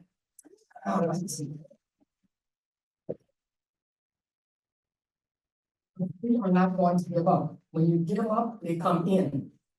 So we are not going to give up. It's not coming, and no more. There's another one that wants to come in. I'm sorry, I'm almost finished. There's another one that want to come in. They have DG Fuse. We told him to his face, he's not coming here. And he want to show us he's coming. He's about to go. He told us he's about to leave. Next slide. All right, that's the QR code. We were asking people to sign a petition to give to President Biden, telling him enough is enough. He can't take any more in St. James. And we have, I think we had 50,000 signatures at one time for him. And I'm going to do one with the vice president. Thank you.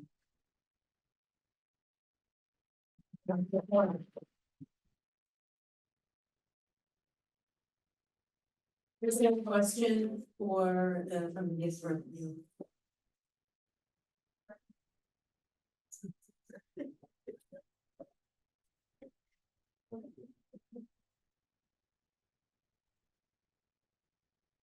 Thank you both so much. As someone from Louisiana, you obviously make me very proud of the long legacy that you bring. So I can't thank you, Ms. Sharon Levine, and hopefully Dr. Rosetta Jose pretty soon.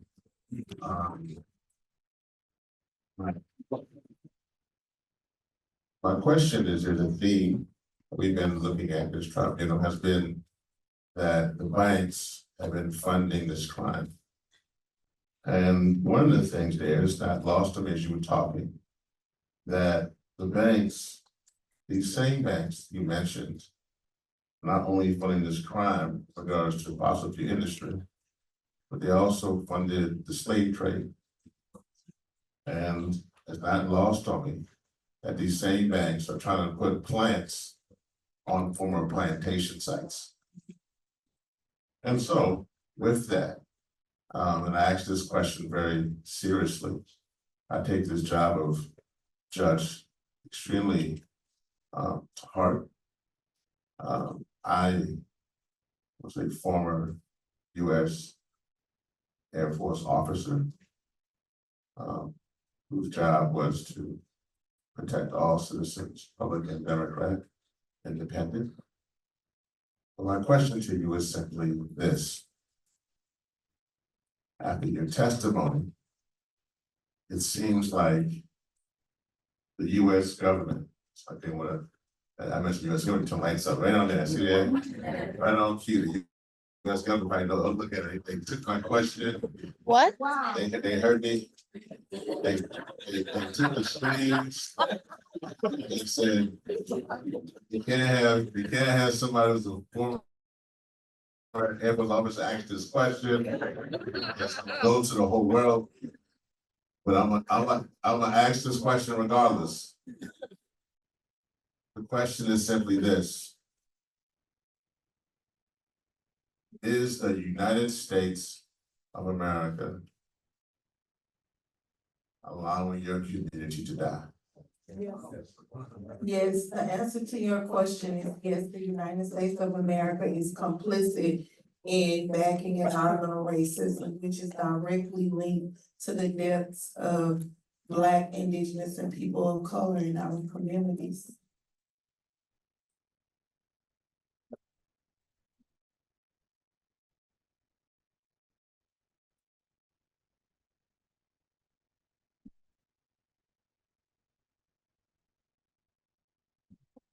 Thank you very much for your testimony. I am turning the prosecution over to Natalie.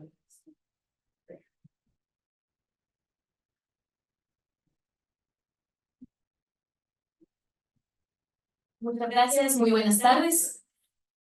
Vamos a continuar con otro caso que también lo hemos denominado como zona de sacrificio. En este caso nos vamos para Argentina, el caso de vaca muerta. Y para eso quisiera invitarles a los dos testimonios, a Gonzalo Vergés y a Jorge Nehué. Vamos a empezar con Gonzalo para que pueda rendir su testimonio y con la venia de este tribunal. Gonzalo, por favor, ¿podrías presentarte y decirnos cuál es la relación que tú tienes con este caso? Bueno, buenas tardes, mi nombre es Gonzalo Vergés, soy abogado ambientalista, coordino el equipo legal de la Asociación Argentina de Abogados y Abogadas Ambientalistas y el colectivo de acción por la justicia ecosocial. Venimos trabajando hace 20 años en defensa del derecho humano a un ambiente sano y en búsqueda de la justicia ecosocial como un objetivo. Trabajamos en contra del avance de la frontera hidrocarburífera en mar y en tierra y confrontamos con el proyecto Vaca Muerta de sus inicios. Por favor, ¿podrías contarle al tribunal qué has venido a exponer acerca de este caso? Sí, claro. Siguiente, por favor. Vaca Muerta es un megaproyecto de extracción de hidrocarburos no convencionales a través del fracking. Es una formación geológica, una gran piedra, una gran roca bajo la tierra que contiene una de las principales reservas de hidrocarburos no convencionales en el mundo. Tiene una extensión de 30.000 kilómetros cuadrados y está ubicada en la República Argentina, en la Patagonia. Esos 30.000 kilómetros cuadrados que están sombreados se extienden mucho más allá a lo largo del territorio como un virus, como podrán ver, ya que el proyecto y el proceso utiliza arenas que trae desde el norte, de 1.600 kilómetros de distancia, se extiende también para procesarlo a través de una salida y exportarlo del Océano Atlántico, y se extiende y conforma una enorme zona de sacrificio en el territorio argentino.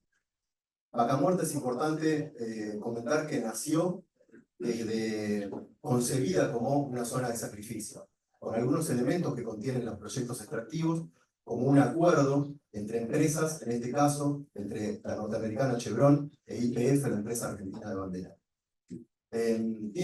Nació con la connivencia del Estado nacional, que promovía el proyecto, y del Estado provincial, que puso a disposición a sus legisladores para que votaran este acuerdo oscuro entre Chevron y YPF, sin saber efectivamente lo que estaban votando. Y tiene un condimento extra que algunos proyectos como estos tienen, que es la violencia con la cual la policía reprime a las manifestaciones que se proyectan en contra del proceso.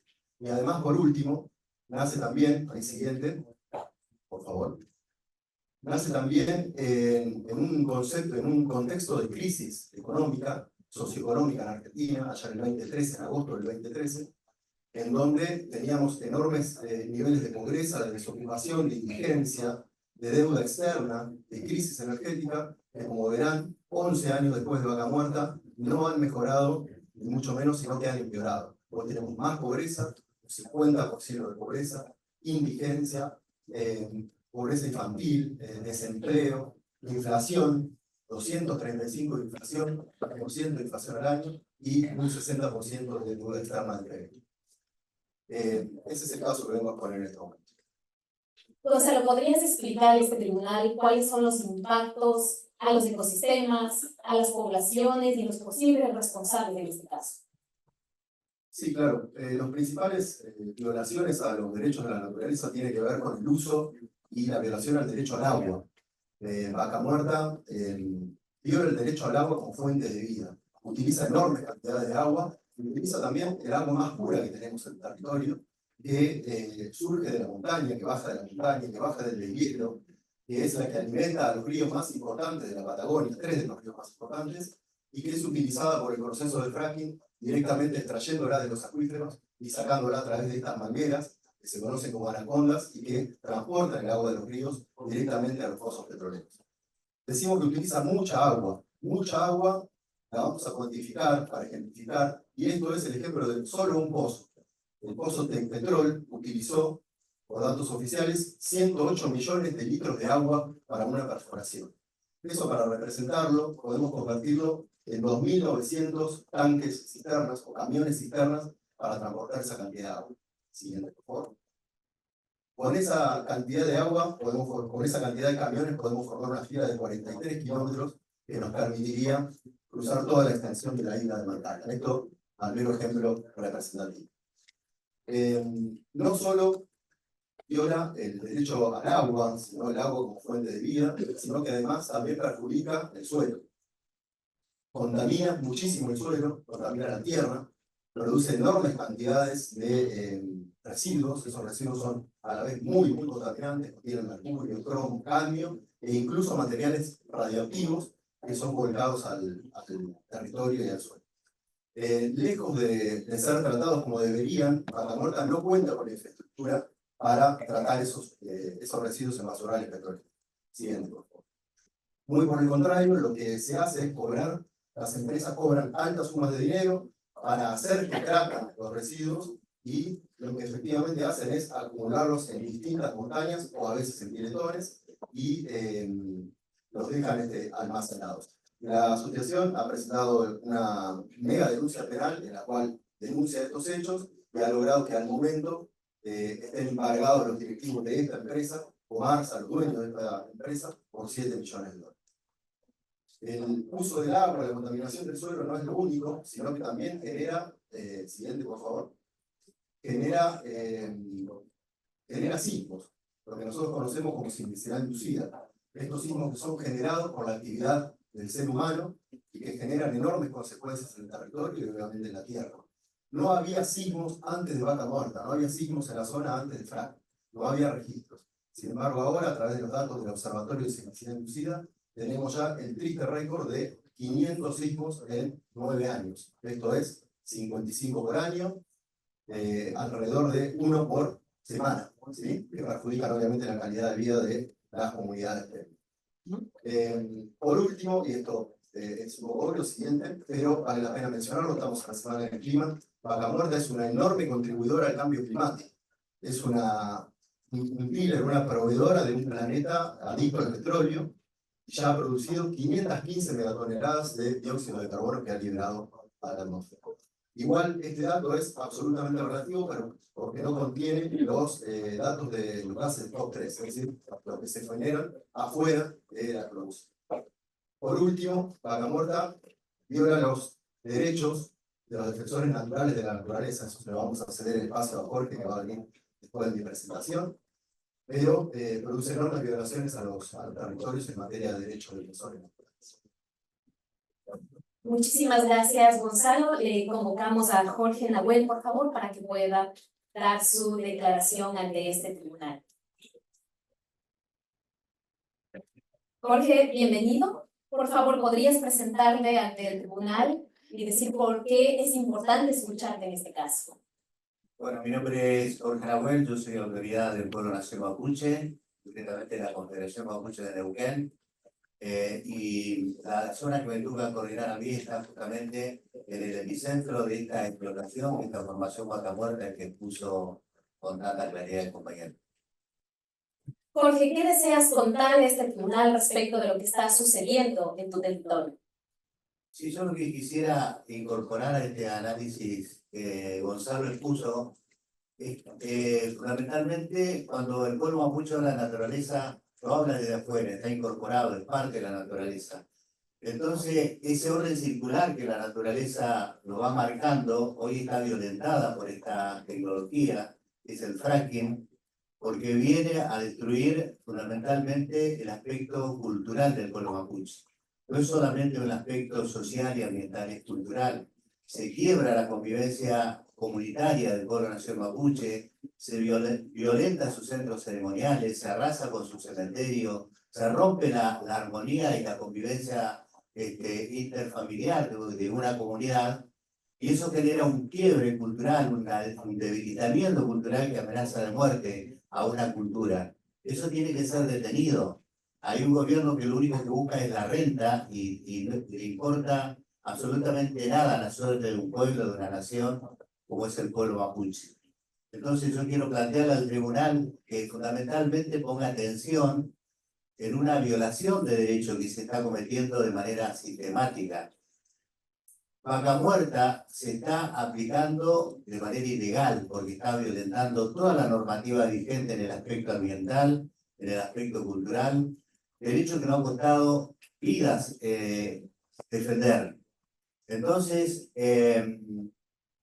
los derechos que hemos ganado con mucho sacrificio hoy están siendo borrados, están convirtiéndose en letra muerta.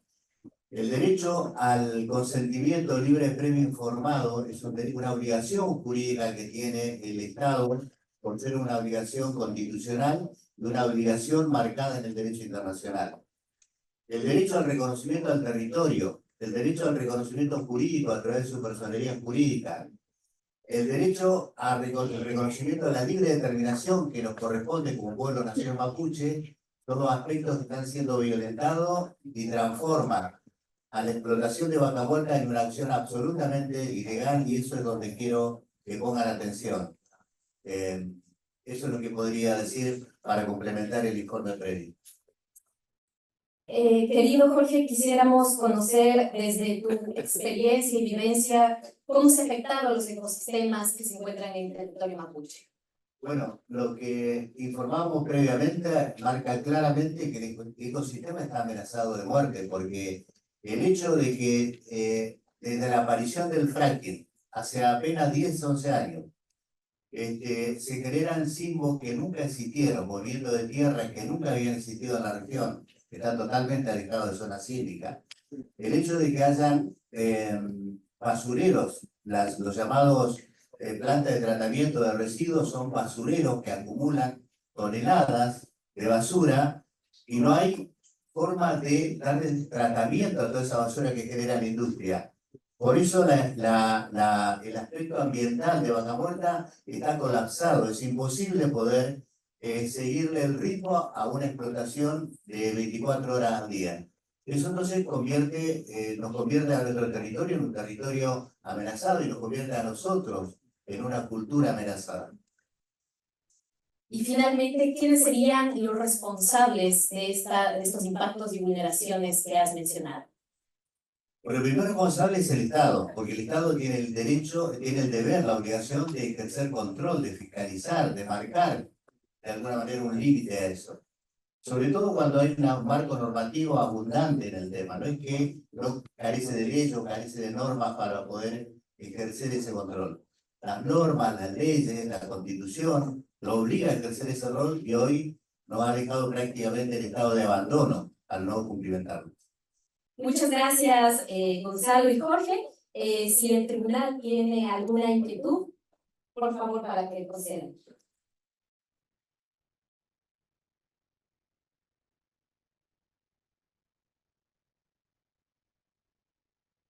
Perdón, me gustaría agregar algo para que el tribunal tenga en consideración. Nosotros nos encontramos en Argentina atravesando desde diciembre un gobierno de derecha, negador del cambio climático, que pone al ambientalismo claramente y directamente como enemigo.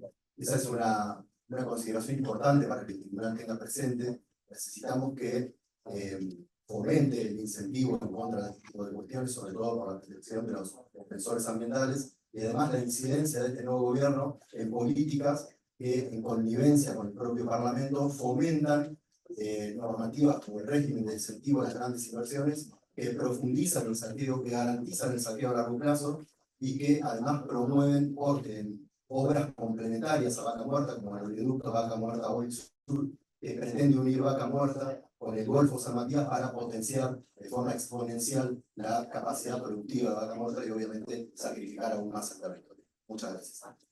Muchísimas gracias, Gonzalo y Jorge.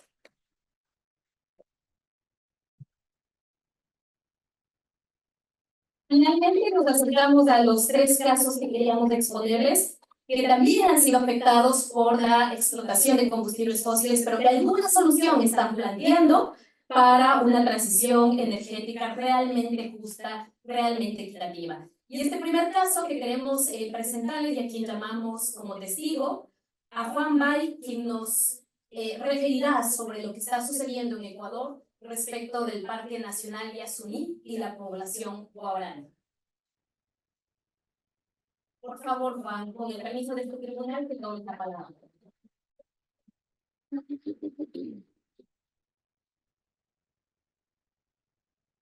Juan, ¿puedes decirle a este tribunal quién eres tú y qué relación tienes con el caso del Parque Nacional Yasuní?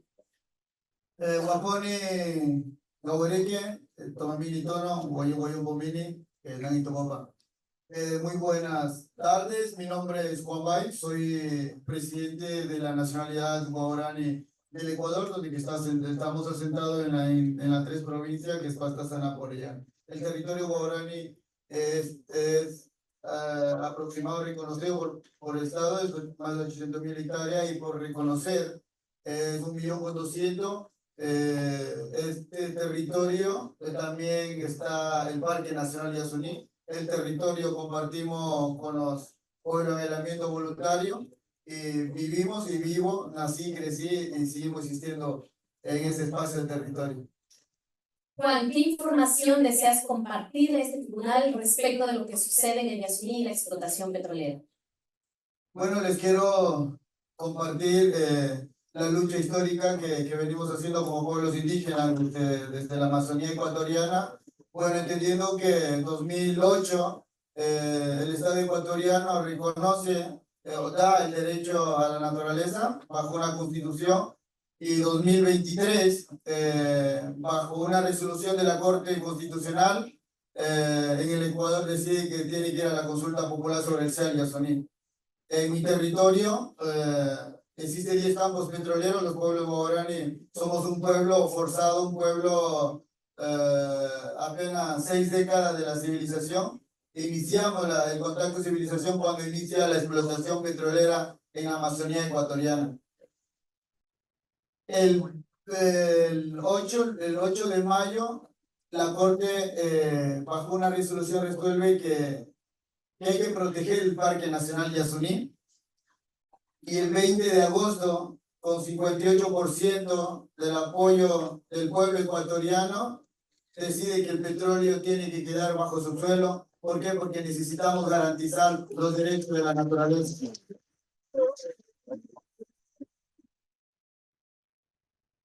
Los pueblos guaraní hemos sido vigilantes porque es nuestro territorio, la naturaleza. Si defendemos y si garantizamos a los derechos de la naturaleza es porque estamos garantizando los derechos de los pueblos indígenas, en especial los guaraní. Si no garantizamos los derechos de los pueblos guaraní, es no garantizar los derechos de la naturaleza. Entonces los pueblos indígenas estamos conectados con la naturaleza y con tierra, con río, con flora y fauna. Entendiendo que esa consulta popular sobre el Cial Yasoní no solo hemos salvado o hemos defendido a la naturaleza, hemos salvado las vidas que existen en ese espacio del territorio, porque en esa parte del territorio viven los pueblos en aislamiento voluntario que son Taguer y Taromenani. Ha pasado muchas cosas durante un año. Los pueblos guaraní, como dueños del territorio, hemos sido vigilantes permanentes para ver qué pasaba durante un año. 8 de mayo, el gobierno, bajo una resolución, bajo una disposición, forma un comité donde que los pueblos guaraní no hemos sido parte de ese proceso, no hemos sido partícipes de ese proceso. Hemos sentido preocupados y vulnerados. Bajo ese contexto, la nacionalidad guaraní declara estado de emergencia por todo lo que está sucediendo en nuestras casas. La NAUE promueve una cumbre internacional finales de agosto, donde que sumamos mucha gente. Llegaron aliados, donantes, ONG, gobierno nacional, gobiernos territoriales. ¿Por qué? Porque queríamos construir una hoja de ruta para poder garantizar los derechos de los pueblos indígenas y de esa manera poder garantizar los derechos de la naturaleza. Creo que es importante en ese espacio poder compartir de que no solo los pueblos indígenas podemos defender el territorio, podemos defender la naturaleza. Aquí tenemos que hacer una minga entre todos, porque no solo los pueblos indígenas podemos frenar esas situaciones. Ecuador ha sido ejemplo para la lucha de la defensa de la naturaleza. Hermanos y hermanas, quiero llamar a la unidad, quiero llamar al tribunal, de que hoy tenemos que reflexionar que los pueblos indígenas, antes que llamar a un Estado, siempre existíamos en esa parte del territorio, en esa parte de nuestras vidas. Recordemos que ya muchos animales importantes como jaguares, como anaconda, se están muriendo, se están acabando, justo por la explotación petrolera, por derrame del petróleo. Y recordemos que los guaraní han muerto con las enfermedades de cáncer. En nuestro territorio ha habido muchos derrames. Lo que hemos dicho hoy en esa cumbre es cómo podemos construir y cómo podemos armar hoja de ruta para poder garantizar un derecho digno a los pueblos indígenas. Para eso tenemos que hacer una minga en conjunto. Le llamamos a los donantes, bancos internacionales, que en vez de financiar a la destrucción de la naturaleza, financien a la defensa de la naturaleza para poder, una otra manera, poder salvar. Hermanas y hermanas, estoy muy contento por haber venido tan lejos, no solo alzar las voces, sino ser parte de todos ustedes, porque todos podemos defender un derecho justo. Porque si esperan solo a los pueblos indígenas, no vamos a hacer nada. Por eso les invito también, como hemos venido tan lejos los pueblos indígenas, también les invitamos que ustedes vengan a nuestro territorio, que convivan con nosotros, porque tenemos todo, tenemos cultura, tenemos lengua, tenemos medicina. Y eso es una de las cosas que los pueblos indígenas contamos, y eso es lo importante. Entonces somos parte del problema y también somos parte de la solución. Bueno, muy importante lo que están diciendo. Y finalmente, ¿qué impactos a tu territorio, al de Asuní y a ti te gustaría que conozca este tribunal de lo que ha sucedido? Bueno, el impacto tan duro que el pueblo guaraní han enfrentado y han vivido es con temas de enfermedades, temas de impacto ambientales, temas de persecución a los líderes, a los defensores de los derechos. Yo antes de venir acá a Nueva York, estuve perseguido, estuve refugiado, casi me matan, me tocó salirme con toda mi familia, estuve un poco aislado, nadie sabía dónde estaba. Y es tan duro de poder entender simplemente por querer garantizar los derechos justos a su propia gente. El mundo está colapsado del sistema, el mundo no entiende lo que estamos sacrificando desde ese territorio. El mundo tiene que entender lo que es importante que estamos haciendo desde nuestras casas. Porque sin territorio, sin ríos, sin flora, no somos nadie. Porque todo depende de eso, porque como mencionaba, no todos hacemos, los pueblos indígenas tenemos que hacer el trabajo en conjunto, porque por eso les quiero llamar a la unidad, y hoy el pueblo guaraní estamos atravesando esa situación tan dura en nuestro territorio, porque hay presión tan dura por parte externa, por gobierno y por las empresas petroleras. El 3 de septiembre mueren 8 guaraní y un accidente por la incidencia por el gobierno, por las petroleras. Y el gobierno hoy en día no ha reconocido absolutamente nada, no ha hecho nada en temas de salud. 53 pacientes en Ciudad de Quito, y ha sido una de las preocupaciones que como líderes estamos atravesando. Como mencionaba, quiero llamar a tribunal, construimos hoja de ruta en la cumbre, y en la última parte podría compartir la resolución a base de emergencia territorial del pueblo guaraní, porque el pueblo guaraní hemos decidido que ya no más petrolera, queremos vivir como somos guaraní, porque la naturaleza, el territorio es parte de nuestras vidas. Creo que eso tenemos que hacer todos, hermanos y hermanas. Somos seres humanos y también la naturaleza depende de nosotros. Entonces, muchas gracias, Juan, y mucha fuerza en su lucha.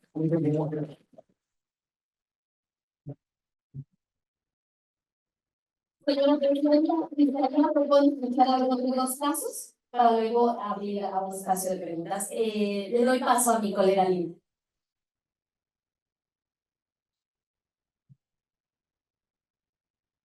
Thank you, and I would like to call up Julia Barnett for our next case.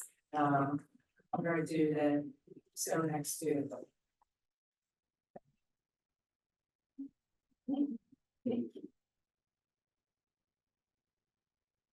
And if you could start with your expertise to speak on this issue. Good afternoon. My name is Julia Barnett from Ponca, from Oklahoma. Is where my people are now. Originally, my people were in the area where KXL was coming through. I have a connection to that land in my blood.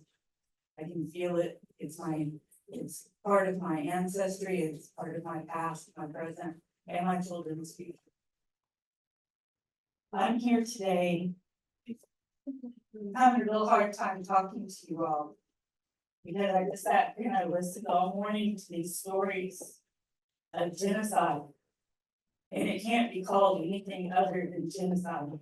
What's going on to our indigenous, our allies, our brothers, our sisters, our relatives around this entire Mother Earth is genocide. We've been facing it since the inception of the colonial laws and rules and advancements and territory and land grabs that they've been doing. And in this country alone, we've stood up for over 500 years for the face of extinction, and we're not going away.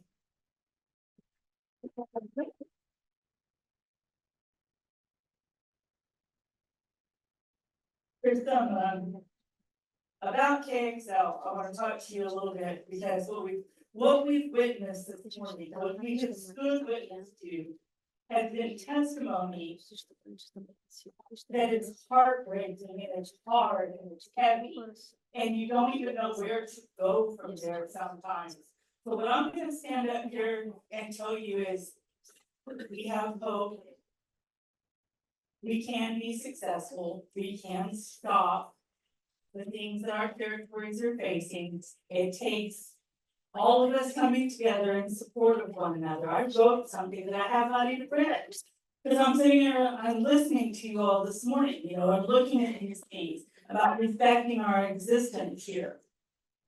You've listened to powerful and profound testimony this morning, testimony that proves beyond doubt that the insidious black snake of the oil and gas industry will not cease the attack on Mother Earth.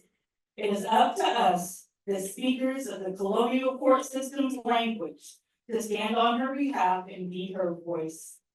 I'm here today before you, a Ponca woman, a water protector, a land defender. I have warrior DNA in my blood. A testimony to the voices of determination, resistance, and resilience. I'm here to speak of victory. The kind of victory that can only come about if we humans pay attention to the wisdom of our ancestors. And I'm not talking about the ancestors of what people only call indigenous peoples. All of our ancestors had a relationship to Mother Earth at one point. At one point in time, everybody lived in balance and in harmony. I'm talking to everyone's ancestors and all of those teachings at this point. Everyone here is familiar with the story of KXL. Next slide, please. They wanted to bring tar sands from Canada down through the United States. The ugly four-pronged attacks that would move Canadian tar sand sludge through the Great Plains region of Turtle Island, slicing through aquifers, leaking oil and sludge, decimating entire ecosystem, raising temperatures at an alarming rate, and desecrating sacred lands. You might ask why this pipeline received more attention than the other three lines of the Keystone system. Although all fossil fuels contribute to climate change, petroleum refined from tar sands emits 3 times more greenhouse gas than any other fuel during extracting and refining, while also depleting freshwater resources and creating an abundance of hazardous byproducts, including petroleum coke. Next slide, please. The very oversight system in place to protect the people and the environment granted permit after permit, ignoring the science and their conscience.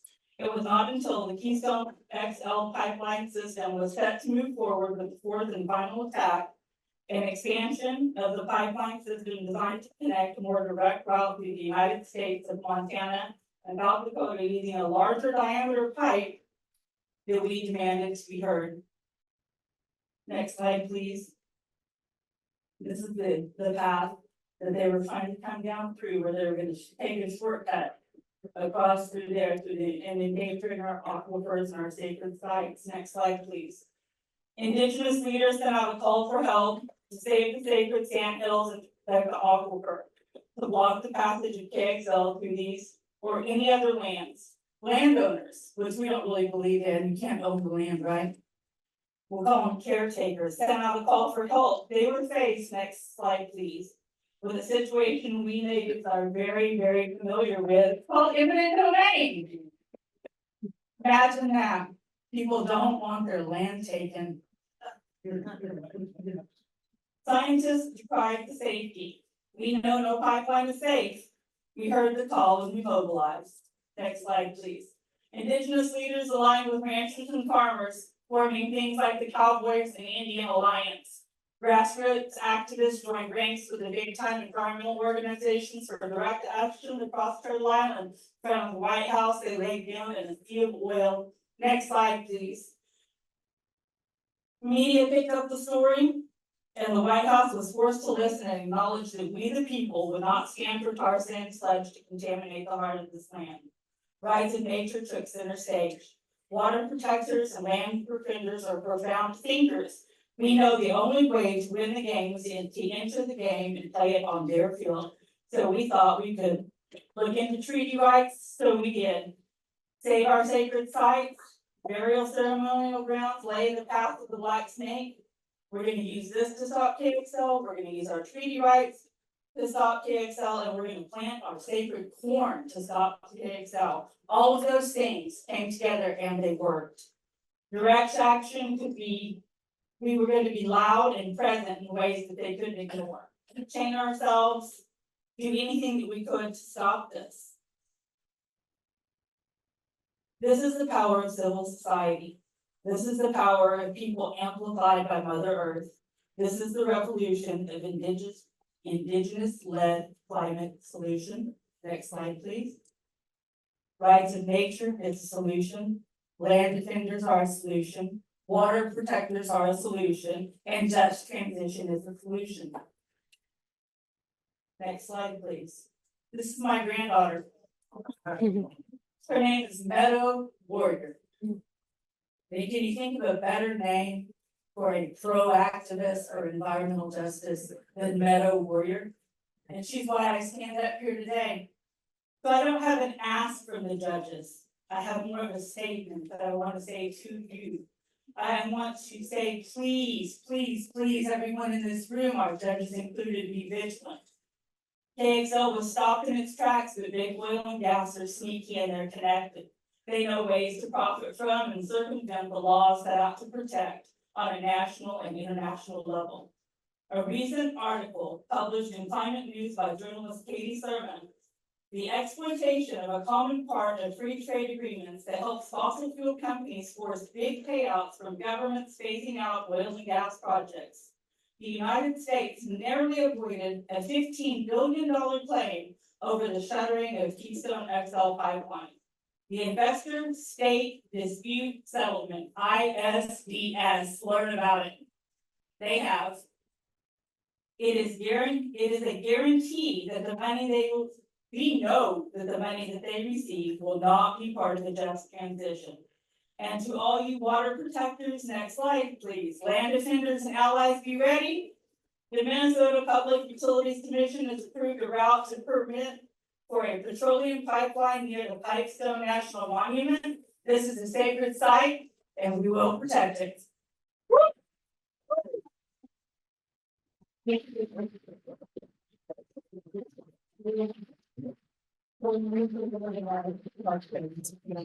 Testimony and move to just transition and phase out. And we'll hear first from Celia, Priaba, and then Heather Milton Lightning. So Celia, you can come to your line.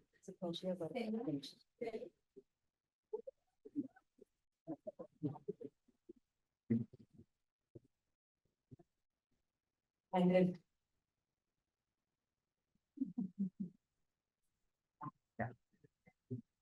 you could begin by introducing yourself and your expertise to speak on just transition and phase out. Thank you very much. Does she have an earphone? I'm not a professional translator or interpreter, but I'm here.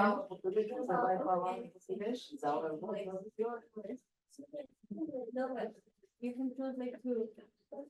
You student,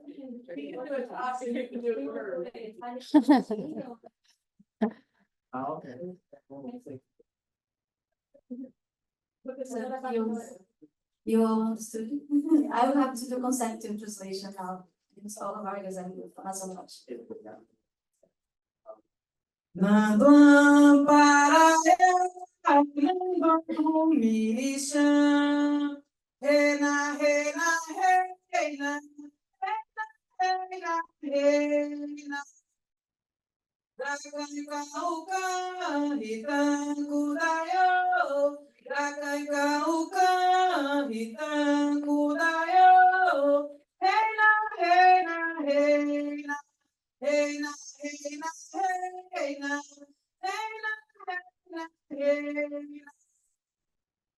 Eu sempre começo falando no Congresso Nacional cantando. She's a congresswoman representative in Brazil. In every session that she starts speaking in Brazil, she started with an opening chant. E não é para romantizar o que é ser indígena, é para fazer acordar a Casa Grande. That's not to romanticize what it means to be indigenous person, but to wake up the house. E as pessoas perguntam, por que você está cantando? Eu falei, vocês não rezam para comer? Eu canto para falar. They asked her, well, so why did you like singing? And she said, well, but you don't pray to eat, I chant to speak.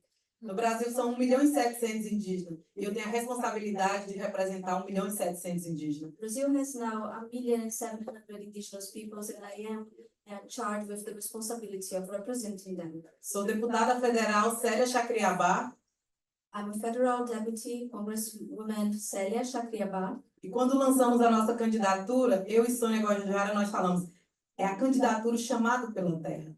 And when me and Sonia Guajajara started our candidacies for the Congress, we said this is the candidacy as a call from the earth. A terra foi candidata junto com nós, só que as pessoas não escutam a terra, foi preciso lançarmos a candidatura.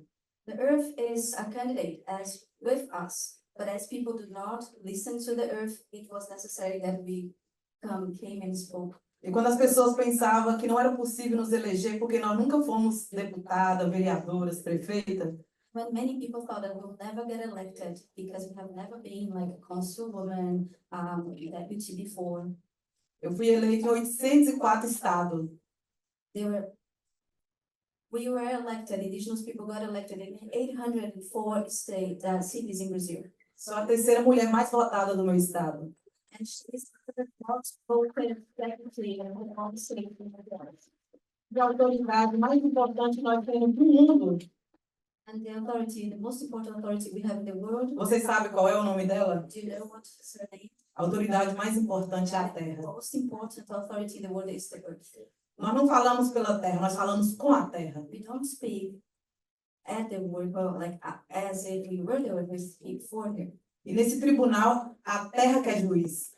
And in this tribunal, it's the earth that is also the judge. Porque a terra é feminina, a política é feminina e a democracia também precisa ser feminina.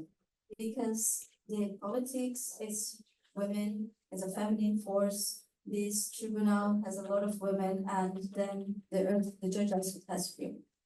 Sou deputada federal pelo Brasil, pelo planeta. So I'm federal deputy congresswoman for Brazil, but also for the planet. That was her introduction. E agora vamos tratar sobre transição justa.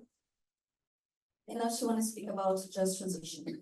E para pensar transição justa, nós precisamos pensar em transição humanitária. And for thinking about just transition, we need to think about humanity, like a transição econômica. Economic transition. Transição política. A political transition. É impossível pensar numa transição onde o parlamento, com 513 parlamentares, 400 vota contra a natureza. Because it's impossible to think about justice or like the just transition in a parliament, like in a Congress in Brazil, that for more than 500 deputies, 400, like the majority is men. Todo mundo acha bonito falar que os povos indígenas. Sorry, I made a mistake. Most of them are against environment. Todo mundo acha bonito falar que os povos indígenas protegem 80% da sociobiodiversidade do mundo. Everyone, it's very beautiful to say that indigenous people protect 80% of the planet biodiversity. Mas não basta somente achar bonito. It's not only looking good, it's not enough to look beautiful. Tem que assumir a responsabilidade por manter de pé o território de quem luta. We all have to also be responsible to keep standing the territory that they are defending. A transição justa não pode seguir matando lideranças indígenas. Just transition cannot keep killing defenders of defenders and indigenous people. 50% dos ativistas ambientais no Brasil 50% of the environmental activists in Brazil, que são mortos são indígenas. they are killed every year, they are indigenous. Nós somos mais que ativistas, não dá para ir embora da nossa casa. We are more than activists, we cannot just leave our home. No Congresso Nacional, votamos importantes medidas de transição justa. In the Congress, we are voting for important amendments and law for just transition. Mas não existia critérios bem definidos para comunidades tradicionais. Para onde vai esse financiamento? But there were never really clear criteria on how the finance should go and that the finance should arrive to the hands of the communities and indigenous O people. financiamento precisa ser direto às comunidades tradicionais. So now we are fighting so that the finance can go directly to the communities that are impacted. Por isso que no Brasil sou autora de uma PEC que trata a natureza e todos os biomas como sujeitos de direito. That's why she in Brazil is now responsible for presenting an amendment project that will become the nature as a subject of law. Mesmo sendo deputada de um outro estado, trabalho também com Yanomami. Even being representative of the South, like Southeast, she's working with the Yanomami people. Que foi dos maiores crimes ambiental e humanitário. That is now suffering one of the most cruel crimes against humanity and environment.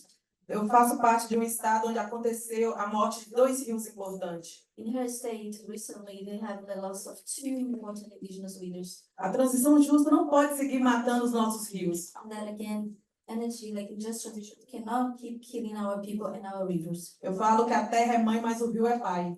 We say that the earth is the mother, but the river is the father. Mas o rio também é mulher.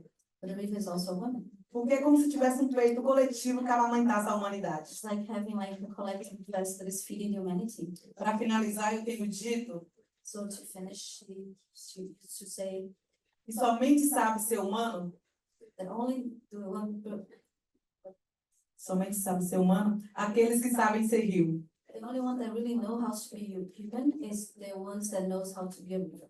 Somente sabe ser humano aqueles que sabem ser terra. The ones that knows how to be human is that knows how to be earth. Quando violenta a terra, violenta também as mulheres indígenas. When you violate the earth, you also violate indigenous people. Todos os lugares onde estão lutando por transição justa, Every place they're fighting for just transition. tem violência sexual.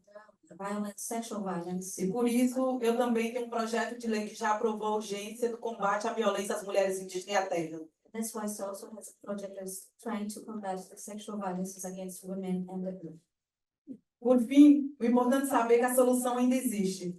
But to really finish, we want us all to know the solution really exists, it still exists.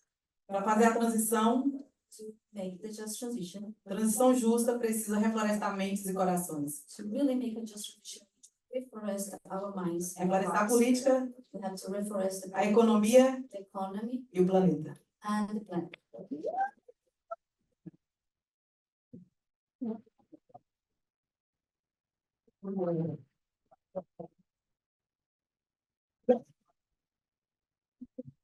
Thank you. And I would invite Heather Milton Lightning to come to this and declare welcome and thank you for being here today, Heather.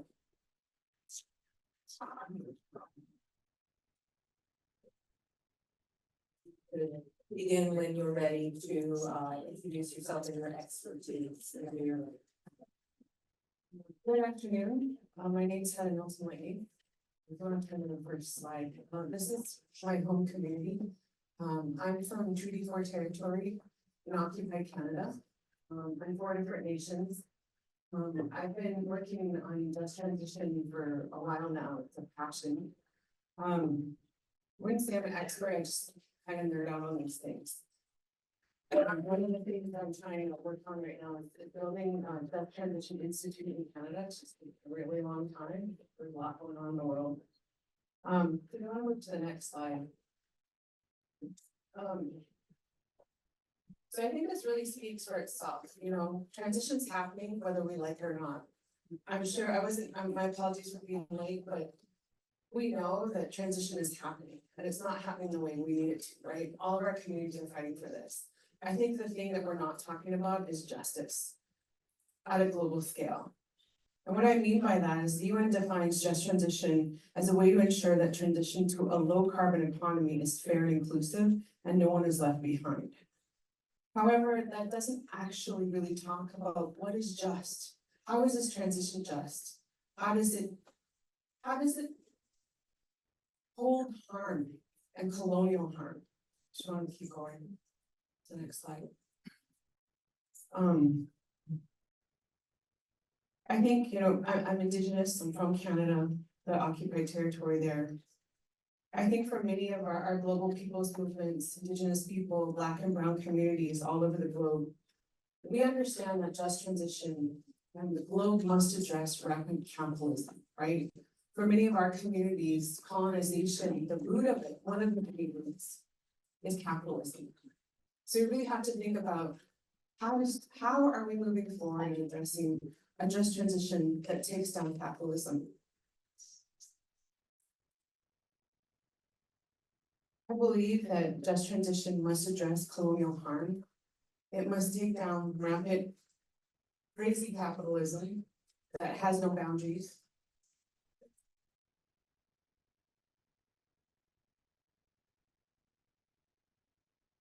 I just wanted to take a minute, and my apologies for not producing these in other languages. But this is a quote from the Climate Justice Alliance. It says, just transition is a vision-led, unified, and place-based set of principles, processes, and practices that build economic and political power to shift from an extractive economy to a regenerative economy. This means approaching production and consumption cycles holistically and waste-free. This transition itself must be just and equitable, redressing past harms, creating new relationships of power for the future through reparations. It is the process of transition. If the process of transition is not just, the outcome never will be. Just transition describes both where we are going and how to get there. You want to move to the next slide? You know, often we've seen this globally, you know, the UN will get a hold of these ideas. You know, they'll become something in the mainstream, right? Because we know that just transition comes out of the labor movement. But oftentimes, these conversations around just transition become placeholders for market-based solutions and for green capitalism, the idea of green jobs. But they don't actually solve the problem of rampant capitalism or destruction of the earth.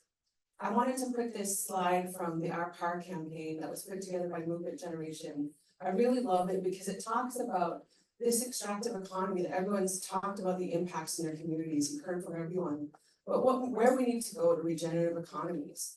And even for Indigenous people, it's not even regenerative economies. It's actually about reinvigorating everyone in society, a better relationship with the earth, right? And I think that's what the rights of nature is also trying to do, is remind people of their sacred relationships in life, right? And so for us, it's not just regenerative economies, it's actually embodying that ideal in the way that we build the fabric of our societies. And I really like this idea. If you look at the top, you might not be able to see it because it's tiny, but it says stop the bad and build the new. Want to move on to the next slide. This again is another quote from Climate Justice Alliance. It's one of the many organizations that I've been kind of watching as I nerd out about just transition. But I think the one thing that they really talk about in this that's really interesting is around sovereignty and gentrification, all the things again that we're fighting, right? If you want to move to the next slide. I also wanted to mention the Indigenous Environmental Network. They've been doing this work for quite a while. They've come up with a set of principles. You can find them online. But I really, if you want to go to the next slide, I really want to appreciate what the work that they're doing. Because what they're trying to do is look at just transition from an Indigenous worldview. And I really want to appreciate that because, you know, for us, when we talk about things like remediation, reconciliation, decolonization, all of these kinds of, at least here in the North, trendy words within movements, for us, oftentimes, like what we're really saying, if you take all the layers of those things off, is we're talking about healing. And not just healing the land and like healing the people. I'm really thinking about how do we move forward in addressing historical trauma, right? Because trauma isn't just to the people, it's also to the land, and we've seen that. You've seen the pictures of the car sites and the impact of PDAC. These mega projects You want to move on to the next slide? For me, just transition just isn't about jobs, right? This slide came out of a bunch of different conversations that we've been having, but you can see things like land backs in there, gender spectrum. Like, to me, just transition is just a word that holds a vessel of what possibilities could be. Move to the next slide. So the one thing that I did want to put out here is that, just transition isn't renewable energy. It is, but it's beyond that. It's beyond green economies and green jobs. It should center life and birth work, the start of life as human beings. It should be full gender spectrum. It should be feminist, right? It should address harm and actually have the principle of harm reduction embedded into it. It embodies rest as revolutionary, right? This idea that we're not cogs for a capitalist system, right? That rest and just being human is our purpose, right? It embodies abolition while building solutions, right? That we're gonna take on capitalism and endless growth, because our world can't exist in endless growth, right? We wanna address reparations and land back. We want those things to happen in a good way for all people. I love the idea of decentralization. Globalization has had such a deep impact in all of our communities in so many different ways. Just transition should be collective liberation, right? It should be community centered. And I really appreciate the rights of Mother Nature because it's this idea that Mother Earth is centered in everything, and so should our movements be. Want to move to the next slide? So I think the other thing that just transition is, it's contradictory. Like, we live in this capitalist state. A lot of us live in occupied territories. But the idea with this whole quote is that there's contradictions. But we have to face those contradictions with confidence and work to move through those processes. We talk about being embodied in abolition and liberation. It actually means having those struggles in our movements in order to move us forward and not being afraid to learn from our mistakes and from our conflicts. I want to keep moving forward. I wanted to talk a little bit about abolition really quickly. These are some great quotes. You want to push the next one? And I just really wanted to focus on this last one. It says everything we're doing right now, all of our organizing, all of our resisting, our yelling, our crying, innovating means nothing if it doesn't allow us to be in a better relationship with ourselves, others, and the land. At the core of care is relationship. And so as Indigenous people, our languages are relational. Our ceremonies are relational. The way we live life is relational. We're trying to remind people that the core of who human beings is relational. It's okay to just be human. We don't have to be a cog in a government, in an organization, in all of these things. So it's really, again, it goes back to this idea around healing is at the center of just transition in the world that we want to exist in. We want to move forward. So I just wanted to touch on this a little bit. This is a quote from Adrienne Reed Brown. But I think one of the things that, Indigenous people, we do, or we're supposed to do, is think forward into the 7 generations, right? And have radical imagination. And I think, for us as movements, we need this idea of holding a place for the possible, for a visionary process, right? That our communities can actually see, what does it mean to be free? What does it mean to be free in our territories in Brazil? What does it mean to be free in Treaty 4? What does it mean for our people to be free from capitalism, from racism, from patriarchy, from all of the things? What do our communities look like? We were allowed to be human and exist in a relationship. The last piece I wanted to talk about is this idea of futurism. We have a lot of artists in our communities, and one of the things that I'm really inspired every day is by our artists. And there's this quote that talks about our people will sleep for 100 years, and we are artists that wake us up. I want to move forward to the next slide. Indigenous futurism is something that's talked about in the art community, but I really like the balance of Indigenous futurism with the prophecy around 7 generations and our responsibility as human beings to vision the future that we want to see, so that we have a path to get there. Because if we can't imagine what it means to be free, how are we gonna get there? And I believe for myself that just transition allows us that possibility. I think that's all the slides, but the last piece that I just wanted to mention quickly in closing is that, you know, I fully believe that this idea of just transition that we need is our people and our movements is where hope lies, right? It's where hope lives.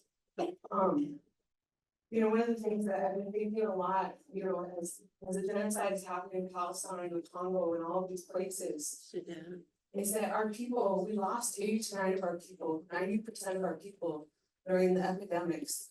A settlement happened where we came from. And our people are now gonna be 75% of the population where it come from in the next 3 decades. So I know if we can come back from 10 to 20% to like 50, 40, 60%, I know that anything is possible, and we're testament to that. You know, by all means and rights, Indigenous people in Canada where I come from shouldn't exist. So I know that this hope and this idea of just transition for myself is this idea of where we want to get to, and it is hope, and all of those things. I think the thing that I'm really excited to see is our innovators, you know, our TikTokers, our people working in technology, and the relationship that they could have with something like traditional ecological knowledge, you know, but that's sovereign, that recognizes, you know, our ways of being. So I just wanted to put this out there. You know, today's been a really heavy day, but I also feel like just transition should be that vision to the future that we all have, because that's what our young people deserve, that's what our children deserve, and future generations, that we're working towards a future that's free. And that's all I want to say. Thank you so much for your time.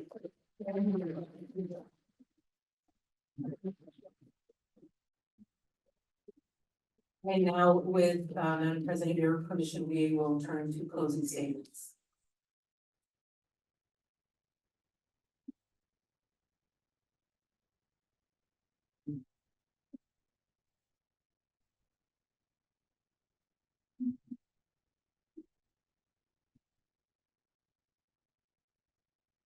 Esteemed members of the tribunal, I put before you that the compelling evidence, facts, and analysis presented today point to clear, ongoing, and serious violations of the rights of nature by the fossil fuel industry and complicit governments, along with violations of human rights, the rights of indigenous peoples, and the rights of future generations.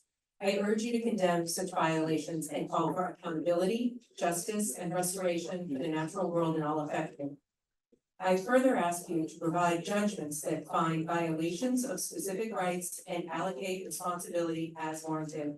The Universal Declaration of the Rights of Mother Earth states that every human being is responsible for protecting and respecting the rights of nature, including the rights to life and existence, the rights to regenerate and maintain integrity and integral health, the rights to clean water and air, and other rights.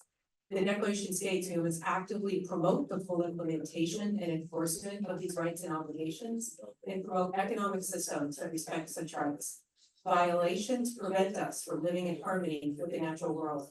Experts and witnesses today provided evidence of nature's rights violations under the Declaration by those who would support a continued fossil fuel era.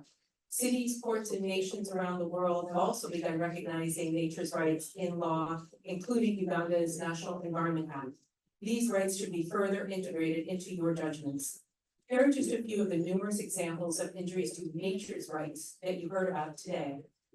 The Mozambique gas project would destroy pristine areas, including a U.S. biosphere reserve, a UN biosphere reserve, and ecological hotspots, would bring invasive marine species to sensitive areas and impact whale migrations. In India, those chasing coal are logging forests called the lungs of central India, home to endangered elephants, sloth bears, leopards, and invaluable water reserves.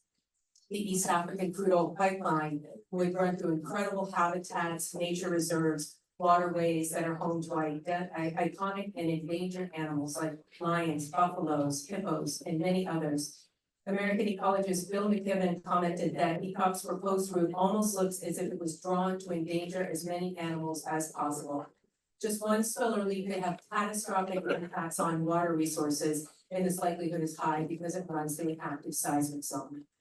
The Mountain Valley Pipeline has already caused mountaintop removals, landslides, hundreds of water quality violations, and it endangers disappearing fish and mussels. The Coastal GasLink pipeline and LNG activity in Canada would destroy critical spawning habitat of sacred salmon, cause deforestation, and impact marine life, including killer whales.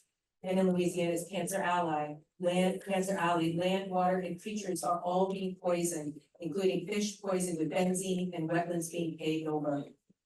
You also listened to testimony about violations of human rights and the rights of indigenous peoples, especially land and water defenders. Some examples include the Mozambique Gas Project, which is eliminating the livelihoods of subsistence farmers and fisherfolk, and demonstrating that militarization and ruthlessness of gas companies and complicit politicians are hurting people, including at least 1,500 people that have been killed as a result of conflict associated with the project and hundreds of thousands displaced.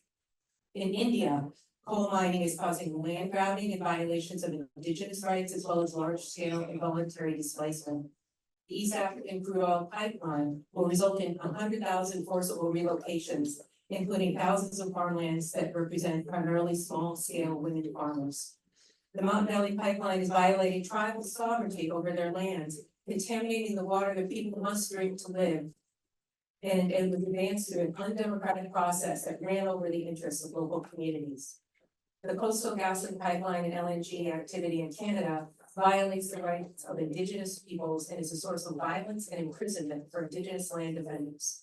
And investments in government policies in Louisiana and Cancer Alley in particular, in petrochemicals, LNG, and other fossil fuel activities, primarily in low-income communities, have created conditions of cancer and other illnesses that have killed and continue to kill uncounted numbers of people.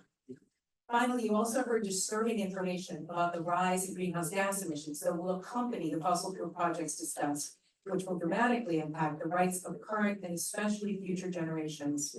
The UN has said that global emissions must fall a minimum of 9% every year to 2030 to barely keep the 1.5-degree vision alive. But as you've heard, emissions continue to rise, and the fossil fuel projects examined today may push those emissions even higher. For example, Mozambique's project has been called a climate bomb, with total lifetime emissions exceeding the combined annual greenhouse gas emissions of all 27 EU countries. In India, the government plans to have extracted over 1 billion tons of coal just since 2022. In Africa, ECOP would be the world's largest heated crude oil pipeline, supporting over 34 million extra tons of carbon emissions a year. The full emission estimates over the lifetime of the project are almost 378 million metric tons.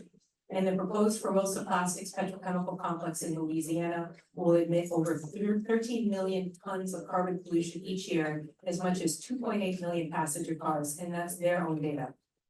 You heard from scientists that preserving a stable climate is critical to sustaining the environment and protecting our well-being, and that the urgent phase out, not phase down, of fossil fuel now is critical to protect Mother Earth rights to integrity through a stable climate. I urge you to be mindful of this sound science in your deliberations and wary of false solutions that reinforce the financialization of nature and hide growing investments in more fossil fuel extraction. Fortunately, you also heard from land defenders and other witnesses that we can stop this mad rush off the cliff and ensure a just transition for all Earth communities. We hear often that we need system change, not climate change. I put to you, esteemed judges, that system change is the tribunal's primary charge. It is our shared responsibility to seek solutions consistent with fundamental rights, including the rights of nature. I ask you to call for action that recognizes the rights of Mother Earth, and by extension, the rights of all her creatures, including we humans. Thank you for your work on this monumental task.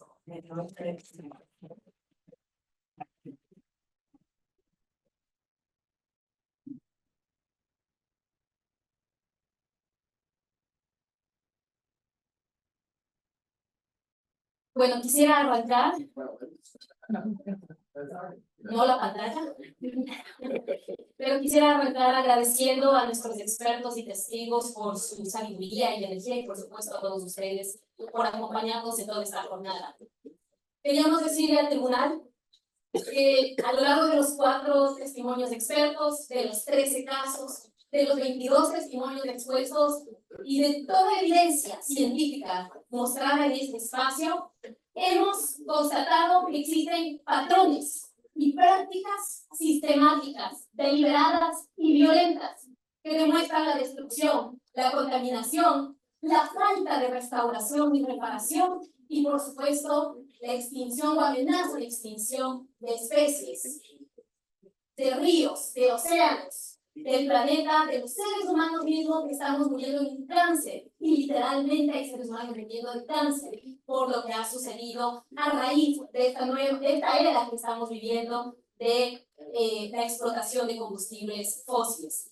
En ese sentido, no es coincidencia que también veamos otro patrón en todos los casos, y es que en los territorios de pueblos indígenas, de poblaciones tradicionales, se ve protegida la madre naturaleza.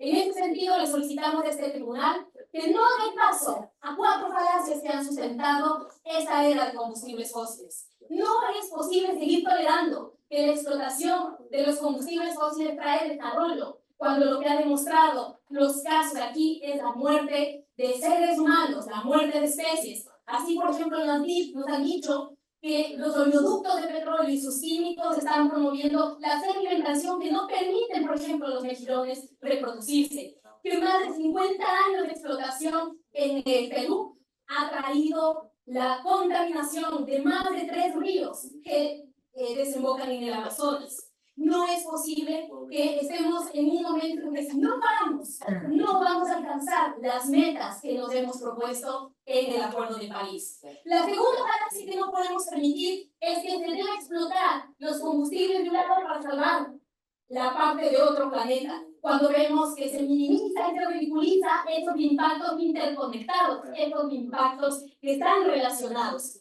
Así lo vemos como en el caso de Filipinas. Toda la explotación petrolera y la explotación de gases se extiende por más de 8 municipios en un total de 7.000 hectáreas. Y que aún así todavía no logramos en muchas otras partes del mundo calcular los impactos de la contaminación y la explotación de los combustibles fósiles. No podemos permitir una tercera falacia, y es que se mercantiliza la naturaleza, que en lugar de explotar ahora los elementos naturales, los seres no vivos del subsuelo, ahora queramos también mercantilizar al aire, porque vemos como en el caso colombiano está generando graves conflictos, está rompiendo las comunidades. Y finalmente no podemos nosotros tolerar una falacia adicional de una transición supuestamente justa, cuando una industria lo único que está haciendo es transitar a otra industria con exactamente los mismos patrones de explotación, de acumulación, de jerarquía, que hace que unas zonas sean más sacrificables que otras. Por eso, señores jueces, permítanos a esta fiscalía, en representación de las ostras, de las montañas, de mountain bike, también de los arrecifes, de Mozambique, de los elefantes y bosques de India, de los corales, peces, tortugas de Filipinas, de las costas y golfos de Canadá. Permítanos por las fibras de aguas y caballos de Canadá, asimismo de las aguas de Vaca Muerta, por los ríos Pastaza, Marañón y Amazonas que llegan hasta Brasil, por toda la víscera del Limpopo, por las aguas, por el aire, por las cascadas, los árboles y, por supuesto, las comunidades de primera línea, indígenas, campesinas, negras, del campo, que estamos resistiendo a toda la violencia generada por ese sistema. Y en ese sentido les pedimos, primero, que admitan los casos que han escuchado el día de hoy con toda la evidencia respaldada. Segundo, que declaren violados los derechos de la madre tierra contemplados en el artículo 2 de la Declaración Universal, y en particular su derecho a existir, su derecho a regenerarse y su derecho, por supuesto, a gozar de una salud integral. Tercero, que se ordenen las medidas de reparación y restauración, pero en particular que se reconozcan los responsables porque tienen nombre y apellido. En todo el mundo tienen nombre y apellido los responsables de los que estamos hablando.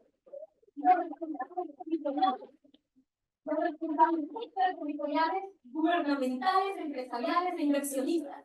Tenemos que conocer quiénes nos están haciendo esto.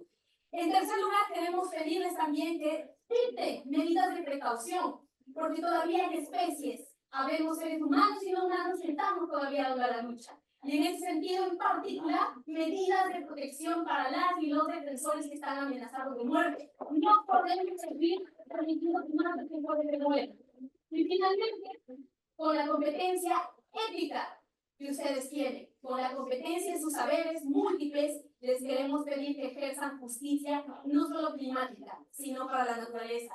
Una justicia popular, crítica, democrática, no hegemónica, plural, sabia, que permita, por un lado, cambiar los patrones de acumulación, de competencia, de jerarquía, de guerra, a patrones de solidaridad, de equidad, de integralidad, para que podamos realmente protegernos y proteger lo que nos queda. Y en ese sentido les pedimos que ejerzan una justicia responsable, sanadora, para las comunidades y para quienes hemos dependido lamentablemente de la extracción de los combustibles fósiles. Aun cuando no exista la absoluta certidumbre científica, tendremos los suficientes elementos para proteger a la naturaleza y por lo tanto declarar el fin de la era de los combustibles fósiles. Muchas gracias.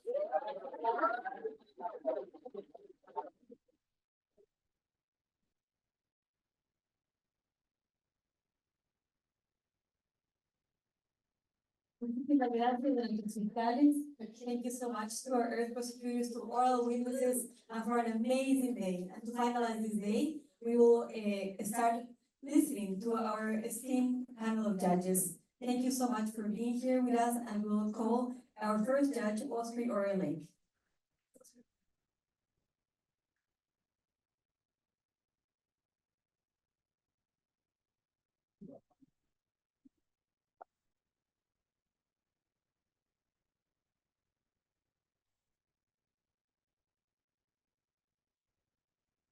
Hello, everyone, and thank you for being with us all day today. It has been a very big day. My name is Osprey Orlake, and I'm the Executive Director and Founder of the Women's Earth and Climate Action Network, WECAN. And I'm also really honored to serve on the Executive Committee of the Global Alliance for Rights in Nature. And I'm very honored to be here on the traditional lands of the Lenape people. I want to present my comments to the tribunal and to the president and to everyone who's gathered here today. And I want to express my deepest appreciation, especially for all the witnesses, for Mother Earth, who have spoken so powerfully in the defense of the web of life and for their communities today. It has been a really heartbreaking morning, I have to say. But we have to go through these things to learn. Particularly, I want to honor the voices of the Indigenous and frontline women who have spoken today, the Indigenous, Black, and Brown women leaders who have spoken. And thank you all, to all the presenters, for such compelling and critical testimony about dire life and death threats due to the climate crisis and the essential need to end the era of fossil fuels. The presenters today have made well-founded arguments illustrating the ways in which the rights set forth in the Universal Declaration on the Rights of Mother Earth have been fundamentally violated by egregious harms to our communities and ecosystems due to the fossil fuel extraction and infrastructure, and by a myriad of dangerous false solutions being proposed for climate mitigation. Your arguments, I'm speaking now to all the incredible presenters, have made it clear that the consequence of the current path we are on is leading to irreversible and fatal changes to the very web of life.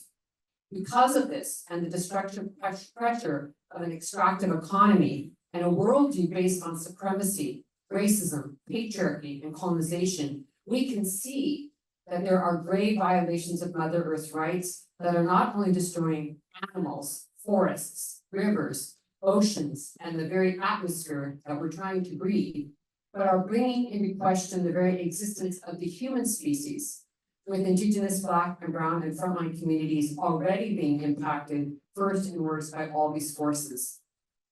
The fossil fuel industry, our governance structures, and corporate institutions must be held accountable for these violations against nature.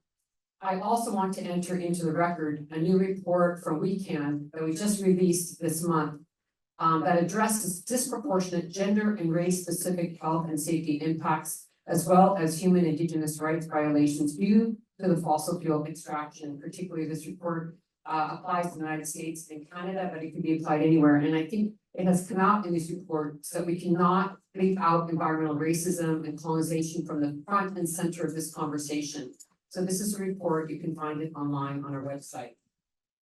This includes rising cancer rates, miscarriages, and escalating violence for women on what are known as sacrifice zones. The report includes research and studies from cases presented today from MVP, from Cancer Alley, Louisiana, and more.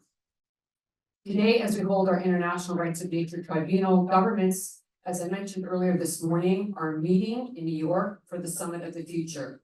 And as we talked about earlier, at first, fossil fuels were not even in the original outline of the Pact. It is there now, and there has been an interesting outcome. I don't want to get into that today, but the Pact has been signed. And so I think that that push by civil society that we talked about earlier today made a big difference, which means we have to keep pushing.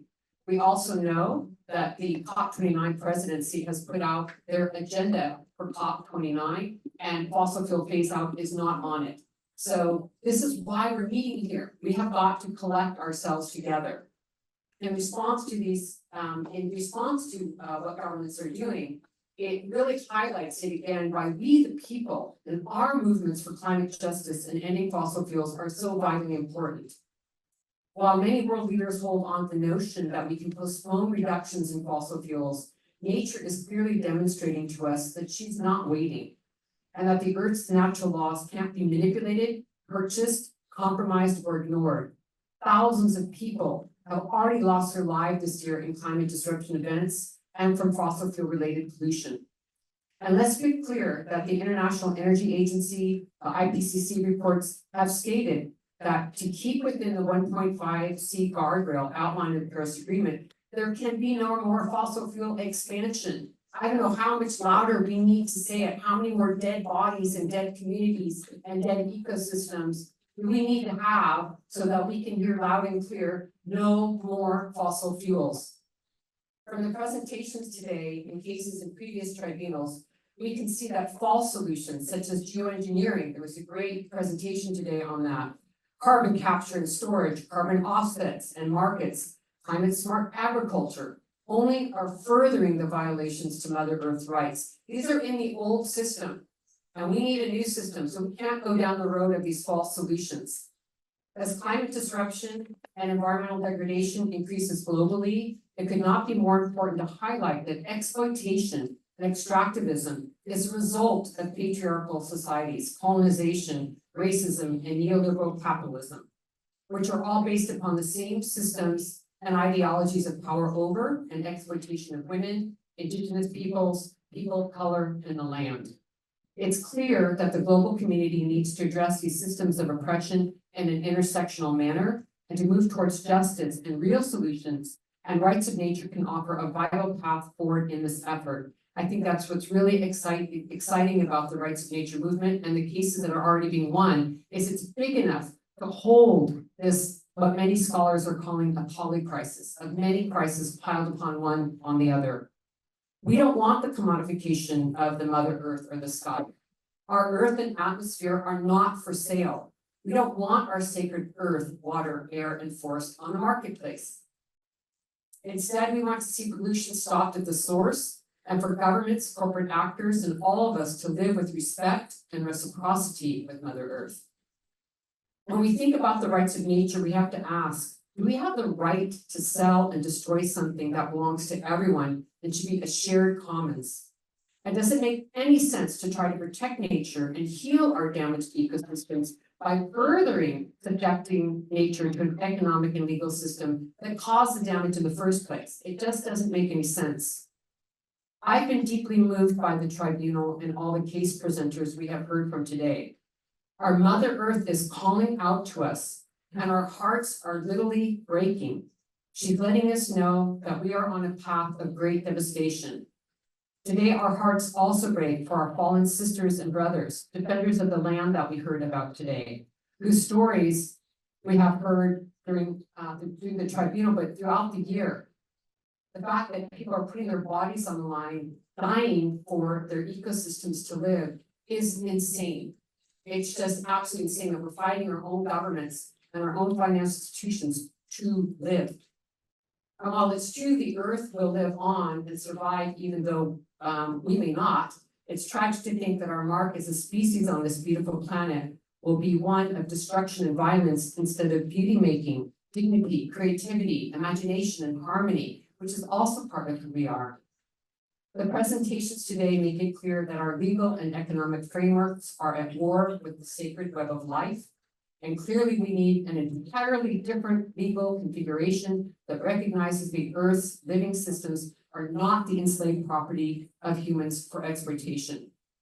The testimonies today highlight the urgent need to address actions that are real solutions based on climate justice and respect for the natural laws of Mother Earth. I just want to name a few actions if you're asked to do action statements. So, what do we do at the scale of the climate crisis? There's many things. I'm just going to mention a few things. I think that we need to call on the United Nations to adopt a universal declaration of the rights of nature, on the rights of Mother Earth. It has long been needed, and now is the time. The United Nations has adopted the Universal Declaration of Human Rights and the UN Guiding Principles on Business and Human Rights, which are critically needed. But alongside these declarations and principles, it is vital that the UN also adopt a universal declaration that focuses on nature. And in this endeavor, we have much to learn from Indigenous peoples who long fought for and established the United Nations Declaration on the Rights of Indigenous Peoples. And today I want to introduce a draft concept for the record for a global initiative for Universal Declaration on the Rights of Nature, pathways to establish a mechanism for endorsement and adoption by world governments. And I hope this draft can open up a robust discussion that has been going on for years. Certainly there's been many discussions with the UN, we're not the first, but it is time. Countries must continue to commit to limiting global warming to the 1.5 degree guardrail. And I think one of the most important ways we can do this is by endorsing and engaging in the Fossil Fuel Non-Proliferation Treaty, which is another mechanism that goes very well side by side with rights of nature. I'm running out of time, so I'm just going to say a few things more and give the mic away here. I think today we also heard about financial institutions. So we're talking about governments and financial institutions needing to take action. This means divesting from expanding fossil fuels and transitioning to renewable energy and the just transition, which we heard a beautiful presentation about today. We need to end old growth and mature forest logging. Governments need to respect Indigenous rights. We need to ensure that we do not see any high risk and unproven technologies like geoengineering, and address unsustainable consumption and production in the global north and recognize historical responsibilities and industrialized wealthy countries. We didn't really get into that today, but also there are people and places that have names and places that are causing more of the harm, and that's also part of this intersectional lens. So I will close by saying that it's time to imagine and create a society with a new understanding of ourselves, progress and well-being. And I really love the concept of sumak kasai, which loosely translates as living well, coming from the great wisdom of our Indigenous sisters and brothers in the global South. And it offers us an important direction forward to overcoming current concepts of development and well-being. We need to embrace these kinds of ideas so that we can think about reparation, mitigation, restoration, and prevention of further damages and harms to each other and Mother Earth. Like Mother Earth's immune system, people are rising up in their communities worldwide to say yes to rights of nature. And we can see the growth of this movement. You heard about it today. I hope you'll learn more about it by looking at the Global Alliance for Rights of Nature website. But let's all just say together, yes, rights of nature. Yes, for rights of nature. Yes, for rights of nature. Yes, for rights of nature. Thank you very much.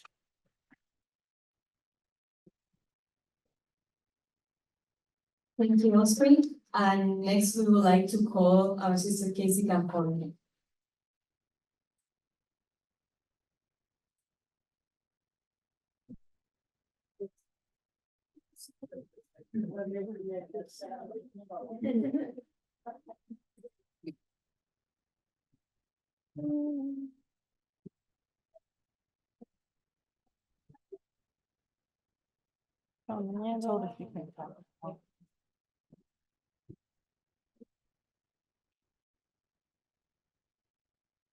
I know. First, I want to say thank you to the spirit of the Lenape people who lived in this territory long before we came here, and to their relatives and whatever that they have too. We were very blessed some years ago to come here for the treaty between the North and South Americas for the Indigenous Women's Treaty. And the full moon brought us. We didn't know where this was to take place or why, or we followed a dream of my relative Tom Goldtooth when he was down in the jungles down there. And words came, and we asked to be taken to a sacred spot that the Lenape people had here, because I was part of the vision as well. In our particular time, 7 women were to sign. And that took us, of all places, to Central Park. I did not know that there was a sacred spot of the Lenape people. And we went into an area where there were just rocks around us. And the rock people stood vigil as we prayed. As the sacred pipe was brought out and smoked to honor the alliance between the condor and the eagle from the South Americas to the North Americas during a lunar eclipse. A red-tailed hawk came and sat with us. A red cardinal came and sat with us. We cried and we laughed, and it reminds me of today. I know that we came here as judges to listen to the things that went on. And inside the prayer has still brought me to tears and still brought me to joy.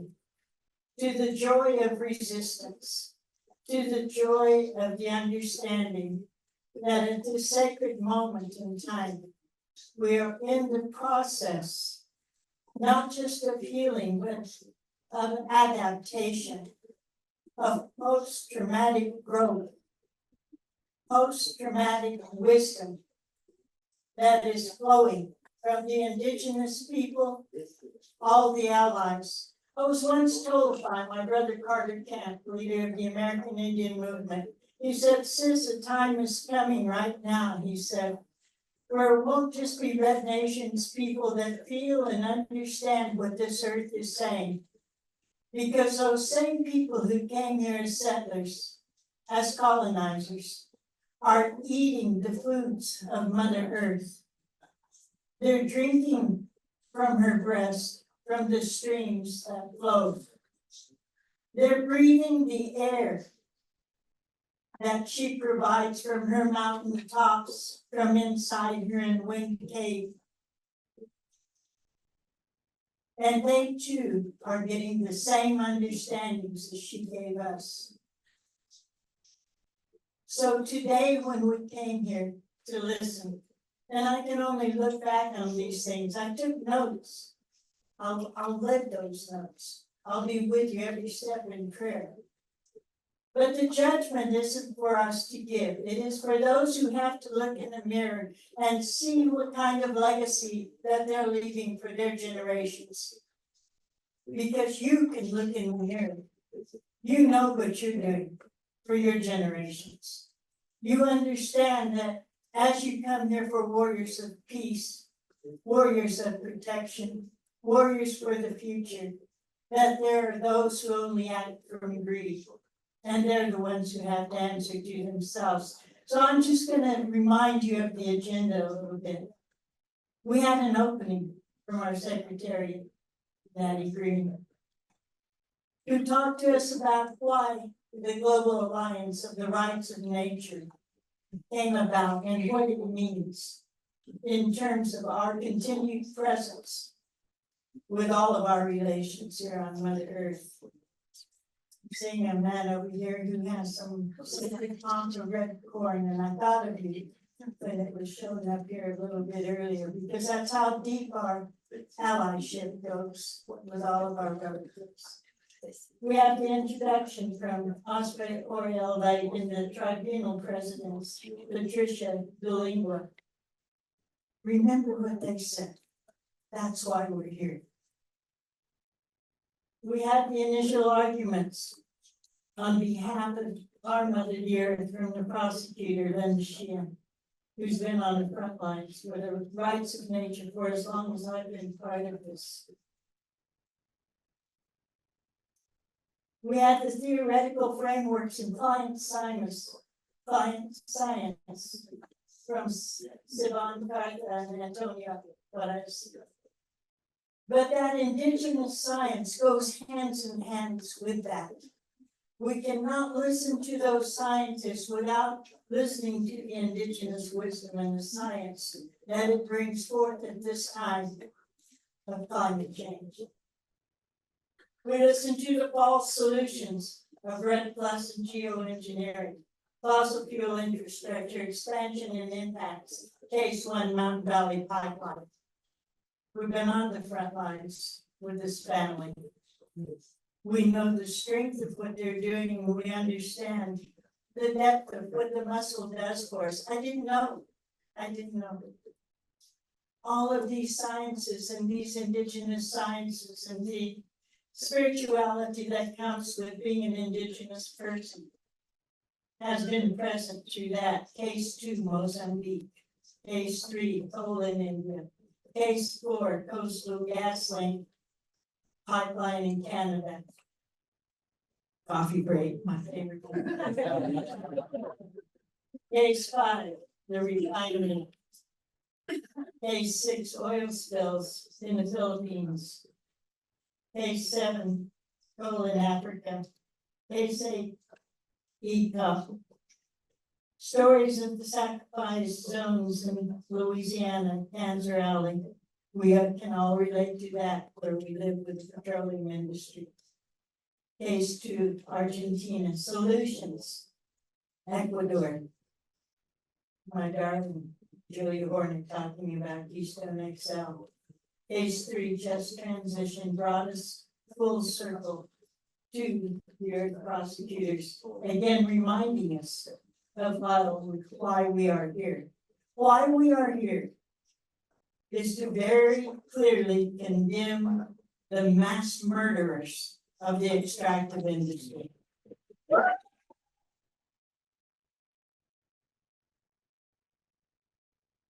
Serial killers who will never know in this lifetime or take accountability unless you and I call them out and say, in this tribunal, in this court, and in everything that we do and in every way that we grow when we get back home and bring more and more community, more and more of civil society, more and more of Earth's children to say no more fossil fuels, no more phase down, phase out.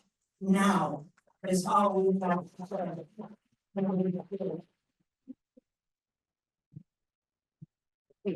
We hold up the Declaration on the Rights of Indigenous People, and as my relative Tom Goldtooth was saying to us earlier, I have heard one string of truth through all of this, is that Indigenous people do not separate themselves from rights of nature. Rights of nature and Indigenous rights are the same.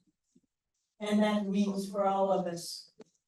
So when we talk about all of the health aspects, all of the spiritual aspects, all of the land grants, there's only one way forward, and that is doing what we're supposed to do. Aligning human law with natural law.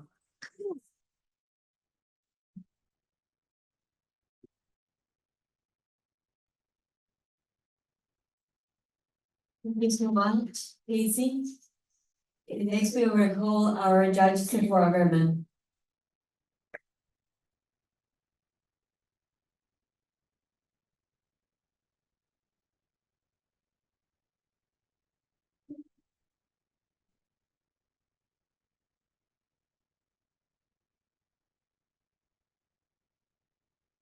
I'm sorry they didn't tell me I was going after all of you in case you can before I had to stand up here.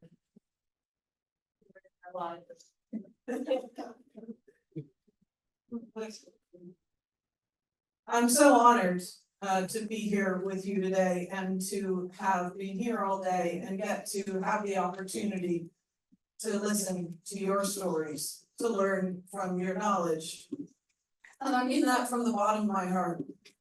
Going into, some of us are staying for the week to go into Climate Week, the United Nations General Assembly negotiations, and to many rooms where people will be talking about climate solutions, and I can guarantee you they won't be these.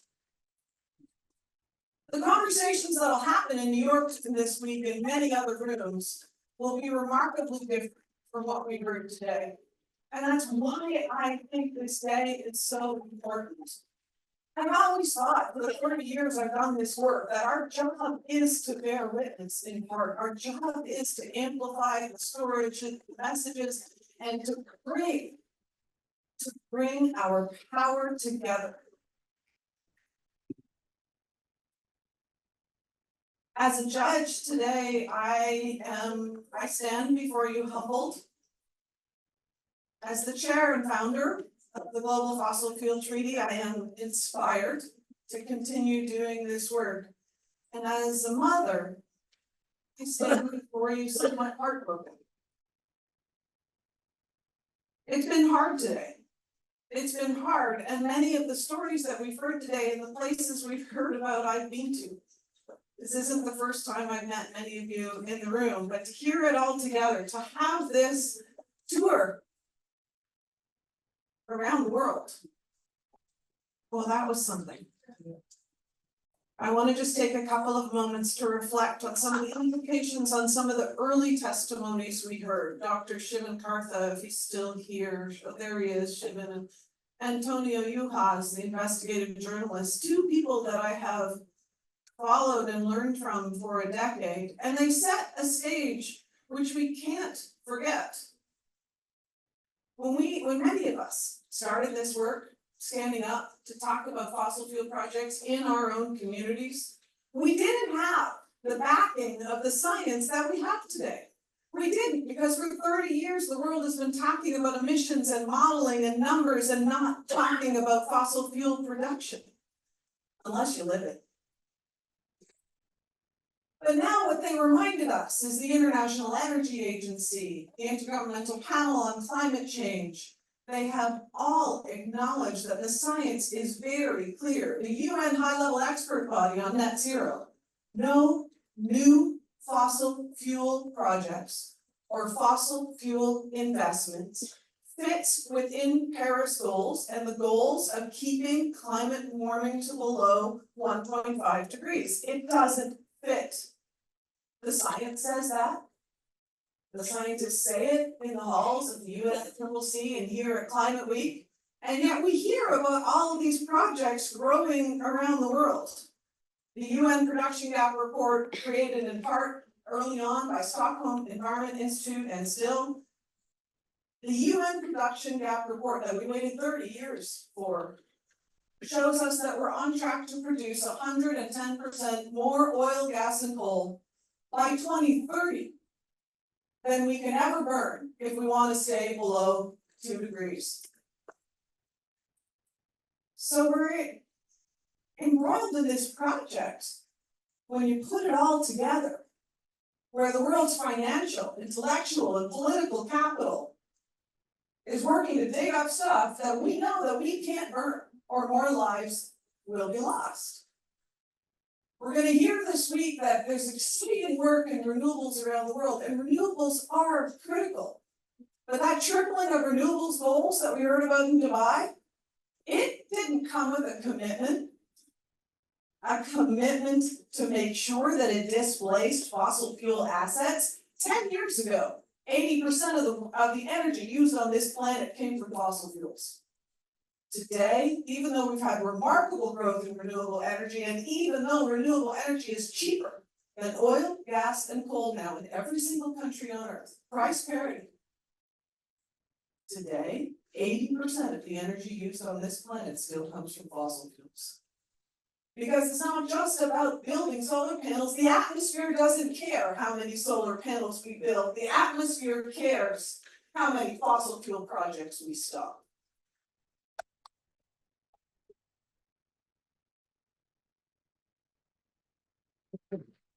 We heard after that about the technological fixes, the carbon capture and storage, the offsets, the false solutions that in themselves are threatening nature and being used to justify the projects. Net zero by 2050. How many of the projects we heard about today are being justified because they're net zero by 2050? Well, you can't get to zero by adding tons onto the ledger. It's not a transition if we're growing the problem. I won't forget Antonio saying, it's not only predictable, but it was predicted. Not only predictable, but it was predicted. When I visited a lot of these places, met a lot of you, that seen your homes and what you're going through. Many times I've caught myself thinking, this is a scandal, this is a tragedy, it's a tragedy what's happening in the Amazon. It's a tragedy what's happening in many countries in Africa. It's a tragedy what's happening in northern Alberta and Athabasca Chippewa territory. I urge you to remind yourself that it's not a tragedy, it's a scandal. A tragedy is something, a problem we don't have a solution for. A scandal. A scandal is a problem where a solution was known and not acted upon. And today we heard about the Mountain Valley Pipeline, the communities being given water in plastic bottles because the companies are continuing to pollute what's coming out of their tap. Not a tragedy, it's a scandal. In Louisiana, new LNG in communities that already have high cancer rates, children that are gasping for breath, and more plastic projects proposed, not a tragedy, it's a scandal. I could go on and on, but you've heard a lot today. I will ensure, as a judge to this tribunal, that our written arguments reflect your lived experience and that our recommendations are heard around the world. Because reconciliation will not be run by staring down the barrel of a gun or by broken doors open, like in the case of Coastal GasLink. We as judges recognize today that the banks funding these new fossil fuel projects and the countries approving new fossil fuel projects threaten life on Earth, but we cannot continue to fight project by project. I have learned today that this is not just about decarbonization. It's about decolonization. It's about decentralization. It's about democracy. We've heard that it's about systems change. So how do you do systems change? What does that actually mean? I urge you to look up and join us. Many of you already are, and I thank you for the work you're doing to build the global fossil fuel non-proliferation treaty around the world. If it's new to you, fossilfueltreaty.org. 3,000 organizations like many of yours, now in 117 countries, saying, no, it's not about no in my community. It's about no. No new projects, no new expansion. And in order to get there, we need countries to cooperate. Because that drilling that you heard about in the Amazon, it's not, Ecuador can't stop that on their own. They're doing it to feed their debt. We need new global governance, new international cooperations, trade rules, tax agreements, debt forgiveness. And that's what we're working on at the Fossil Fuel Treaty. That's what 13 nation states and more this week have joined, hundreds of cities, 3,000 organizations, thousands of scientists, because together we are stronger than apart. What we heard today and saw was incredible courage. The courage to show up. Thank you for showing up. History is made by those who show up. And in this movement, in this tribunal, we're making history. Thank you.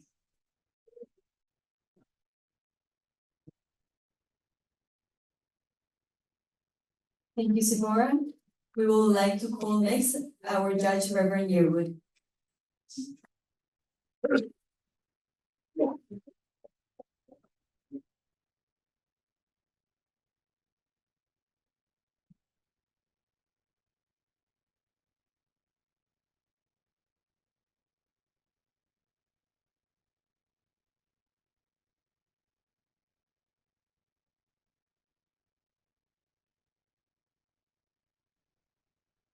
First and foremost, I want to thank the very much for holding this process. It's very important for us as humans to gather, to discuss, to lay forth our charges.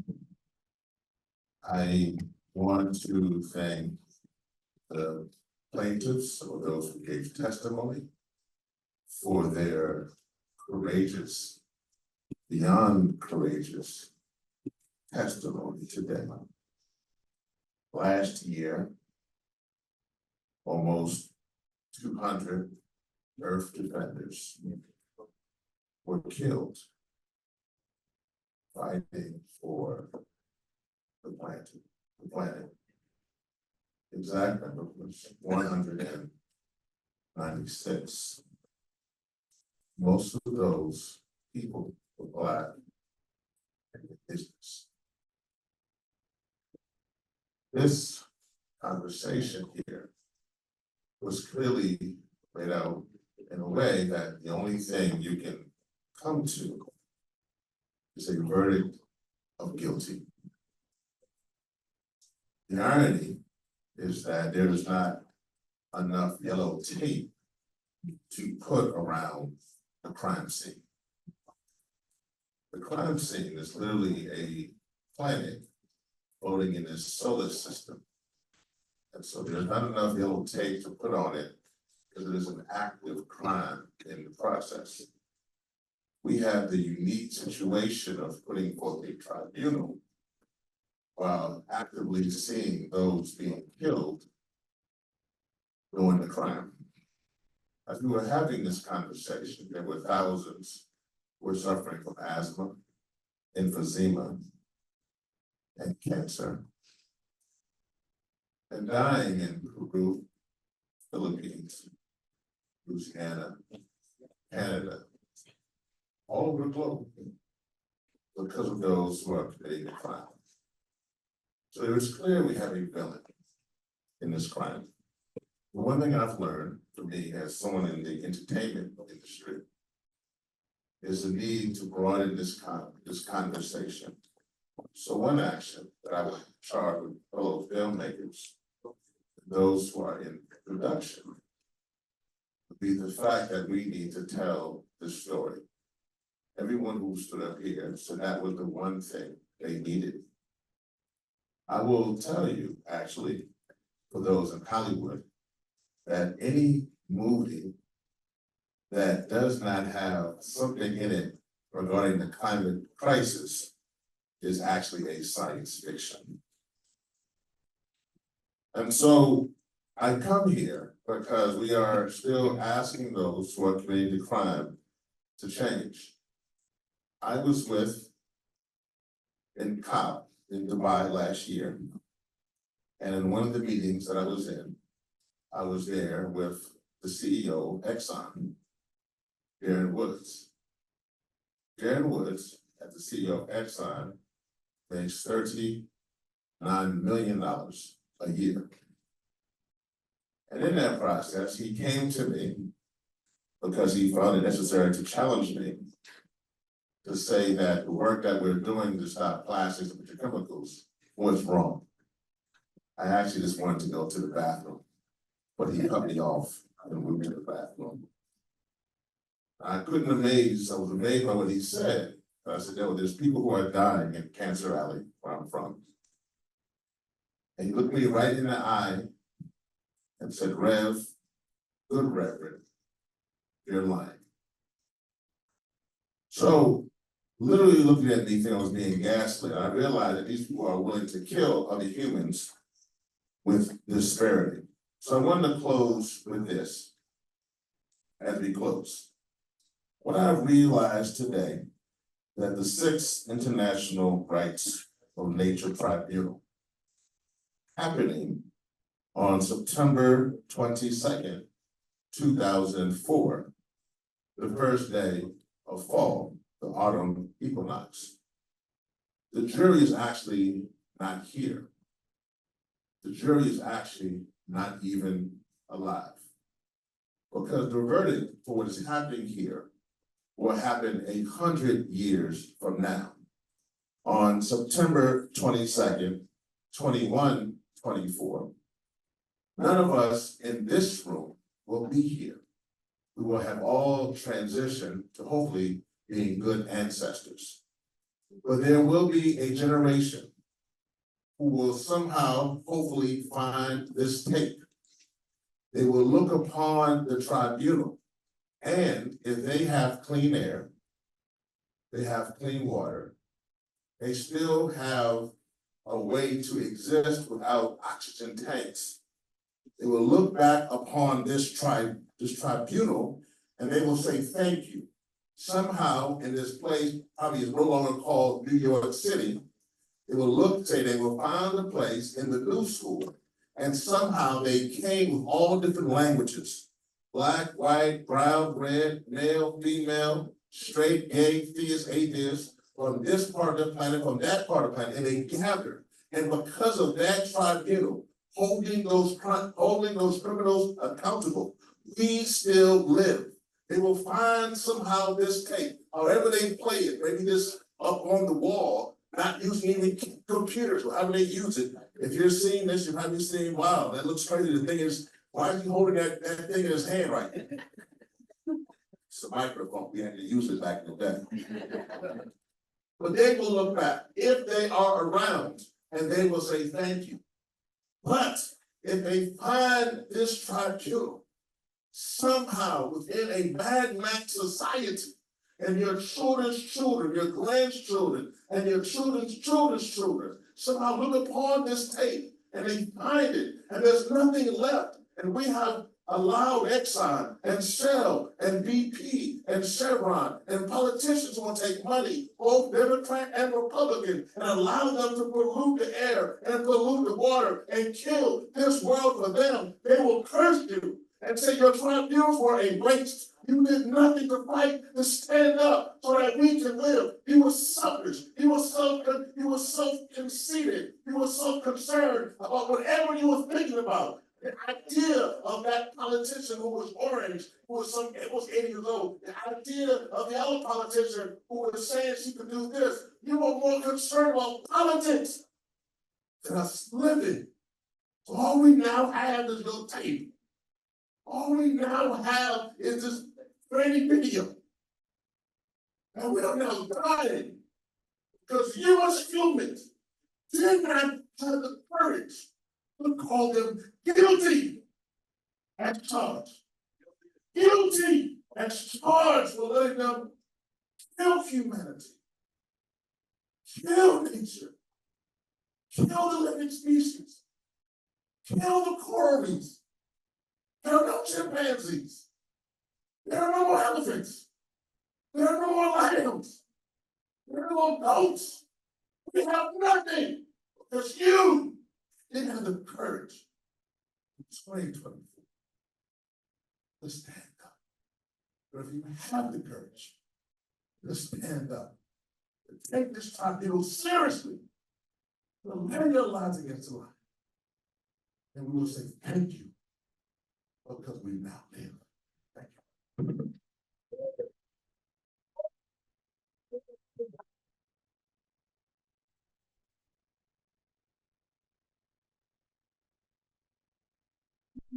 you.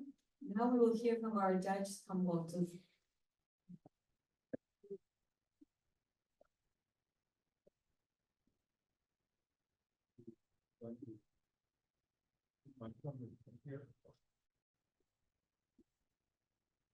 Yeah, I'm gonna read my summary here.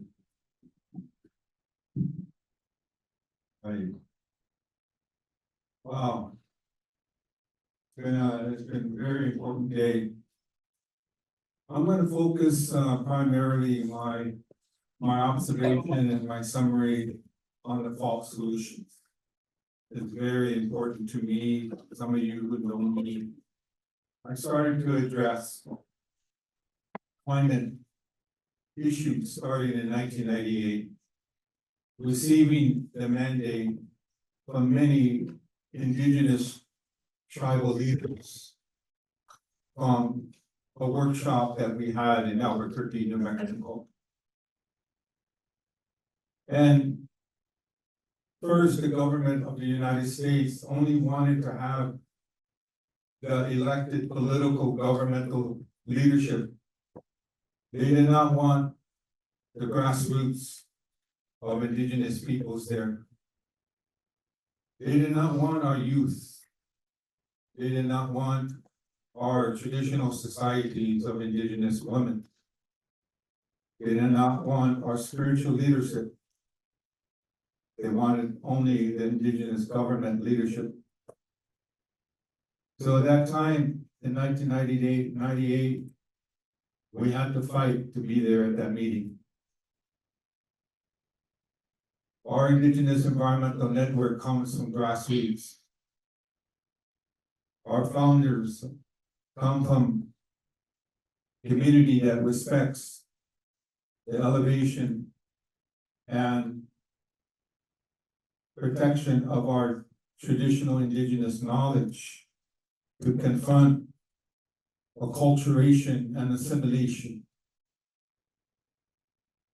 And many of us, the right to wear our hair long because the colonial government wanted to destroy us, our language, through their colonial schools. And they cut the hair of our children. And they refused us to speak our language. So this was a campaign of the government of the United States to destroy the indigenous peoples and to Christianize us, to acculturate us. But we fought, and some of us come from a long lineage of resistors. That is our indigenous environmental network. So we're constantly confronting the system. And climate change is one of those areas where we had to fight to lift up our voices. As we got involved in 1998, I went to the United Nations Conference of the Parties, #4. There were only 10 indigenous peoples there in Argentina, 10. It wasn't until the discussion around the commodification and privatization of nature of trees, called REDD, Reducing Emissions of Deforestation, and later became known as degradation. When there was a discussion on the capitalization of nature, climate capitalism became a big discussion. Large NGOs like Environmental Defense Fund, Conservation International, WWF, they did not want Tom Gotu to be at the meetings. They fought us. We were establishing meetings with our Amazonian indigenous brothers and sisters who just wanted information. So it was very important that we be there and start learning about these complicated issues. I wanted to give that as some foundation. So centering on false solutions, we had Gustavo Campo, who came from here from the NASA Indigenous Peoples of Colombia. He made testimony on REDD, reducing emissions of deforestation and forest degradation. And he told us that REDD involves a flawed system in his country, violating the human rights, the rights of indigenous peoples. And with other cases that I prepared myself, that's on the webpage, a whole list of different cases. REDD involves the privatization, commodification, and legalized enslavement of forests, of nature as human and corporate property, such as the fossil fuel industry of the North, which places the price on carbon on nature and creates new derivative markets that increase inequality and expedite the destruction of Mother Earth and her ecosystem. As part of a financialization of nature regime, carbon offsets, payment for ecological services, that puts a price on carbon that's sequestered in forests, in soils, water, and biodiversity. It's a climate false solution. So how to take on these regimes is very important. That allows the polluting industry, fossil fuel companies to continue business as usual. They greenwash.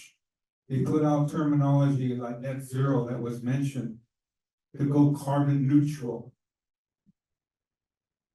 And they focus on this and treat carbon as a commodity in a market trading system.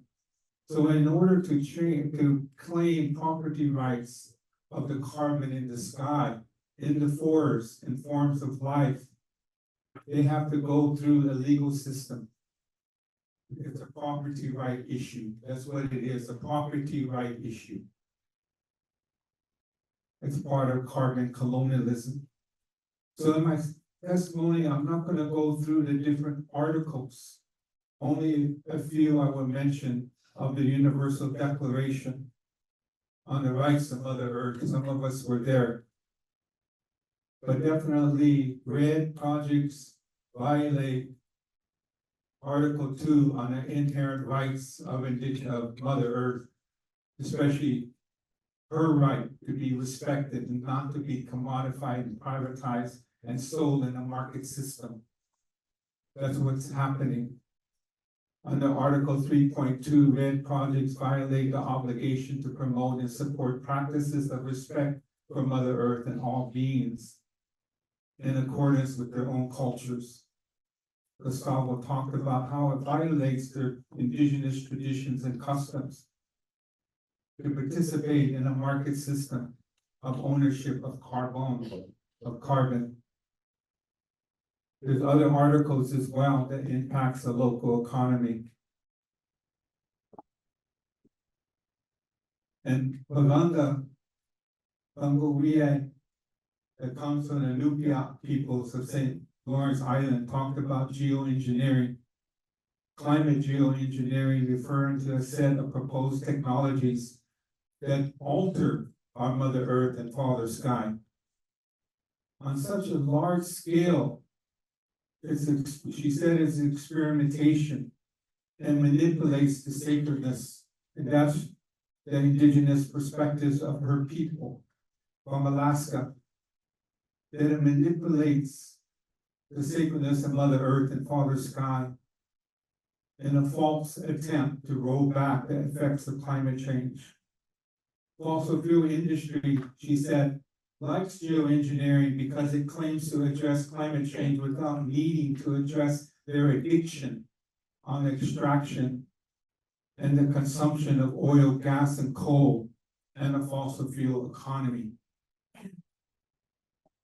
He said geoengineering proposals, their purpose involves geophysical and geochemical cycles and the functions that exist. So her testimony definitely demonstrates that geoengineering violates most of Article 2 of the Universal Declaration. Article 2.3 is the testing on indigenous peoples violates each being's right to well-being. Geoengineering violates Mother Nature's right to regenerate her biocapacity and to continue vital processes because it has long-lasting and wide-spreading consequences. 2.1b, the aim to confront and change natural processes of nature. Isolating the truth. So all these definitely gave me enough evidence to say that the testimonies from Gustavo and Pahanga have enough evidence that justifies the charge that geoengineering and carbon offsets, carbon pricing, red, violate the Universal Declaration on the Rights of Indigenous Peoples. So no to the perversion of the rights of nature framework for whale offsets. Alanga mentioned that of all things now they're going into animal species, whales, buffalo, even spiders. The rights of nature framework is being applied in some of the circles of being used to justify the use of ecosystems and other sacred relatives of ours, such as whales for carbon offsets. Imagine that, as part of a green economy and blue economy. And a 2024 treaty called Declaration for the Oceans, which grants legal personhood, like a corporation, to the whales. That's why we gotta be very cautious on the language in these legal systems that's being defined. So to conclude, the only way to slow climate change and safeguard the rights of indigenous peoples and the human rights of local communities and the rights of nature, Mother Earth, is to keep fossil fuels in the ground. Thank you.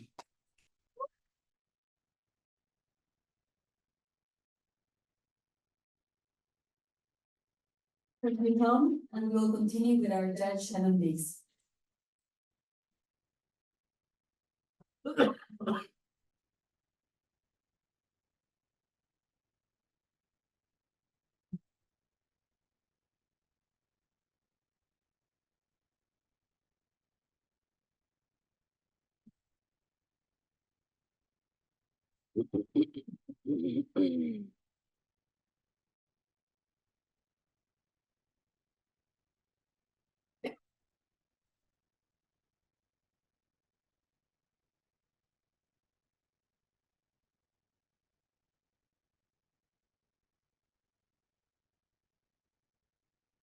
Just want to start by saying that I'm honored and humbled to be among the judges panel for this, the 6th International Tribunal.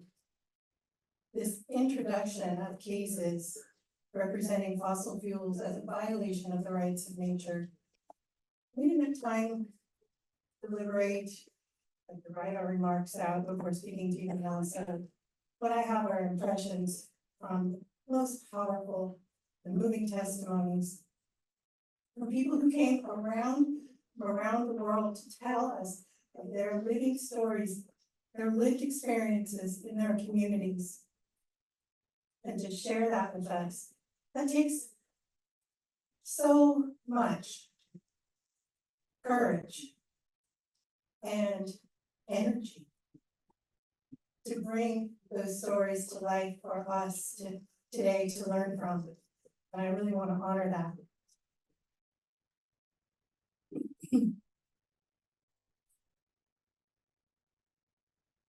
So I'm going to get through as many thoughts as I can because I just had so many impressions for today.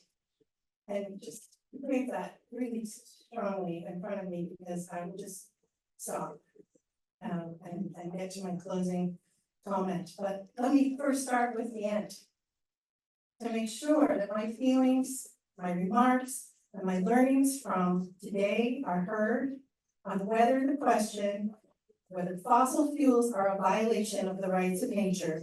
Let me be clear, we must end the era of fossil fuels. We must end the era of fossil fuels. We must end the era of fossil fuels now.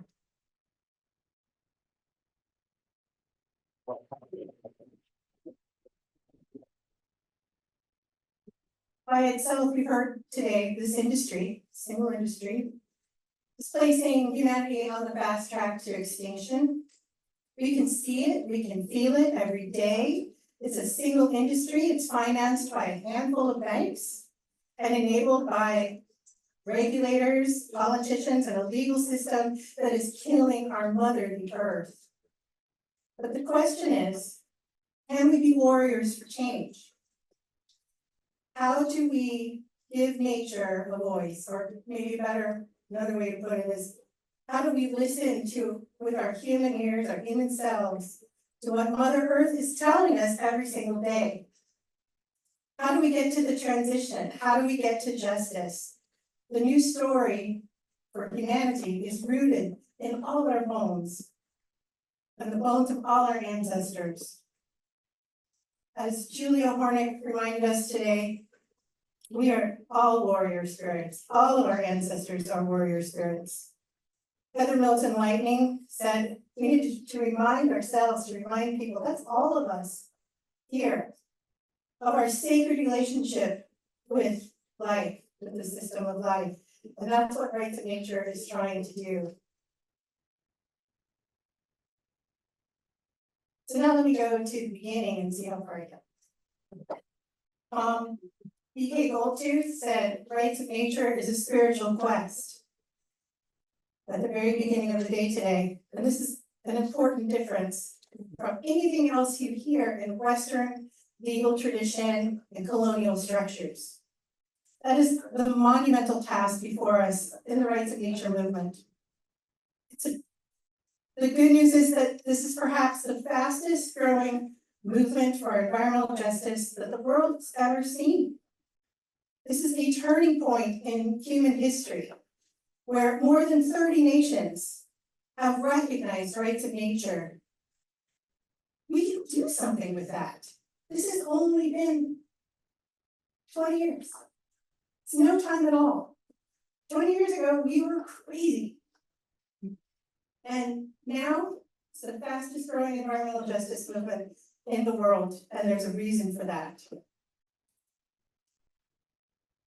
It was an argument fueled by radical imagination.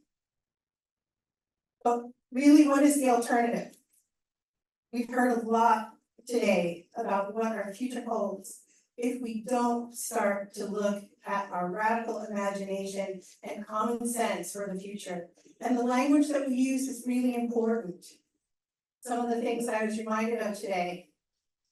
The word recognized versus granted. Rights are not gifts from government. They are inherent. They exist.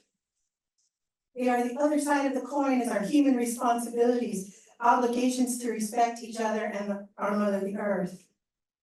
Another word that is part of our lexicon that I don't love is natural resources, which implies a kind of ownership or a specific benefit to humans alone from the natural world. Something we can take and pull and extract from it. Why not, as Casey Campornik says, replace natural resources with the term sources of life? Try it. Every time you want to say natural resources, say sources of life, and see if it doesn't work. See if it doesn't really fit what you're trying to say. Human resources, human rights. We live in a world of human rights, which speaks to individual rights, and for so many reasons that fails us. In our bodies are forever chemicals. The credit card worth of plastics and other chemicals are killing us every single day. 2 minutes. But who do I sue for the poison in my body? The current law says that I have to prove that the chemical comes from a specific polluting plant or a specific polluting project. Rights of Nature flips that around on its end and says, recognizes that the ecosystem is a holistic entity that we are not above or owners of, but part of. What if we could change the law to reflect reality, which is we are part of the natural world? That's not anything that we have to actually just imagine. That's a fact. But we act as if it's not. Another thing we heard today was death by 1,000 cuts. And I thought about that because on the one hand, it's a really powerful metaphor.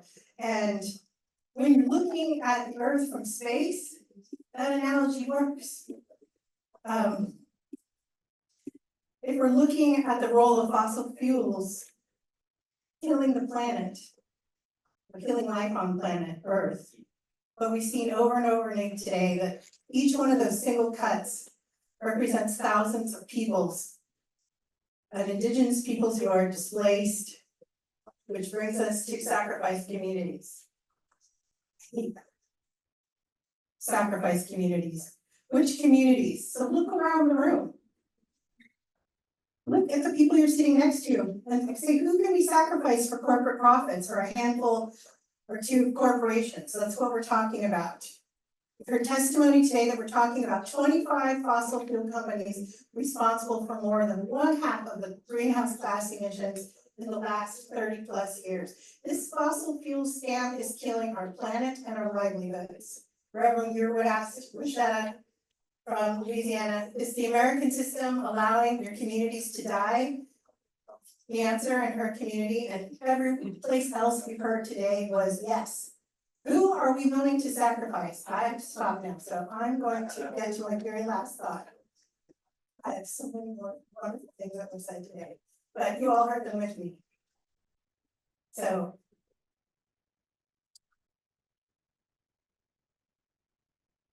I'm just gonna say, Tom Goldtooth reminded me that in Cochabamba, did you ever wonder where the United Nations declaration sort of come from? You know, these documents that appear, and I was there with Tom and many others in this room in Cochabamba, Bolivia, when indigenous peoples wrote the Universal Declaration on the Rights of Mother Earth. One by one, line by line, it was on a screen like this. And the next indigenous person would come up and say, can you change that line to say this? Can you change that line to say that? Many of them walked there, hundreds of miles, thousands of miles.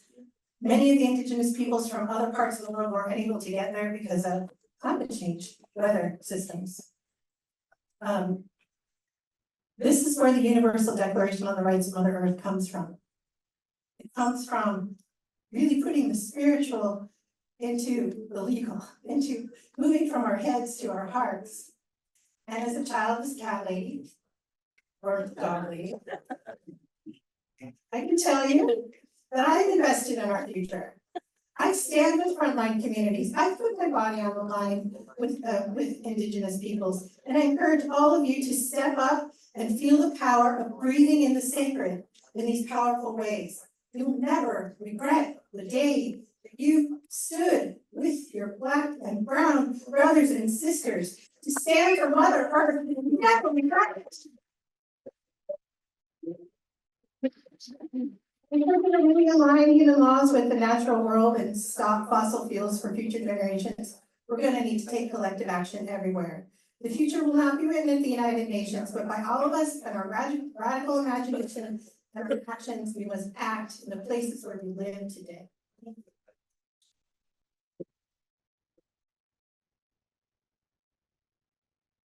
Thank you, Shannon.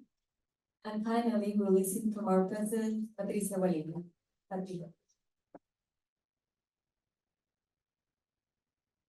Primeramente, agradecerles a todos, a los jueces, a la secretaría, a las señoras fiscales, a los que han venido de tan lejos, a los que se han pasado todo el día escuchando los testimonios igual que nosotros.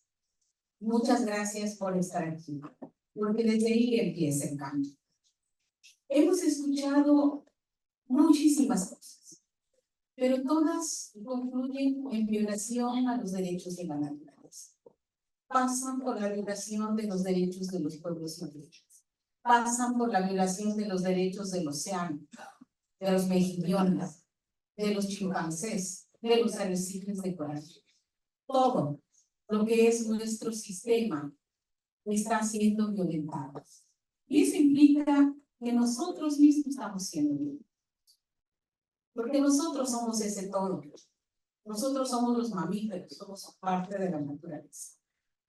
Y la explicación científica establece claramente que los combustibles fósiles son los responsables de la crisis climática.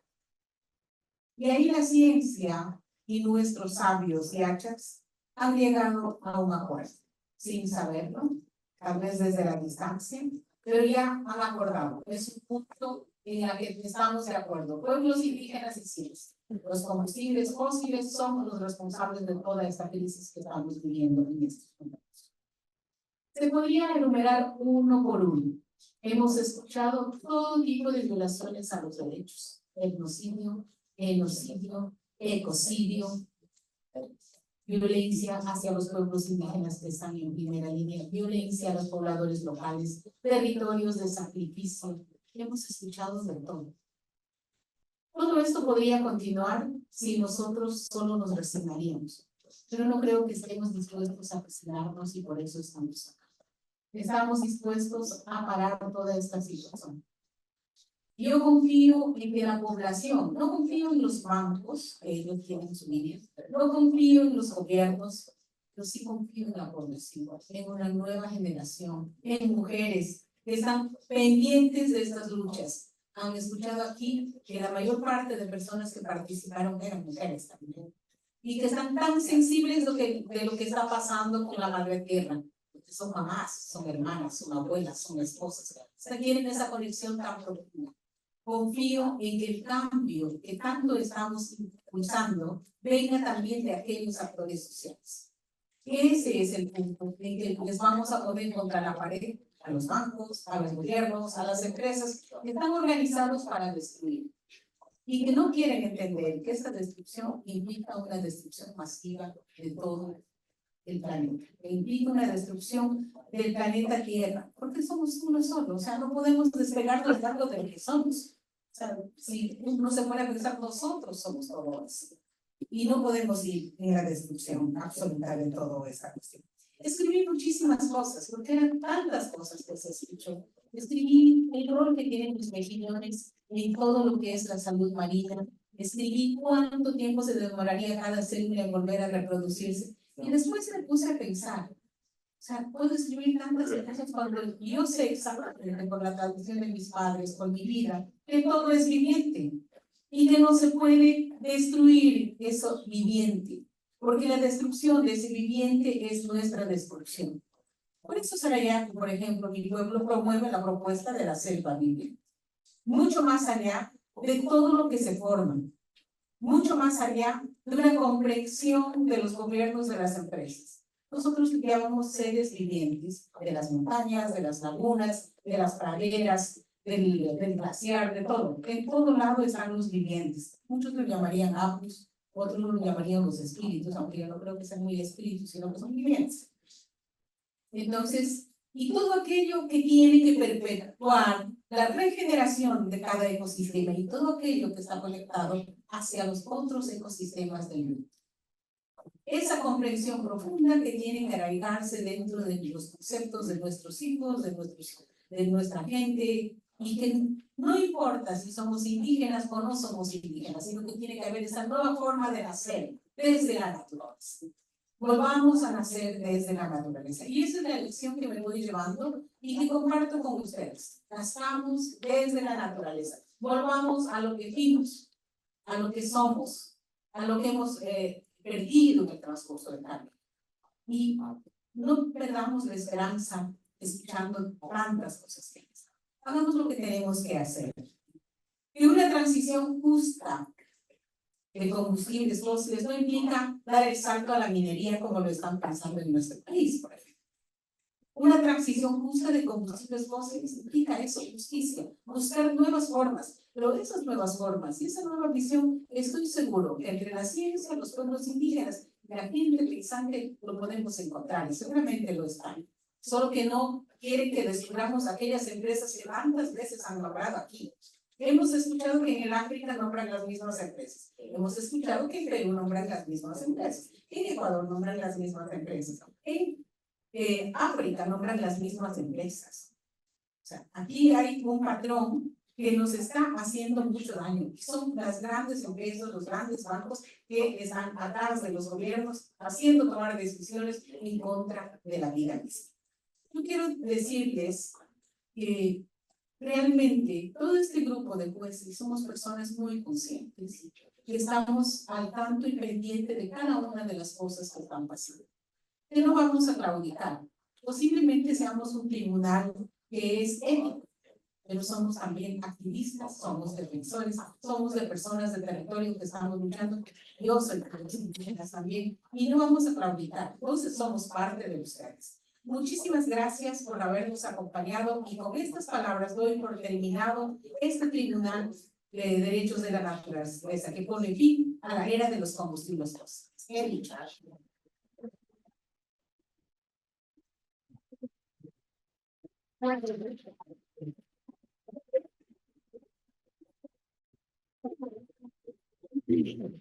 Muchísimas gracias, Patty. Thank you to our panel of judges, to all our witnesses for this amazing day. I want to thank my team, the garden team, the facilitators. You've done an amazing job. It's been an amazing, great day. Thank you for all of this. I want to say that everything that we have heard is just a showcase. We're just starting these cases. We're going to keep building these cases until we get to the field next year during COP30.